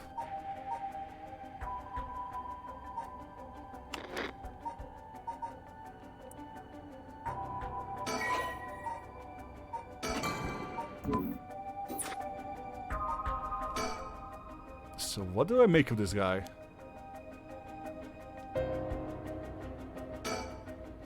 Boss, let's talk to this guy.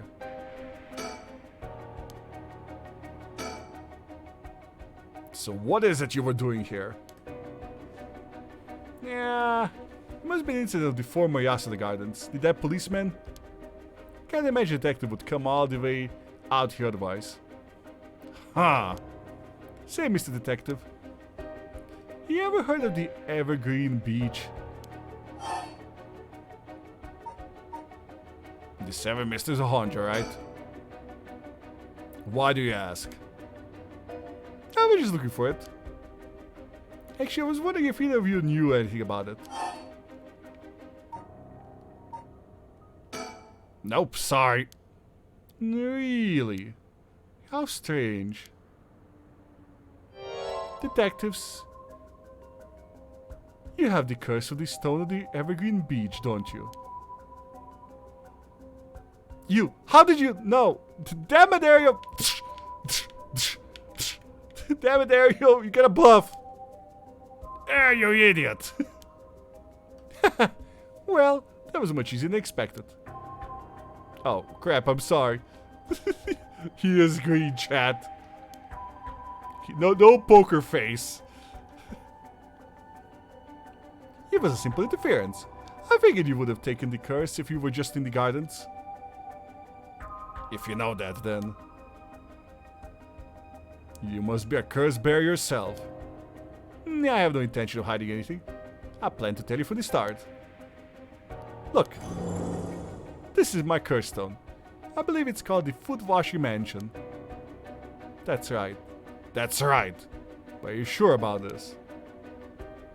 I'm not trying to kill someone as soon as I found out they were a curse bearer. Not without talking to them first.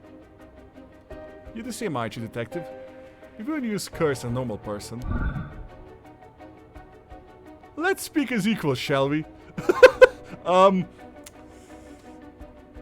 So, he's fucking lying?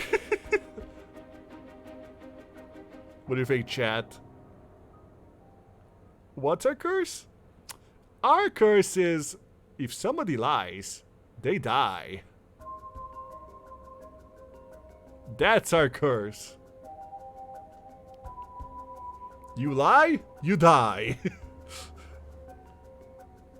Kill it is. But, okay, but thing is, we're trying not to kill people.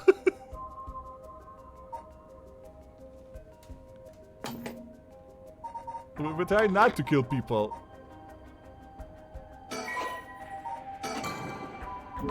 Or at least, you know, the characters try not to kill people. But what do we want, chat?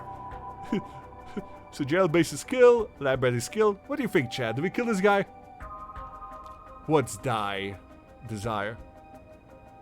Then you change your answer to kill it anyway. Oh. We're not a good person, are we?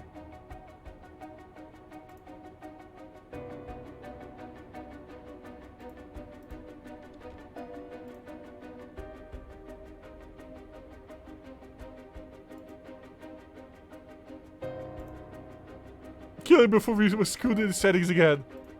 Alright. Boss? Sure, if that resolve this amicably too. Oh. I think John dodged our or maybe he was telling the truth about being because this is equals, chat. Either that or John prevented us from killing, this guy.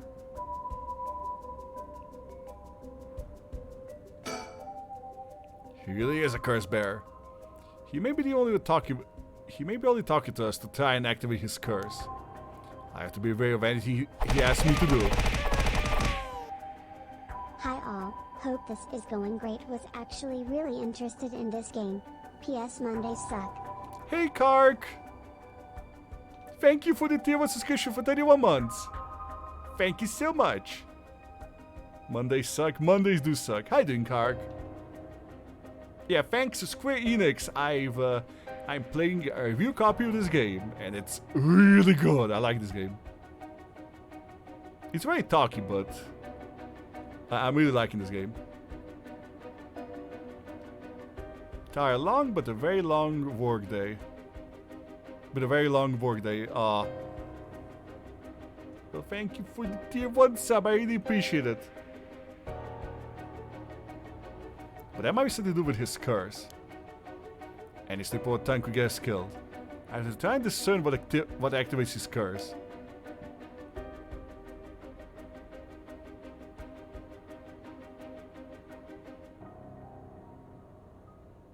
So what do I do?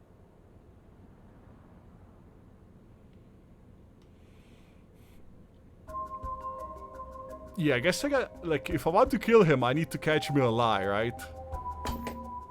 So maybe what he said wasn't a lie.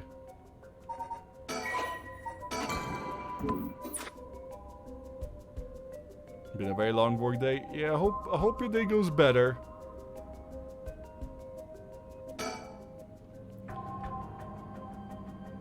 To your curse bear, so please be careful. Fortunately, I don't think he knows which one of us is the curse bear yet. If we play things right, we should be okay. But before we talk, there's something I should tell you. This is my curse stone. The Evergreen Beach, just like you thought. What? Boss, why'd you tell him? As for how the curse works... Boss, are you having another senile moment? If you tell him that... It hangs to death anyone who would try to mislead me. So if you try to lie to me, the curse stone will let me know. I don't have to use it to tell, understand? Well, really? That's super useful. I see, understood. That's pretty useful power for detective. Now then, let's talk. Damn. Seems I lost the upper hand. No point for petty things then. I'll be honest with you.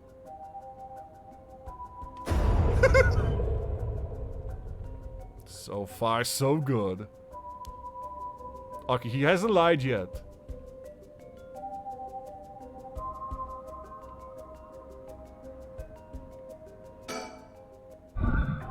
There's something I want to bring back. So like your sister's collecting soul drags.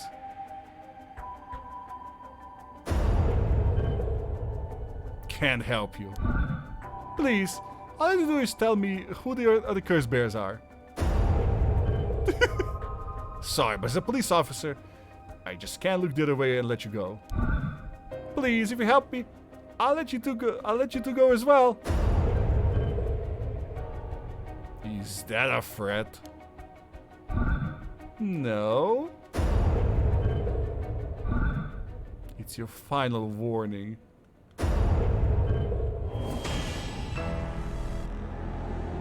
Oh, not again. Hold on. Wait, should I die just to see what happens? My curse, the foot washing mansion. No. Okay. Did you really think you could escape just by being careful? It didn't matter to me which one of you was the cursed bear. I'll be taking both of your soul dregs anyways. Wait, Namigaki. The foot washing match is a powerful curse, and so simple to activate. It's ready whenever I need it. There's no escape from the voice on my feet.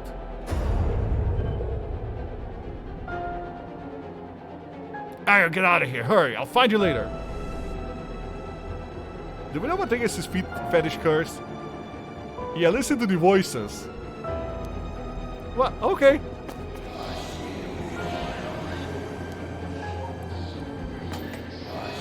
Don't worry, we can solve this.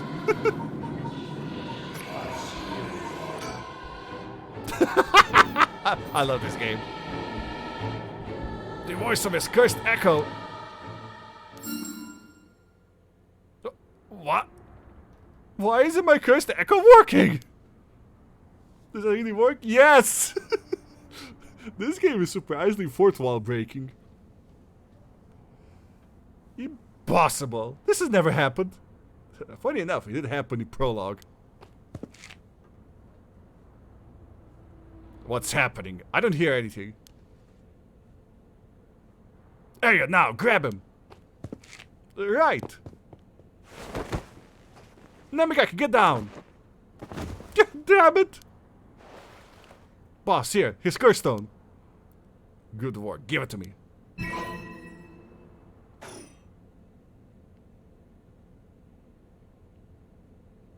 Damn it, why? What do you think, boss? Should we lock him up? Okay, let me put the voices back on. Yeah, honestly, this whole fourth wall breaking stuff is what drove this game from good to great for me. Should we lock him up? I haven't even touched you. You can't consider this assault of the... You can't consider that assault of a police officer. Let him go. All we need is a stone. How could this happen? My right of resurrection. Give it up. The eye was too good to be true from the start. I know what happened to you. We'd be better off mourning whoever you lost the right way. Now get out of here. Damn it. This guy's a bit of a loser, isn't he? Phew, that was a close one, huh, boss? We'd probably be dead if he had activated his curse. Yeah, I'm not sure what, but something stopped his curse from... Gah. Boss, are you okay? Are having another curse stone hurt? Yeah, the curse from this one is flowing into me too. Oh no.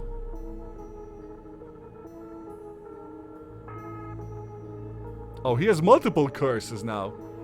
I saw what activates the curse of the foot washing mansion. And the resentful memory is bound to it. Ah, I see. I thought this one was one of the stranger ones of these 7 mysteries. Now I know why. This sure is something. What do you see? Let's save that for later. All I need to know, for now, is that it's a particularly powerful curse. We're lucky we took it away from him quickly. Phew. So yeah, that's the original story. Kills by crushing one who hears the command wash. A resentful memory. She was an accomplished Onmyoji. Alas, she did not use her talents for the good of the world or the people, but for her own selfish pursuits of beauty. After a fierce battle, the woman dragged herself through the streets. It was like something had gnawed away at her body. Will I die? I already obtained what I needed. As long as I have this. Suddenly a terrible realization dawned on her. Her legs would move. She fell to the ground. What was happening? Surprised, she looked down. Her foot, once so beautiful and delicate, had grown ulcerated and rotten. He got her. She was on the verge of death and covered in filth to boot. Crawling to a nearby house, her breath caught in her throat. The curious residents opened up, but recoiled from what they saw. My foot is so filthy! Someone, please quickly! The woman expired while mumbling something unintelligible. And so ended the life of a woman consumed by evil. Oh, so I think she died from another curse, chat. So somebody cursed her. And the only way to get rid of the curse was to wash her feet. But, you know, that relied on the kindness of other people. Woof. What a way to go for somebody evil.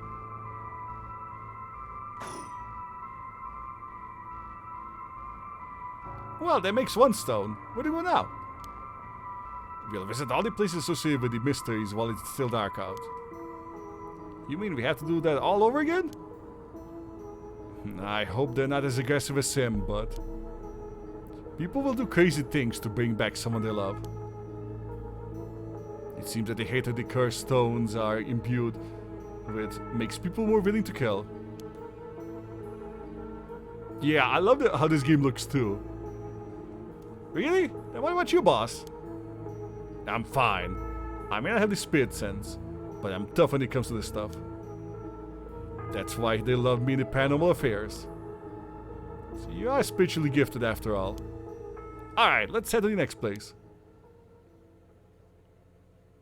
Yeah, this game is very, very, you know... It's like, you know...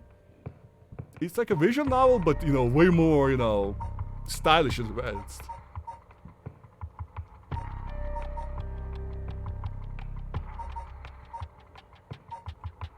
But yeah, I think if you played like a game like 999 or, you know, those types of games, I think you might like this game too.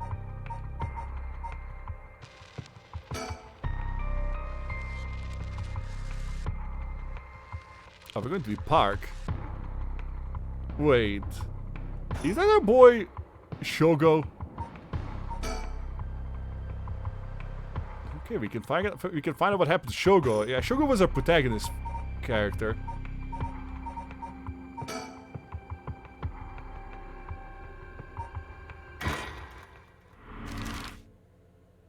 Midoricho Park.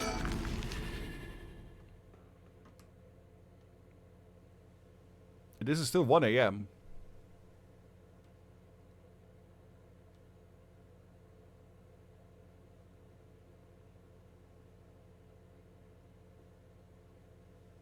Excuse me, sorry to bother you, but I have some questions for you. Oh, that's not Shogo. This is a different guy. What? Are you with the police? I haven't done anything. Don't worry, this isn't an interrogation or anything. We just want to talk. You're Hideki Araishi, right? The historian? We know who you are, and this won't take long.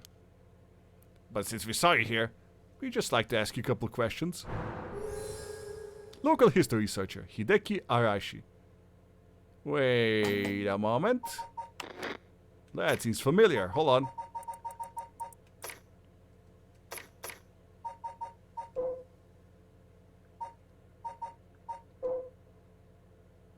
Local researcher Hideki Araishi recently discovered the old manuscript and gave a presentation on it at an academic conference, sending nipples through the field of occult studies. He's the nipples guy! He's the guy who found the Right of Resurrection scroll. I knew that name sounded familiar.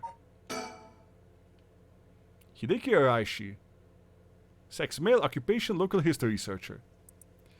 Hideki is a historian who works part-time as a curator at a local folk museum and as a teacher at Komagata High School. His recent publication on the Right of Resurrection has caused a stir in local circles. Hideki is the quintessential obsessive researcher. Despite being entirely unsuited for teaching, he had no choice but to take up the position at Komada High School to make ends meet. While having a captive audience in his classes goes some way to satisfying his need for respect and recognition, his conceited nature makes him unpopular among the students. Oh, he's an asshole. Lately, he's concerned that articles he contributed for purely monetary reasons have won him the reputation as a researcher of the occult. But the surge of interest on the topic and the resulting volume of articles requests he is receiving are undeniably tempting. Hideki is regular at the Kurokyo Cafe at the Kurosai Street. Hokusai Street, where he can be found outside his work hours writing essays and manuscripts. His published books include A Study of the Unknown and An Introduction in the Band Industry History. Ooh, and we got information on him. The young man encountered the Yogoku Bridge. His Kirstone was recovered. Yutaro is a lead student in a prestigious university. He lives off his generous allowance he receives from his parents, who are both prominent local figures. Although Yutaro has lived a charmed material life, emotionally neglected home has caused him to develop a spoiled, egotistical streak. The only kindness he knew growing up was from his family's maid. He still fondly thinks of the plain rice with butter they used to enjoy together. Oh, does he want to resurrect his maid? Well, let's get this over with. I'm a busy man. Hideki Araishi. He says he's a local historian. But supposedly he knows more about the right to resurrection than anybody. The fact that he's been here this time of night, it's plenty possible that he's a curse bearer. Question people like him can put unnecessary stress on them. Question people like this can put unnecessary stress on them, depending on their position. This guy is pretty sharp, so I have to play it safe, and only push him when I see an opening. Boss, let's see Hideki some questions. Anything else I can check out? Nope. From appearances, it's hard to imagine this small, bookish, well-spoken man being very dangerous. But in this day and age, you never know. I should be careful. What were you doing? Now, Mr. Araishi, what were you doing out here this time of night? Doing research, of course. Day or night, information never sleeps. That's an admirable philosophy. You know, your research has been quite the talk around town. What was it they were saying? This guy was saying about some book. The Book of Fates. I don't think it was the Book of Fates. Hold on, I think it was the Record of Fates. See, I can cheat, chat. I have knowledge. Yeah, the Record of Fates. Alright, you found some kind of ritual in the Record of Fates. What? Don't tell me you know how to carry out the rite of resurrection too.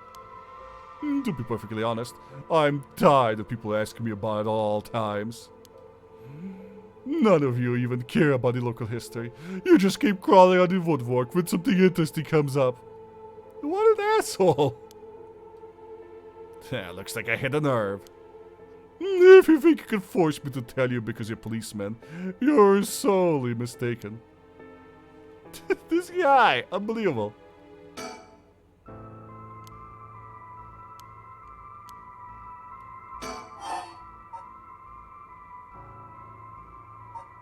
About the Record of Fates. The Record of Fates. Where'd you get your hands on it? The storehouse and old private residence in the city, just as the public was told. Now I'm unable to be more precise due to the agreement with my informant. Why is research? Are you doing all this research so you can use the right to resurrection yourself? You're a policeman. Do you really think people can be brought back to life? Everyone I meet. Pitiful. So you don't believe in the right. Whether it's real or not, nothing to do with my research. Such things are better left to the occult freaks. Or so I thought. Things changed. It's become necessary for me to pursue the right. So now, I pray that it's real. What changed? I'm sure you can imagine. I want to resurrect the funds for my research. I don't think the right works that way. I received a large amount of funding for seeking the right resurrection. Then if I find it, I'll receive a sum so great they'll never have to worry about money again. That means someone is sponsoring your research, is that right? So what if they are? You have no idea how hard we work to secure funding for our research. How many cocks we suck. I mean, what? I have no interest in teaching those children. Listen to me, I'll tell you one thing. Those experts you see writing provocative books or spotting nonsense TV to try and get popular, all of them are just trying to get money they need to do their research. With how popular the occult is, saying something even remotely spooky can lead to big money. What? But I bought your book. The pursuit of the unknown begins first and foremost with belief. I was so inspired by that bit. Yeah, my editor added that. I do appreciate your patronage. Unfortunately, however, the occult is now my true interest. My true interest is jacuzzis and money. The fate of the unknown is to be destroyed by thorough research and deconsideration. No way, I can't believe it. You're surprisingly innocent. This guy.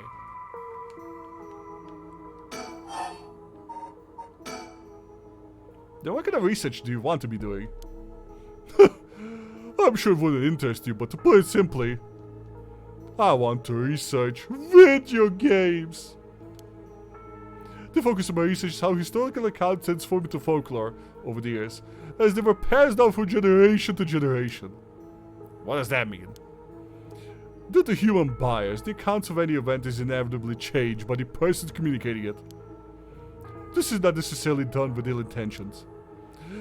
It happens when someone tries to fill in the gaps in a story that lacks detail, or when something left out of the bridge, or a bridge because the story lengths, or when a story twists and shifts and spread through the oral tradition. Even when two stories are told about the same event, differences in culture and environment affect how it's told, changing its content. Silly little things can turn into terribly mysterious legends. My research is studying how history, culture, and legend all influence each other. Huh, I see. Take the Seven Mysteries of Honjo, for example. Why are some mysteries seemingly about nothing particularly interesting? You'd think stories will last a decade, let alone hundreds of years, so why? Perhaps putting it that way piques your interest? I admit I'm curious. So that's what you've been researching all this time. Makes sense. As I said, it doesn't matter to me whether the right exists or not. If people in the Edo period believe that what was written in the Record of Fates was real, then that's all I'm interested in. Okay, we haven't caught him a lie yet. At least, you know. With our powers. Oh, we can keep talking about his research. And this is why we dare Swalt. Doesn't tell the true story, not like we do. I mean, the wrong way. But I like to be realistic. The research I like to do is unfortunately not very lucrative. That's why I need to take some risks. Okay, that's all about the research. So what was he actually doing? Was the research you were doing just now also related to the Right of Resurrection? Well, yes, that's right. I was trying to resurrect something in this park. My funding. What exactly were you looking for? I have no reason to tell you that. You won't understand anyways. It's very sciencey and stuff. Well, in that case, I think I might have a guess as to what it is you were looking for. Ooh. Let's go with the Curse Bear. What? Damn it. If you know about that, then... Calm down, I need to get to defensive. Let's show the curse stone. We both want information, right? Why do you have a nice friendly chat? A curse stone! You're a curse bear! Halif, it is the Evergreen Beach then? Yep. Will you show me yours? This is mine, the ever-burning lantern. So he was the guy we killed, who was trying to kill us in darkness. Interesting. Let's reveal the curse details.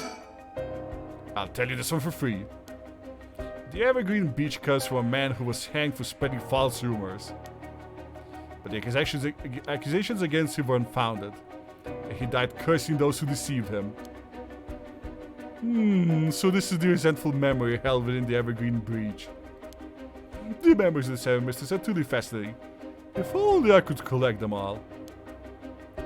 Do whatever you want, but you should also know something. This stone of mine lets me curse anyone who tries to mislead me. What? But... So don't try and lie to me. I'll know. You would curse the citizen? And you call yourself an officer of the law? That all depends on you. I don't want to use it if I don't have to. What is it you want? The curse stones are dangerous. I'd like to confiscate yours. Excuse me, but my right. Read Yeoden. Why are you eating me? I don't think he ate me today. Before. You monster.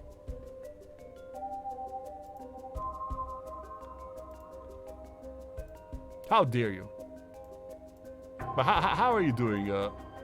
How are you doing today, Wolf Warrior?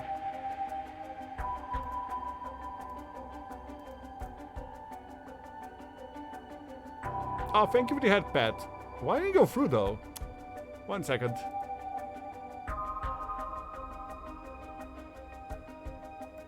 Yeah, this has been breaking a lot lately. You're not going through. It worked fine earlier.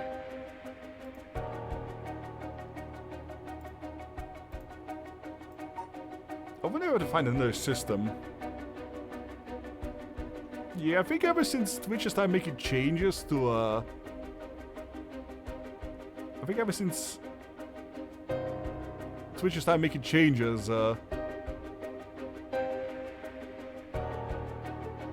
it's been a bit rough. Hold on. I'll refund.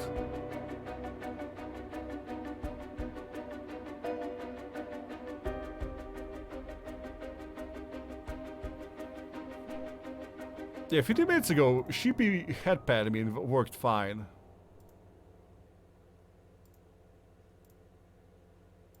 But it should work now. Excuse me, but my right. First, let me ask you one thing. You haven't used that curse, have you? No, of course I haven't, I swear. Oh, but give me the head pad. I see, good. Now why don't you hand over that stone? Unless you dare try using it on me instead. Damn you, I won't give it to you. If I were to say that, what would happen? Would it be crime? The police are aware of how dangerous the stones are. I could arrest you under Article 1, Section 2 of the Minor Offences Act. Or you hand it over and all you lose is a secret ability. Think of what would happen to all your research if you were arrested. Fine. You can have this stone. Here. Nice.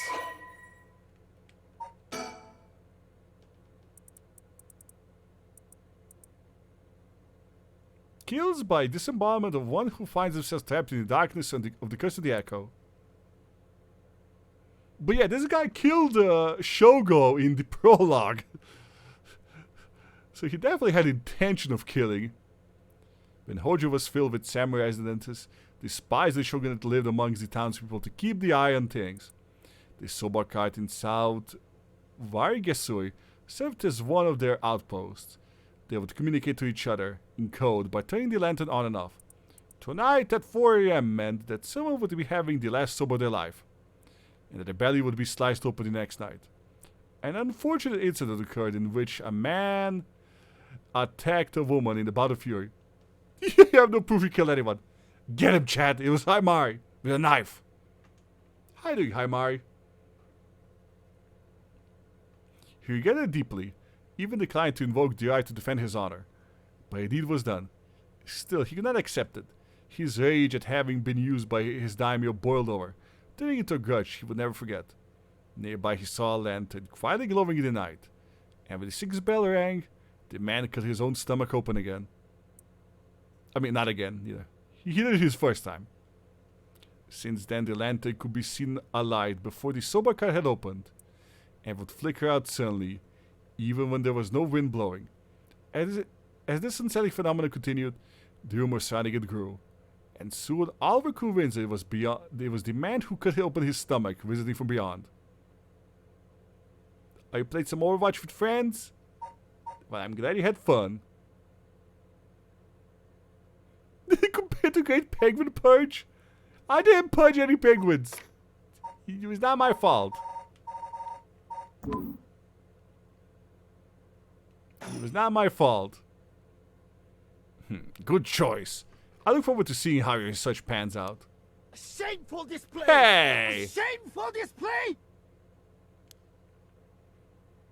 Alright. Would you tell us everything that you know about what's been going on? If you help us, we'll give you all the information we've gotten after we solve the case. What do you say? In that case, will you tell me all about the resentful memories of the 7 mysteries? I believe that the key to the secret hidden in the record of fates. Yeah, sure, why not? I'll learn about them as I collect the curse stones. Oh, this guy was amicable, though. But thanks to you, we learned a lot from him. I wonder. The mysteries and the rites are all public information. He kept everything he knows about the other curse bearers, and the source of the curse here hidden. I was hoping he'd at least give us a clue about how to beat these curses. Now I see. They wish you were more aggressive next time. They make them spit them out. And by we, I mean you. I'm guessing he wants to save this curse. He wouldn't have told us anything, no matter what we asked.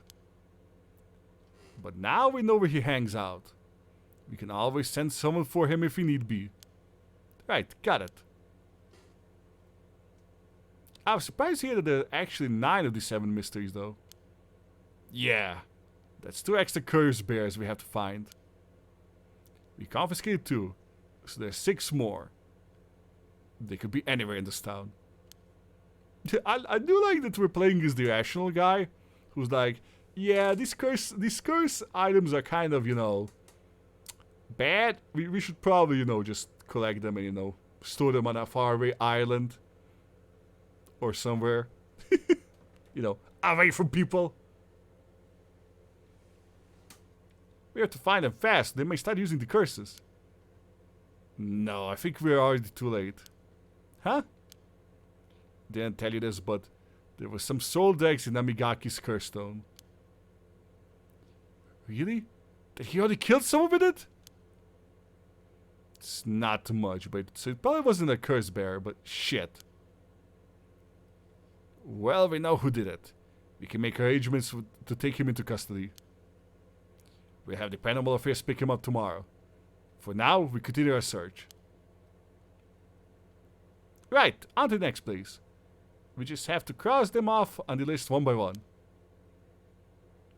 Oh, but boss? Good to know we can use the Minor Offense Act to arrest people with curse stones. But why didn't you do that with Namigaki? If we could do that, there'd be no need for Paranormal Affairs. What grounds would a normal detective have to put him under arrest? Oh, right. Yeah, I suppose that's true.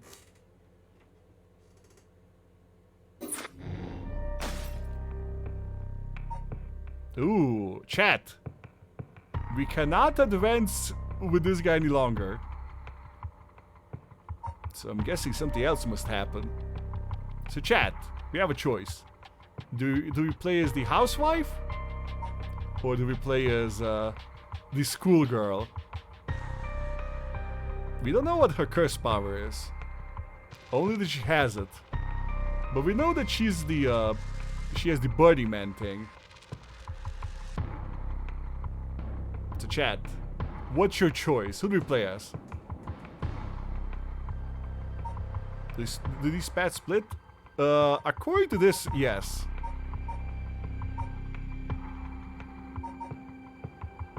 They do split. We know that schoolgirl died within 3 seconds. Yeah, because of you guys. You guys ordered her dead. You know, you guys said to press the button, so press the button, you know. You know, who's the real villain here? You're just saying, you know. I didn't do it, you did it.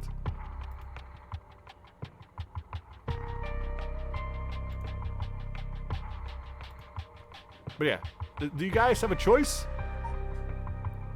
Hara or Yako?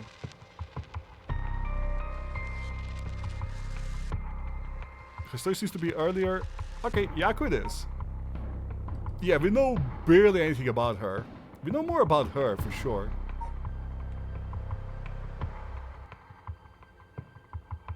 Because her name is Yatko. Yako Sakazaki searches for the Art of Resurrection, hoping to revive her friend who jumped to her death. To get the information she needs, she meets with her classmate, Mio Kurosuzu, in her classroom at midnight to attempt using the spirit board.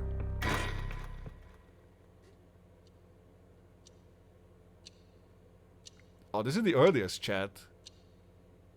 12 a.m. Kumagata High School.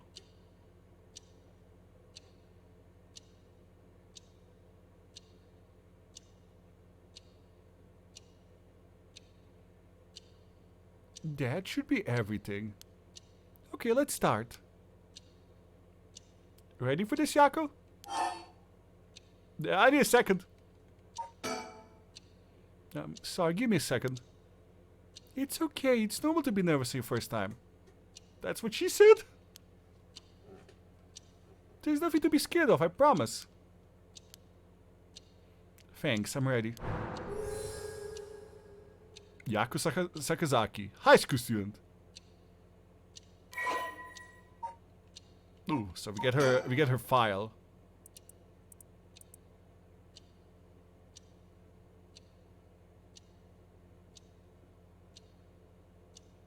Yako is a student at Class 2C at Komagata High School.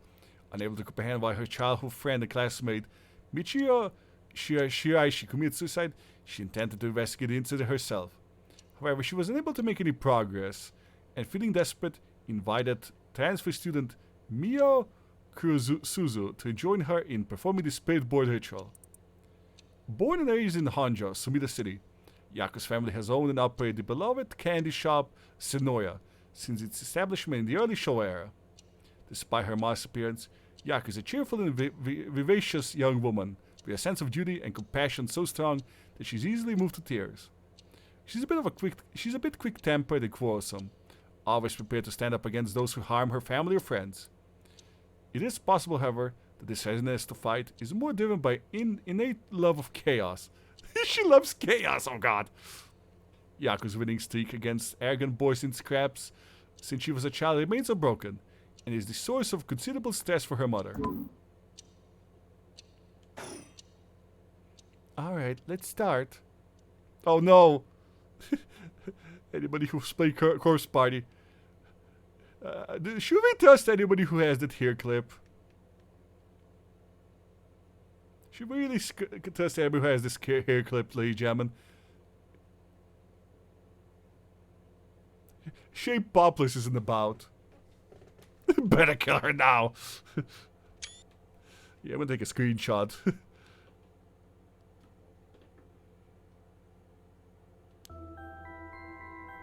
Better safe than sorry. This is the spirit board. This is how we'll start communicating. First, we'll both put a finger on the 10-yen coin that's on the board.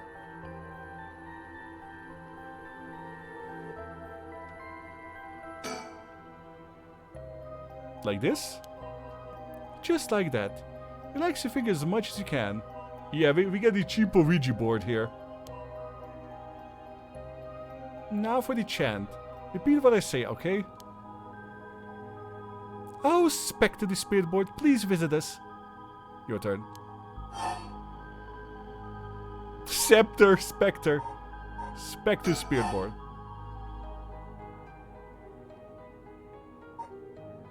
Spectre the Spirit Board. Please visit us. Spectre the Spirit Board. Spectre the Spirit Board, please visit us. Good. Please tell us if you're there.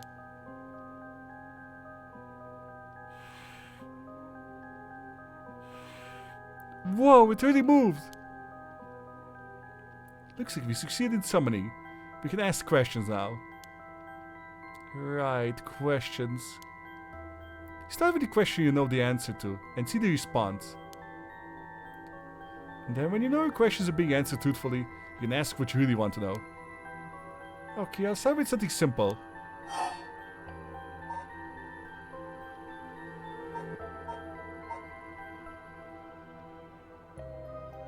What is this girl's name? Fine, what is the name of the girl across from me?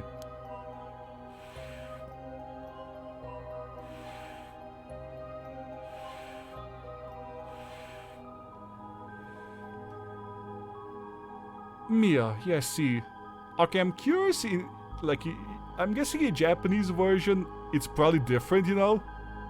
So they really localized this board, probably. If you think about it. Because probably in Japanese version, it's hiragana that we're dealing with. It even used that weird character you use to spell your name. Yeah, there we go. How flattering. Psychic girl, Mia Kurosuzu. Yeah, definitely the original was in hiragana.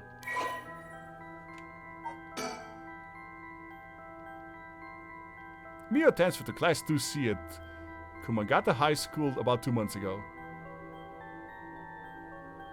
Take her out while you still can. Sussy!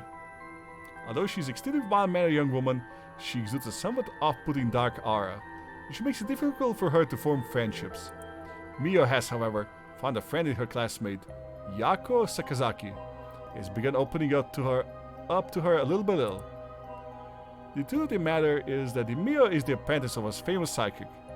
Possessing exceptional spirit sense, she takes on the terrible task of surreptitiously handling spiritual disturbances that break out in schools across Tokyo before they become a problem. She transfers schools frequently as a result, and thus has trouble making human friends. Mia has already solved an incident at Kumagata High School involving a female student possessed by a spirit. Although she takes effort to hide her spirit sense, may develop an impression that Mia has a deep knowledge of the occult and the paranormal upon first meeting her, leading her to be anxious that her secrets have been exposed. The most common comment she receives is that she seems to get along well with crows and black cats. Hey, crows and black cats are okay.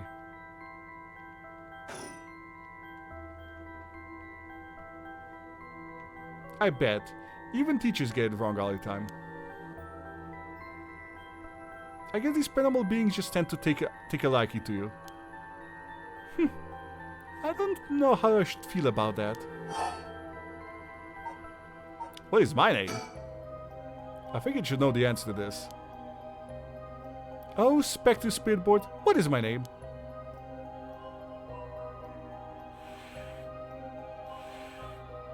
Huh, what's the matter? How strange. No! It told me no? I bet it means it doesn't know. It may be the Spectre Spirit Board, but it doesn't know everything. Really? But I knew your name, Mia. Is this spit really the real deal? Yes! Uh-huh. It's fine. I feel like it's giving me attitude. So let's try it again. I'll ask it again. What is my name? No! You didn't even hesitate this time. What is this place? Where are we?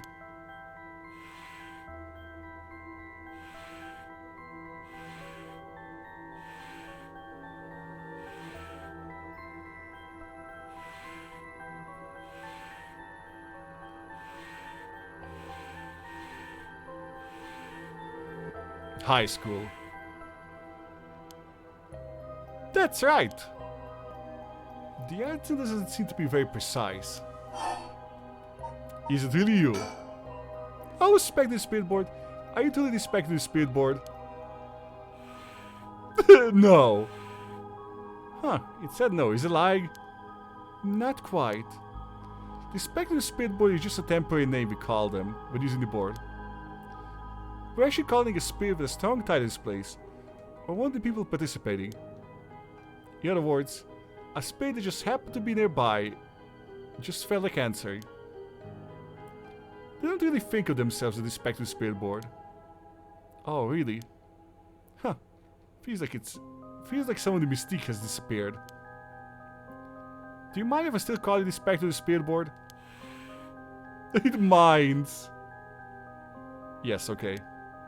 Thanks. Always good to remember to say please and thank you. Also, Yako, you asked if it minds and it said yes, it minds. Yeah, Yako, you misunderstood it. Alright, it's time to try asking serious questions. Yeah. Who does Mia have a crush on? Oh, Spectre Spirit Board. What is the name of the boy Mia has a crush on? Hey! You to ask that kind of question? Does anyone ever ask this kind of stuff with Spirit Boards? Besides, I'm curious. No, let's not do this. No! Huh, it said no. Guess that must mean you don't have a crush on anyone. Phew. Yeah, that's it. No is correct. Let's move on. Ah, or maybe... Oh, Spectre Spirit Board. Do you mean the boys in our class? Busted. Wow. Hey, stop that. Don't make me exercise you. If that's the case then. Oh, Spectre Spirit Board. Is it a teacher at our school? No. Aw, no good, huh? Phew. Yaku cut it out already. We made an effort to sneak in at night. We shouldn't waste time with these questions. You got a point. I can't keep bothering her. Sad. Michiyo's cause of death. Okay, here we go. I'll be serious now. Please. Spirit of the Night Board. Did the Michiyo Shiraishi in our class, who died by committing suicide by jumping 1 week ago, really commit with suicide? No. So it really wasn't. I'm not surprised. I never believed it from the start. Not the important part. Yeah. Oh, we finally got a fight on her. Female high school student. Michiyo was a second-year student at Komagata High School. She was found deceased 1 week ago in a back alley of south of Waigesui Street. Her entire body broken, severely contorted. Police determined that Michiyo committed suicide by jumping from a nearby apartment building. As there was no suicide note, the police based their conclusions on interviews with Michiyo's peers. She was an honor student with good head on her shoulder and consistently excellent grades, making her favorite among the teachers.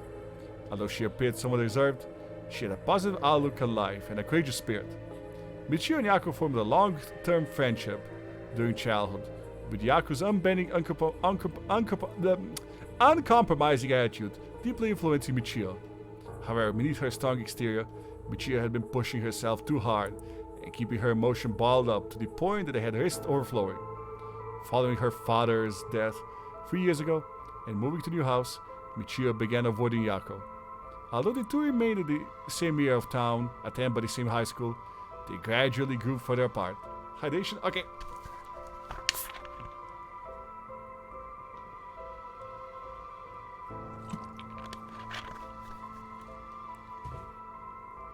Yako herself worried for her childhood friend, but incapable of wading into complexities of Michiyo's home life, kept her distance. The days passed, and though Michiyo longed to confess everything to Yako, the moment to do so never came. Michiyo carried an old talisman, a memento of her father, with her at all times.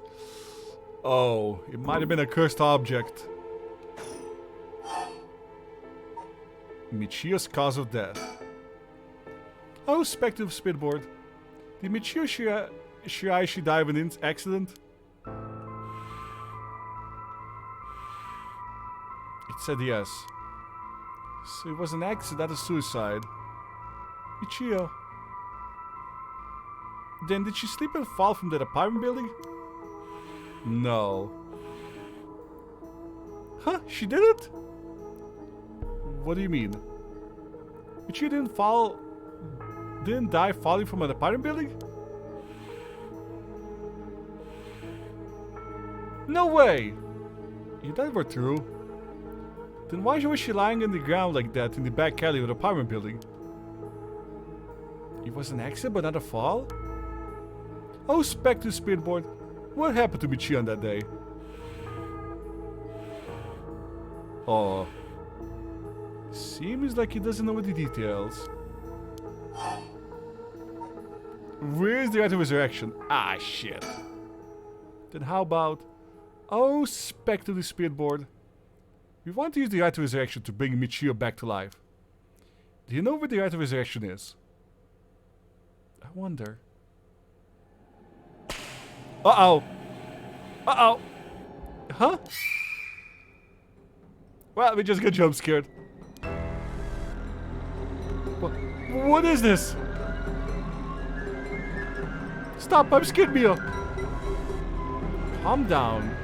You can't let it go before it's over. Oh, she got cursed.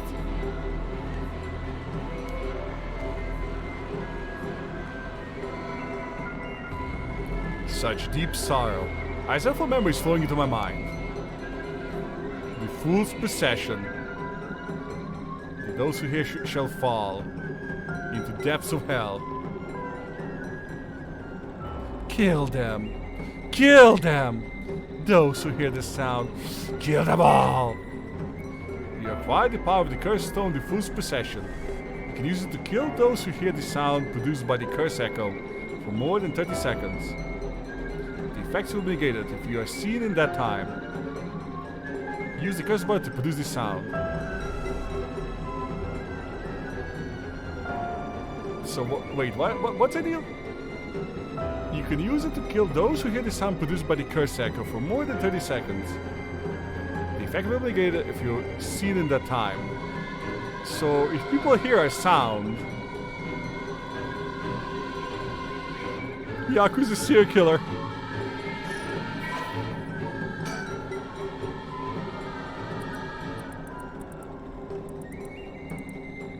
Kills by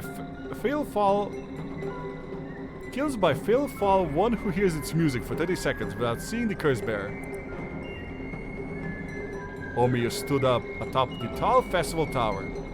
It was her time to shine, and she was ecstatic. It's been years since she joined the troupe, but she has yet to enjoy her daily spotlight.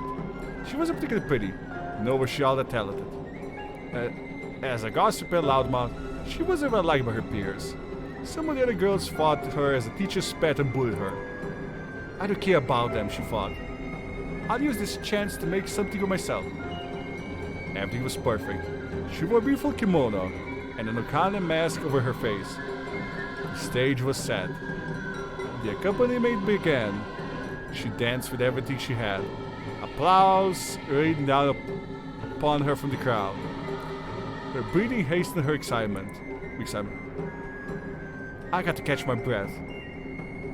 That's strange. I can take my mask off. The smell of glue assaulted her nostrils. So that's how it is. I knew it was too good to be true. Her screams were drowned out by the music as she squirmed and struggled. Homie is giving it all her got. He's giving her all today. We have to keep up. The crowd livened once more. No, please, someone help me. She fell from the tower, writhing in pain, and she begged those around her to help. The music stopped in time with Omio's heart. You were just a prank, bro. A murderous impulse seeps into my soul like thick black tar. Now, kill. Can you hear it, cursed bear? You who so strongly desires the right. Kill them. Kill them all.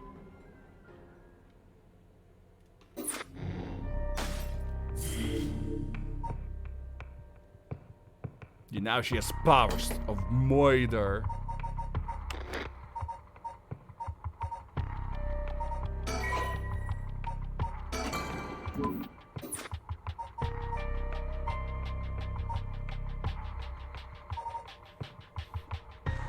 Oh, this is kind of interesting. So, at this point, it's gonna be daylight, right? See, this is night. So at this point, it's 12 a.m. This is probably 1 a.m., I'm guessing. 2 a.m., 3 a.m., 4 a.m., and this is 5 a.m.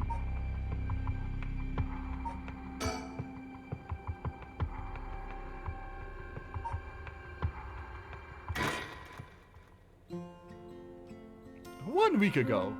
Oh, never mind. This is 1 week ago, not 2 a.m.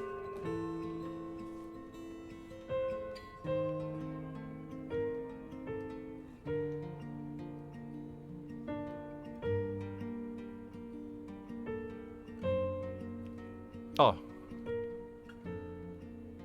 Hey, did you hear? Someone from my school committed suicide. What, really? Who? I heard that it's Michio from Class C, right? No way, Michio? She's been acting pretty strangely lately. But I still can't believe it. Damn you, gossip! You hear about suicides in the news, but for it to happen here, it's a little scary. By the way, isn't there a girl who transferred into Class C recently? Oh, I heard about her. She's gloomy and doesn't stand out much. You know that the school she was at before she transferred also had a suicide? What, for real? That seems kinda like fishy. Did you know, I heard Michio's mom remarried last year. They say her new stepdad is total jerk. Really? How so? Like he'd peek on her while she changes and couldn't keep his hands off her. Jesus! I even heard he's an ex-con. If she's this... that's fast. That's so scary. No way. I couldn't take that. I'd probably think about killing myself too if I had to deal with someone like that at home. That's a lot of nasty rumors. Did you hear about Michio in Class C? Yeah, she seemed like she was the typical honor student the first year, but... she stopped showing up to class and her grades started dropping after her third semester. So she offed herself because her grades were bad. Now fair. Just thinking about practice tests makes me want to die too. All I ever cares about is test grades.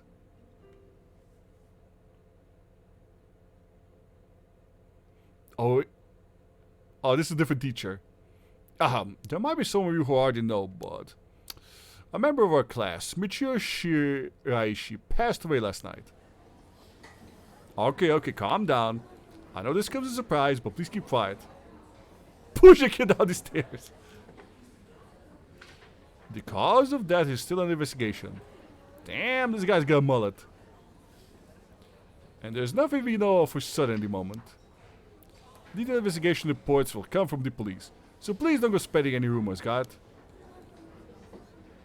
We're sending everyone home for today.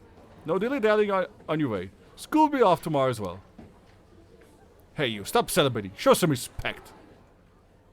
There'll be a memorial service scheduled next week at the school assembly. If anyone wishes to pay their respects individually.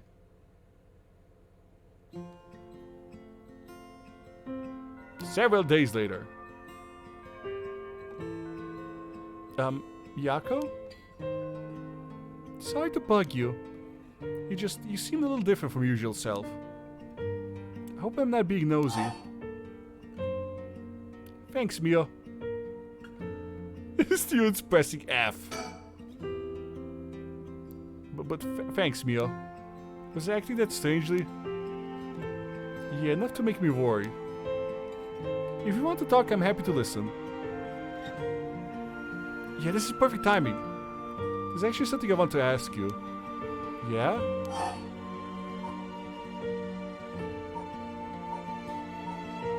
How about the Spectre Spirit Board? You know the Spectre Board thing that everyone's been doing? Where you summon a spirit and ask you whatever you want? Yeah, I know it. I want to try it out. There's something I want to know. Why are you telling me this? I mean, you seem like the type to know about this stuff. I do? Yeah, you look like you're into that occult stuff, you know. You kinda got a kinda gloomy look. Huh. I don't know how I should feel about that. But you do know how to do it, right? Well, yes, I think I probably know a little more than most. Okay, please help me. You're my only hope, Obi-Wan Kenobi. I keep poking her about it.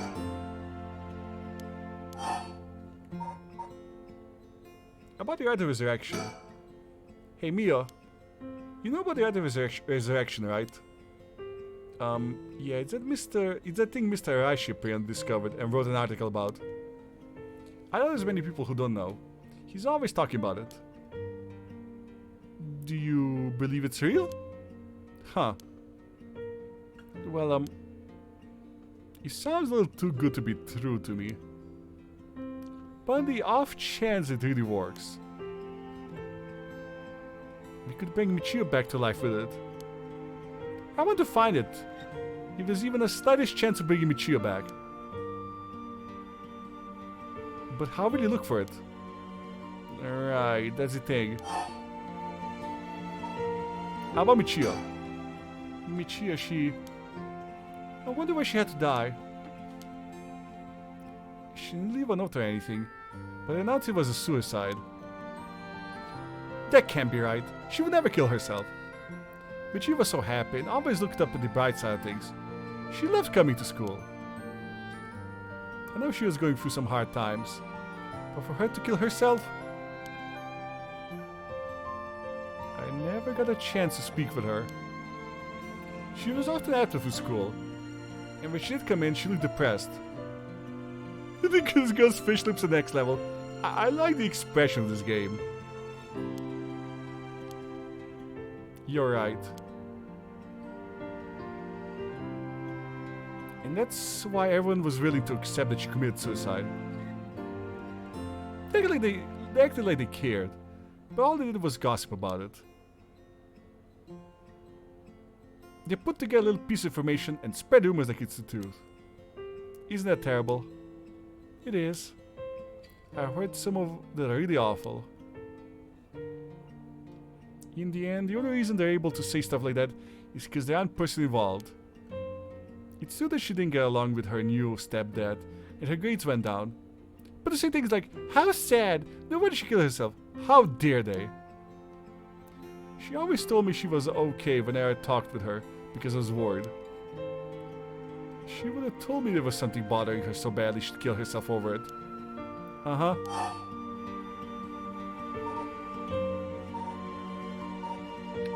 Okay, let's poke her about Michio again. I want Michio death to be written off like this. Like, maybe she got caught up in something bad. Yeah, like curses and shit. We were talking about the body found in former Yasuda Gardens, right? Someone saying that this town is cursed or something. Yes, there have been some strange feelings around things recently. And again, the spirit board. So the thing you want to ask is that... Yes, I want to know about the truth behind Michiyo's death. And with the right of resurrection is hidden. I see. I don't know if getting the answer to those questions will be as easy as you hope. Please, the teachers and police aren't any help, and there's only so much I can do alone. It was even the slightest chance then. Well, okay. If that would make you feel better, then I'll help. Yay! Thanks, Mia. Okay, then tomorrow after dark. And that's how we got here.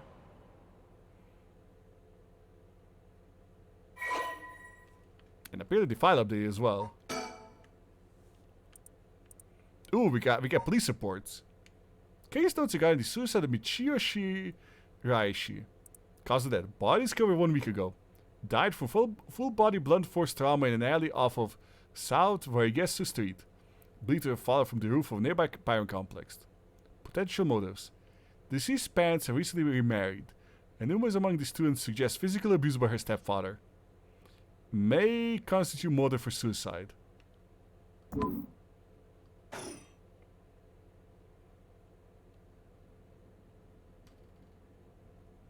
So we get the police report, which wasn't very helpful though.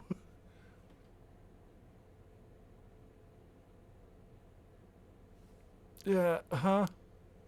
Are you awake, Yako? Yeah, what happened? You can't remember? Let's see, we used the spirit board and... I suddenly heard something. Like this weird voice. And then I passed out. Yes, as far as I can tell, you aren't experiencing any negative effects. I think it was just a mild shock from how sudden it was. Huh. Ah! Was everything okay with the spirit? Yeah, it was almost bad, but I got it to leave. More importantly, what's that thing you have in your hand? My hand? Well, what the heck is this? It looks so freaky. Where do you get this? She has the cursed item. She has the power.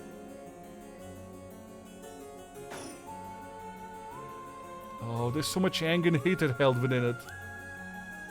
It looks like a little like tools that were used for ancient curses. What? That's so scary. Yaku, you just said you heard a strange voice, right? Can you tell me what you heard? Anything you recall? I think it might be connected to that object. Let's see. It felt like I was at the bottom of a dark place. Then his voice felt like it was echoing in my mind.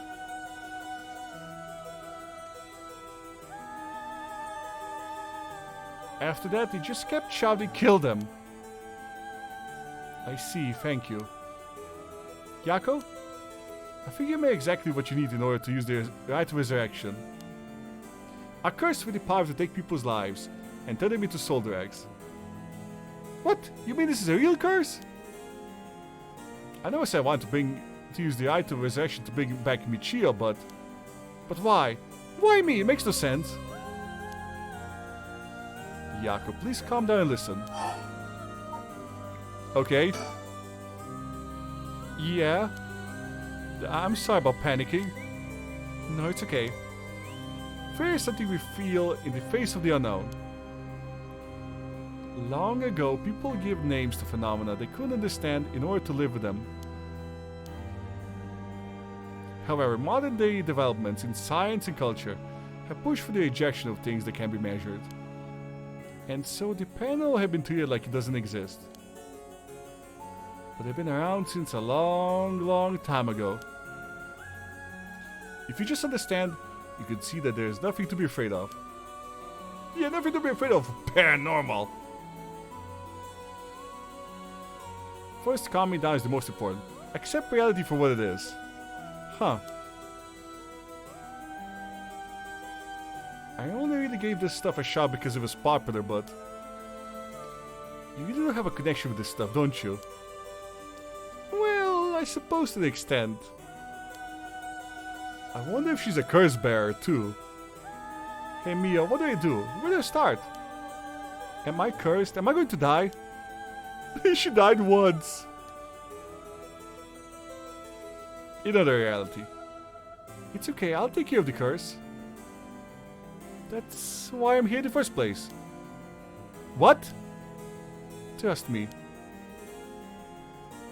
I'll take care of things. It'll be alright. Thanks! I was the one who dragged you along to do the spirit board. It's fine. You're desperate to find a way to try and help your friend. Yeah, is she gonna double cross me, Chad? I feel like I'm gonna get double crossed.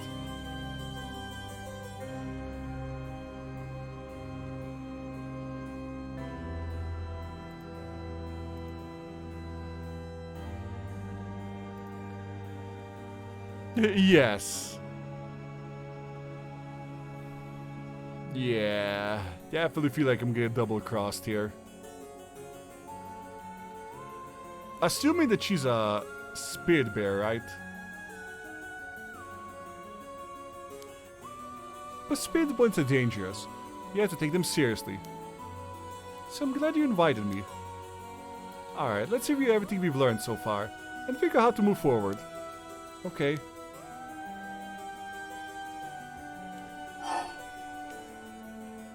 About the curse. What is this curse? Am I cursed? Well, I'm only looking into it a little. I wouldn't quite say you're cursed. It's more like you gain the ability to use the power of a curse. So there shouldn't be any kind of negative paranormal effects on you. The power to use a curse? Do you mean this curse stone? Yes, it's a curse stone that is used to under certain conditions. A curse will be placed on someone, taking their life and turning it into soul drags. Soul drags are said to be required to enact the rite of resurrection.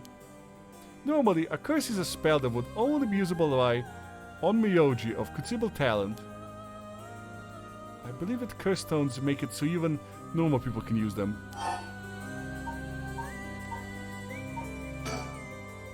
Someone like me with no knowledge could curse someone? Yes, but it's still nothing to take lightly. You could end up having it redirected right at you. To tell you the truth, something unusual did happen while we were using the board. It happened right around midnight, I think. This whole area seems to be under the effect of the Feast of Shadows. Oh no, the Dark Hour from Persona 3. Yes, it's a type of spell that temporarily boosts the potency of the supernatural. It also has the effect of making the powers of certain curses echoes manifest more easily. Judging by its strength, I'd say it probably covers about 3 or 4 kilometer radius.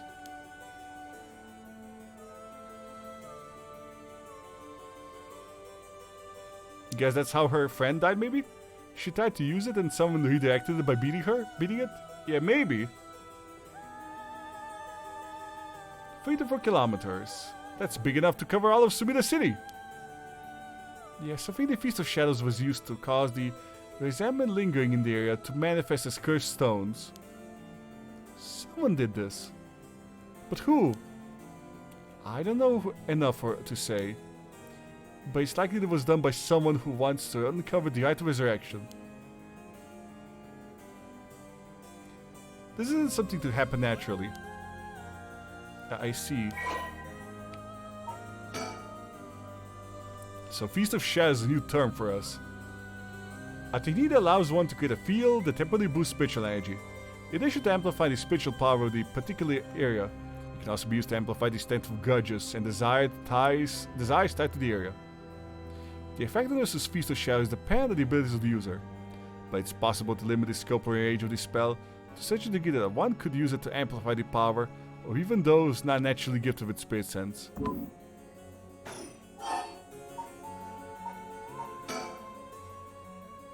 A curse's stone's power can only be used in this area under the influence of the Feast of Shadows. The effect also only appears after the sun has set. By setting a limit on when they can be used, the curses are strengthened. So the curses can be used outside this area or during the day? Correct. But speaking of limits, to actually use a curse to kill someone, it seems there are conditions that need to be met. Conditions? You mean like how my curse echo needs someone to listen to the sound it makes for 30 seconds? To be honest, I don't really understand it. Like, how do you even summon the curse echo or make the sound? Do I just like will it? Do you mind if I try? Stop! You shouldn't be using curses, no, so willy-nilly. Even with their conditions that have to be met, the power to kill someone without leaving behind evidence is dangerous enough. In that sense, maybe you really have been cursed. I'm sorry that you got wrapped up in the situation, even though I'm here with you.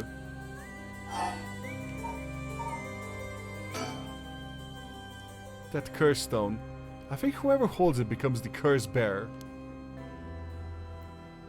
It would probably be best for me to hold on to it, but then I'd feel bad about forcing it on you. No. I sense a powerful force rejecting me. I don't think I'd be able to take it. Really, why? Oh, so she might not be a curse bearer. At least if she's telling the truth. If you tried separating it from you, the curse may trigger. That's how bad I sense it wants to stay with you. No way! Yeah, maybe only other curse bears can take the curse stones. That curse stone might look like nothing more than an old Netsuke carving. But I can sense a powerful resentful energy from it. I don't think it's a good idea for me to even touch it. I may seem like how I know what I'm doing, but I don't know how to handle something this powerful. Really? This little thing? If you threw it away and someone with bad ideas picked it up, it could be bad. I think it would be safer to avoid the risk of getting anyone else involved and have you hold on to it for now. Well, now I'm kinda freaked out. Anyway, we need to make it to daybreak. I think the curse should weaken once it's morning. I have to find a way to deal with it by then. Okay. So there are two things you should remember. First, do not fulfill conditions while it's at night. Second, should you happen to fulfill the conditions, don't use the curse. Right. So we're gonna use the curse, right? The mysterious voice said the curse stone is called the Fool's Possession, right? Yeah, that's from the Seven Mysteries of Honjo, right? Our school is said to be connected with a story with the same name. One of the mysteries. Right, I don't think it's a coincidence. This is just a guess, but it's possible you were chosen because you could feel the desire for the right of resurrection.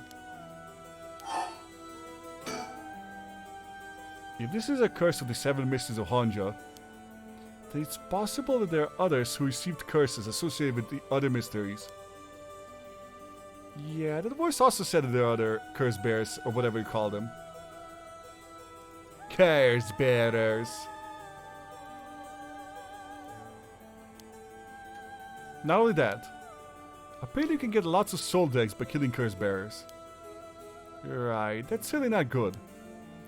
Even if you have no intention of killing others with the curse, there's a chance you may be targeted if other curse bears find us. Yep!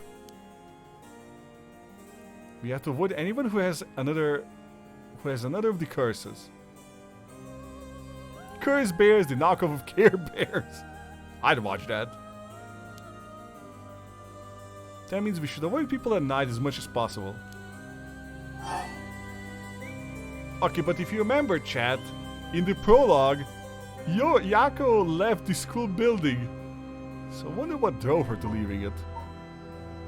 It's about his reaction. But Mia, yes? If this curse is real, that means I could bring back Michio if I used it right. The right of resurrection would be real too. Yes, that's true. But you can't do that, Yako. But it feels like it's not the time to worry about that kind of stuff. Oh, so that's why she leaves the school. Michiyo died in an accident, and I'm sure she didn't want to die. What's the issue with putting a little curse on a complete stranger? I sort of feel like it wouldn't be a big deal. What's going on with you? You're not acting like yourself, Yako. You've never even considered taking the life of another person. Is it the curse's influence on you? Maybe the curse's echo's grudge is rubbing off on you. Will you show me it for a second? And I'm sure you murdering a bunch of people will feel great for them too. Hmm? Is there something inside it? No, stop! Yako? Oh, I'm sorry. But it's like, I just suddenly really didn't want you to touch it. No touchy! No touch! My stone! My stone! I understand, I'm sorry. But you need to give up on the right to resurrection. What? Because that's the real curse. Using resurrection as a lure, it tempts curse bearers into using their curses. You have to resist it. Don't let yourself be deceived by some curse. But Michiyo could.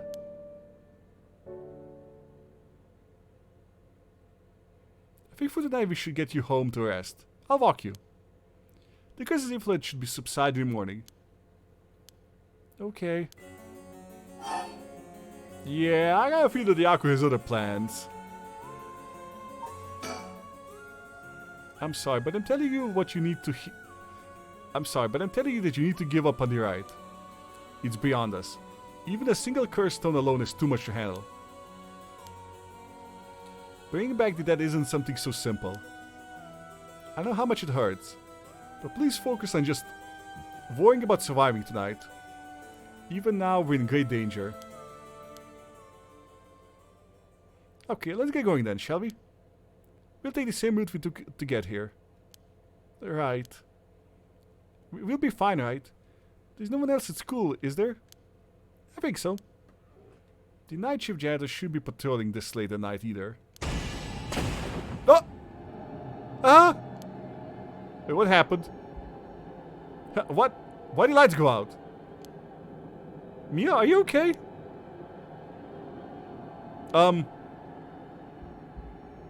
This is not good. Hello, Mia? She's not here. What's happening? Where are you? Uh-oh.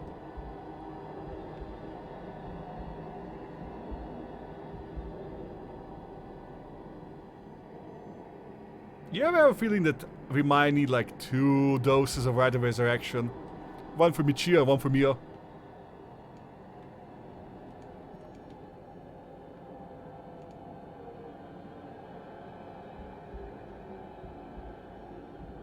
I can't see shit, chat. There we get a flashlight.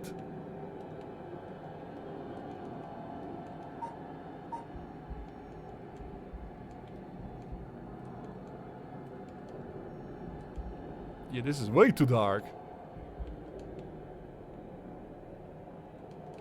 I hope you guys have it bright enough. Up your beauty brightness? You know. I wonder. I got achievement night terrors, don't be a quitter. I'm not a quitter.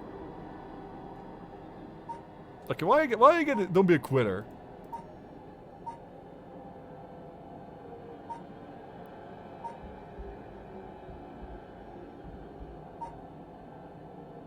Okay, I think I got an achievement by accident.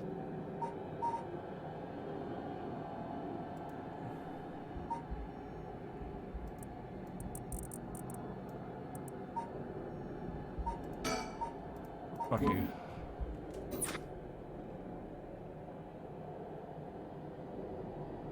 Okay, we can see a little bit more.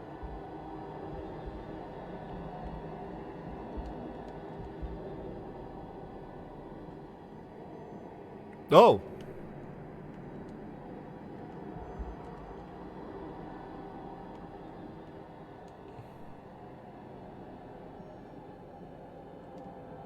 What is that?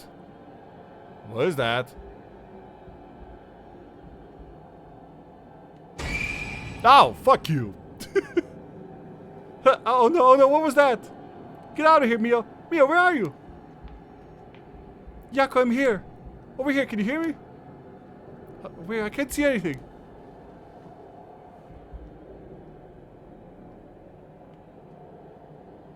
Fuck. There she is. Where the fuck were you the whole time? There you are, Mio. This way, over here. Be careful, your field of vision is being limited. Right.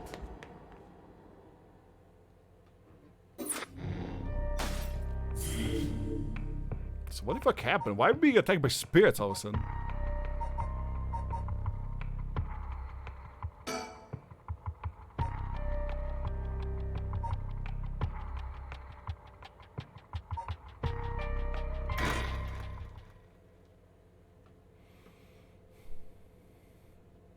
Okay, so the timing isn't related to, you know, when the chapter happens.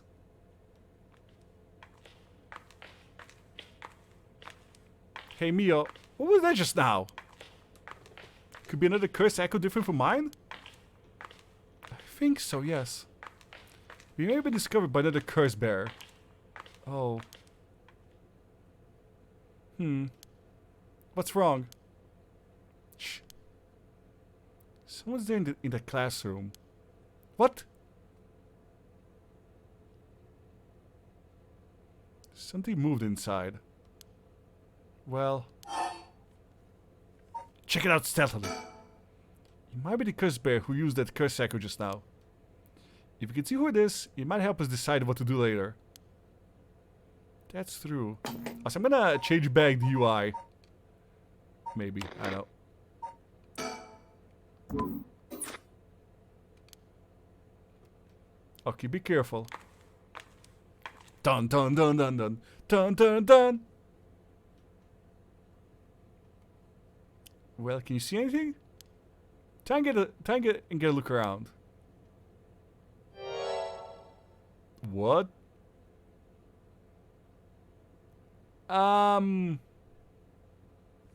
Hello? Huh. Is that homeroom teacher Mr. Yonouchi? Is Mr. Yonouchi the guy? Hold on.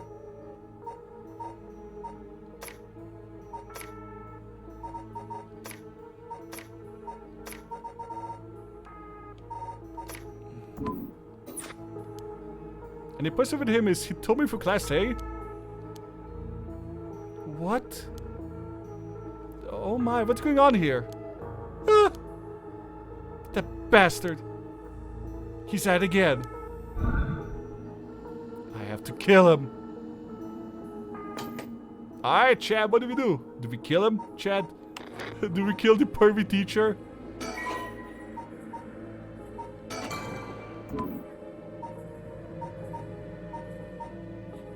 Do we let him hear the curse?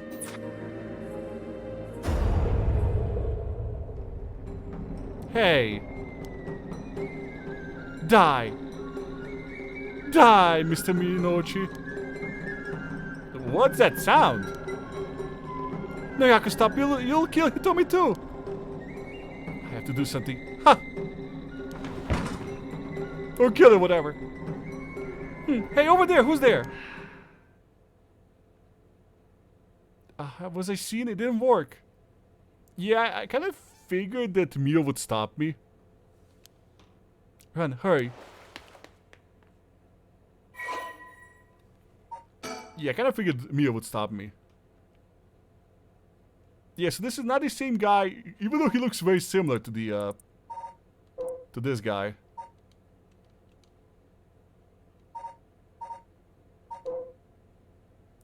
Kohei is the English teacher and the homeroom teacher of Class 2C at Komagata High School. He was seen along with Hitomi Okuda in a classroom late at night by Yaku and Mio. Kohei was an honor student at the top of his class back in his high school years. The apple of his parents' eyes, he was placed under the immense pressure to attend first-rate university. The family's plans came to naught, however, when the pressure caused Kohei to sink into a deep depression and fail his entrance exam. Even in university, he was able to enter. Kohei struggled to keep up with the classes, leaving him in a vain but wounded young man. Kohei never aspired to be a teacher, but figured it was the least he could do with his talents. He considers his students to be beneath him, and Elijah looks down on them all. what a nice guy. And we got Hitomi Okuda. Hitomi is a rebellious student of Class 2A at Komagata High School. On rare occasions when she does show up at school, she skips all her classes and spends her time hanging out at the rooftop with her fellow troublemakers.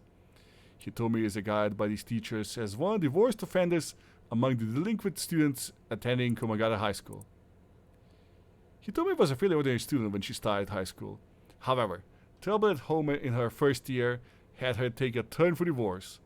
She began associating with a group of delinquents from other schools, with whom she'd wander around town at night to avoid returning home.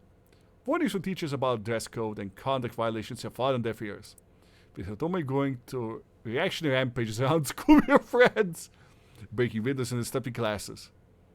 You'll wear this skirt! Fuck you! No! I'm gonna break windows! Could you not break windows? I'm gonna break even more windows!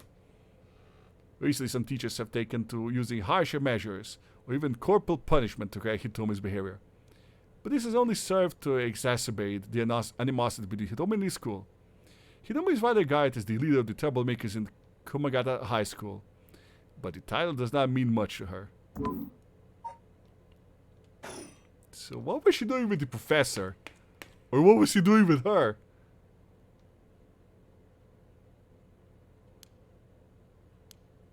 Probably nothing good, you know. It seems that they're not coming after us. Let's hope they didn't see our faces. But Yako, what came over you all of a sudden? Sorry, thanks for stopping me. It's like this uncontrollable rage suddenly welled up inside me. I wonder what's going into me. I can barely remember what happened. It looks like Yako's got to go some anger management classes. Which is not my fault, by the way, Chad.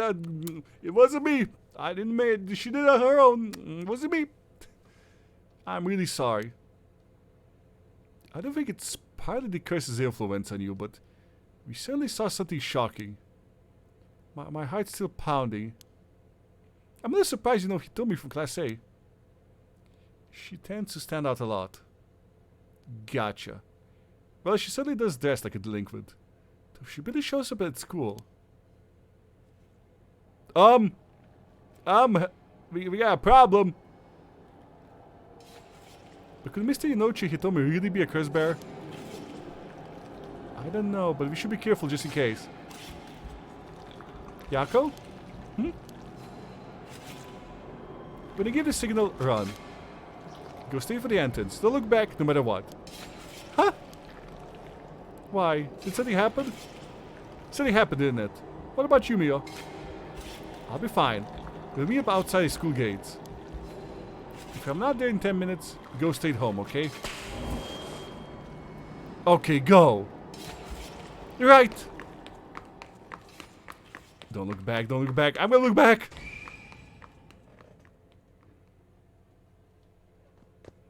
I hope that wasn't Mio dying. I have to get outside. Let's see. To get to the gates, I go by the gym and...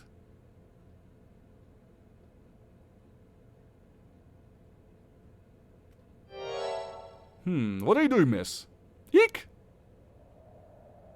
You should be out this late. Don't you know what time it is? Oh, Mr. Ashimiya. Well, if it is a little Yako. Anyway, students aren't supposed to be outside playing around at night. You found the school janitor, chat. Mako is the janitor at the Komagata High School. His predecessor was nearing retirement, so he began working as a replacement about 6 months ago. Mako is popular among students for his friendly and caring nature, going as far as to remember the names and faces of all those attending at school. He's affectionately known as Old Man Ashimiya. Although he appears to be a simple, amiable man, Makoto's occasional shrewd remarks have led to speculation among students that he may have led a far more interesting life than it seems. Whatever the truth may be, he will be remembered as one of the 7 mysteries of Kumagata High School for some time to come. But we don't know if he's a... You know, there's a chance he's a curse bearer, ladies and gentlemen. Always a chance, you know. Now there's this lingering paranoia.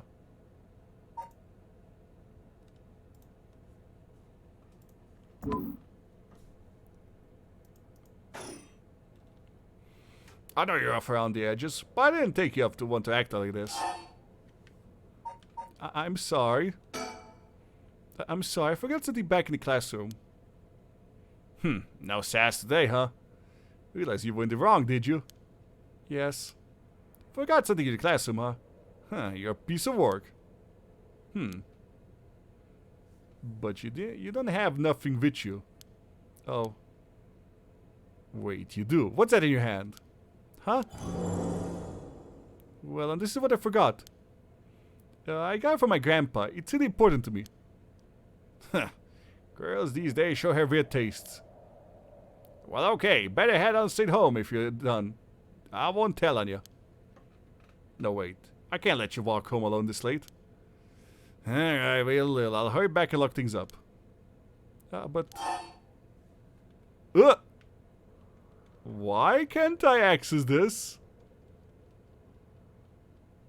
Ooh.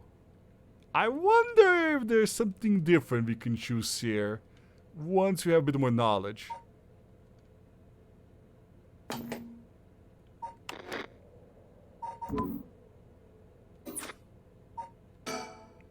Actually, a friend of mine is still inside. I think they'll be here soon. That's so. Who's your friend? My classmate, Miyakuro Suzu. Ah, that transfer student. Breaking school rules already, huh? Didn't take her for that type. No, I was the one who dragged her here. Well, whatever. I'll go take a look. It'll be safer if you get home together. Oh, right. She's in the first floor hallways. Be careful, though. You know what may be there. What is that supposed to mean? First floor, yeah. I'll be right back.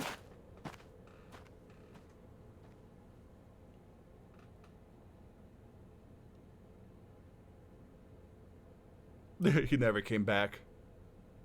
Shit.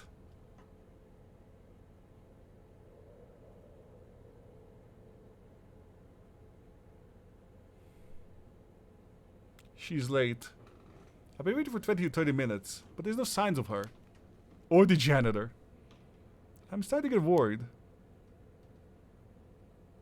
I'm going to take a look.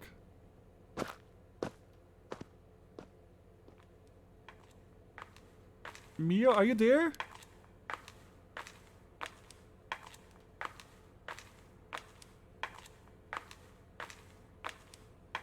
We're so gonna die, aren't we?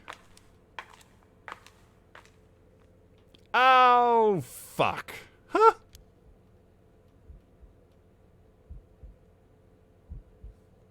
This is fine. Oh, shit. She's missing a leg. Mia, what happened? Where did it go wrong this time? You're fucked. Oh, it's my fault. It's all my fault. I left her alone with the curse bear. Mia. I'm sorry, I did do this. I think I lost my leg too.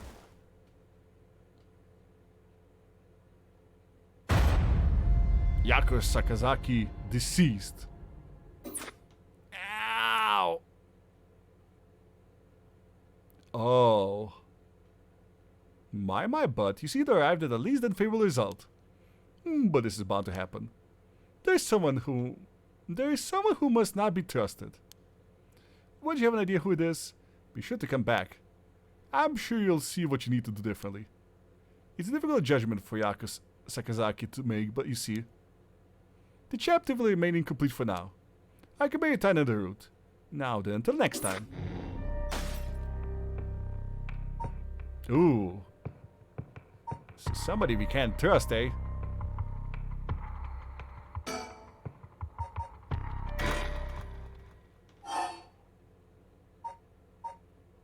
Yeah, let's start after leaving classroom. At least if it happens if you don't try to kill that guy.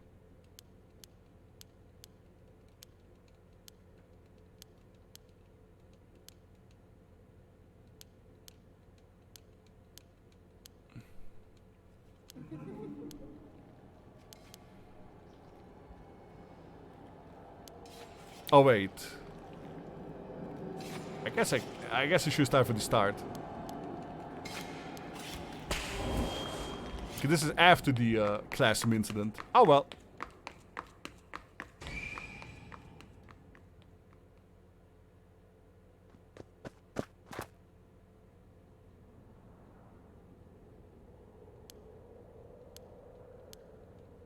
So yeah, the friendly janitor might be, you know, the sussy baka chat.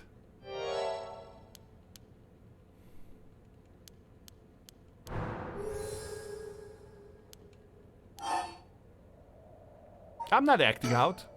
I'm not acting out. What about you? Should you be smoking on school grounds? Ah, well, it ain't lit, so it's alright. You know, it's necessary. Hey, don't go changing the subject. They're just not letting my guard down with you. So why are you here late? Well, you do this, I forgot to... Yeah, okay, so the same thing.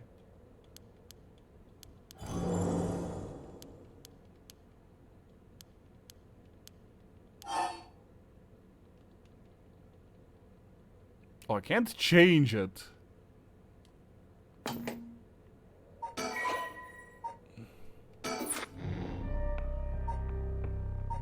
Okay, so maybe we gotta...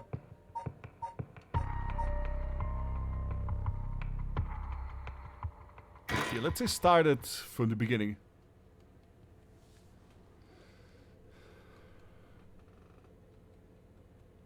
So yeah, not trying to kill that one guy, potentially.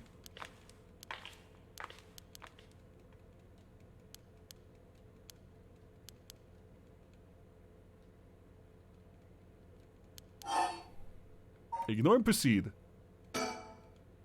We need to check it out, right? Let's hurry get out of here. Maybe. The person who used the curse echo may be in there. If you could just see who it is, he could help us later. Okay, just a glimpse, be careful. Okay, I won't try to kill them at least.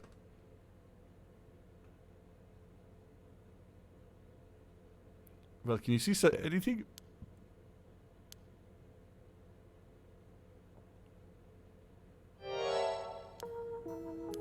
No murdering this time. No. No murder. I will let you get away with it. What? The curse. I could kill him with it. No, Yako, you can't use the curse stone. What's going into you? Resist it.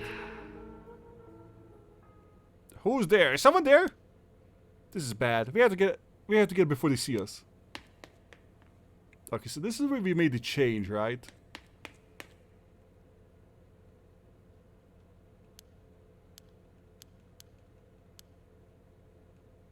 Thank you for stopping me.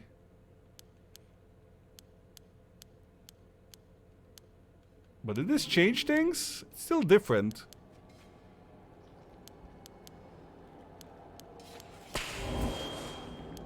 You know.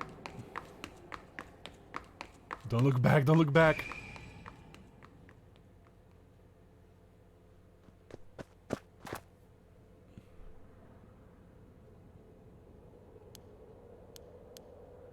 He didn't mean you need to take a different route entirely. We might need to take a different character entirely.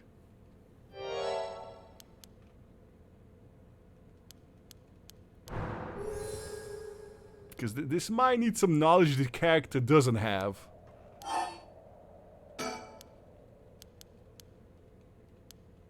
Oh, that's what you mean, yeah.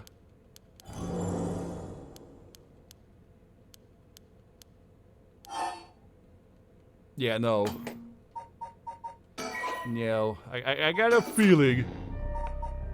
Yeah, I got a feeling we might have to take Haru Shigima's route. Because, yeah, our our offices are done, and this is a dead end. But yeah, this has been 6 hours though, ladies and gentlemen, so I think we can leave it off here for now. I think this has been a good stream. Yeah. 6 hour stream. I had fun. Hope you guys had fun too. I'll definitely continue this because I am interested in the story. You'll have to try this out. Yeah, no problem, Kark. Thank you, Square Enix, for the opportunity to, you know, show it off, ladies and gentlemen. Yes, Square Enix provided a key for me, so thank you again. This is definitely my type of game. Glad you got a strong sponsor. Yeah. But yeah, ladies and gentlemen, boys and girls, we'll continue this off another time. For sure, because this is definitely my type of game. Good sleep, night well. Yeah, go to sleep, Jailbase. But yeah, boys and girls, ladies and gentlemen, thank you guys for watching. Thank you for being here. Thank you, Square Enix, for the key. I'd like to thank Kark for the resub. I'd like to thank you guys for the biddies. Joe for the resub. Seven Game for the resub as well. Thank you guys so much. You guys are awesome, and I love you. And do check this game out. Hold on. Let me also link it. It's currently on sale, so if you like these types of games, I think this game could be really good. At least so far. I like that it's a bit tongue-in-cheek with fourth wall breaking as well. I honestly think it's really good with that. Yes, thank you guys for watching. Thank you for being here. And, you know, let's raid Pompon Sugar.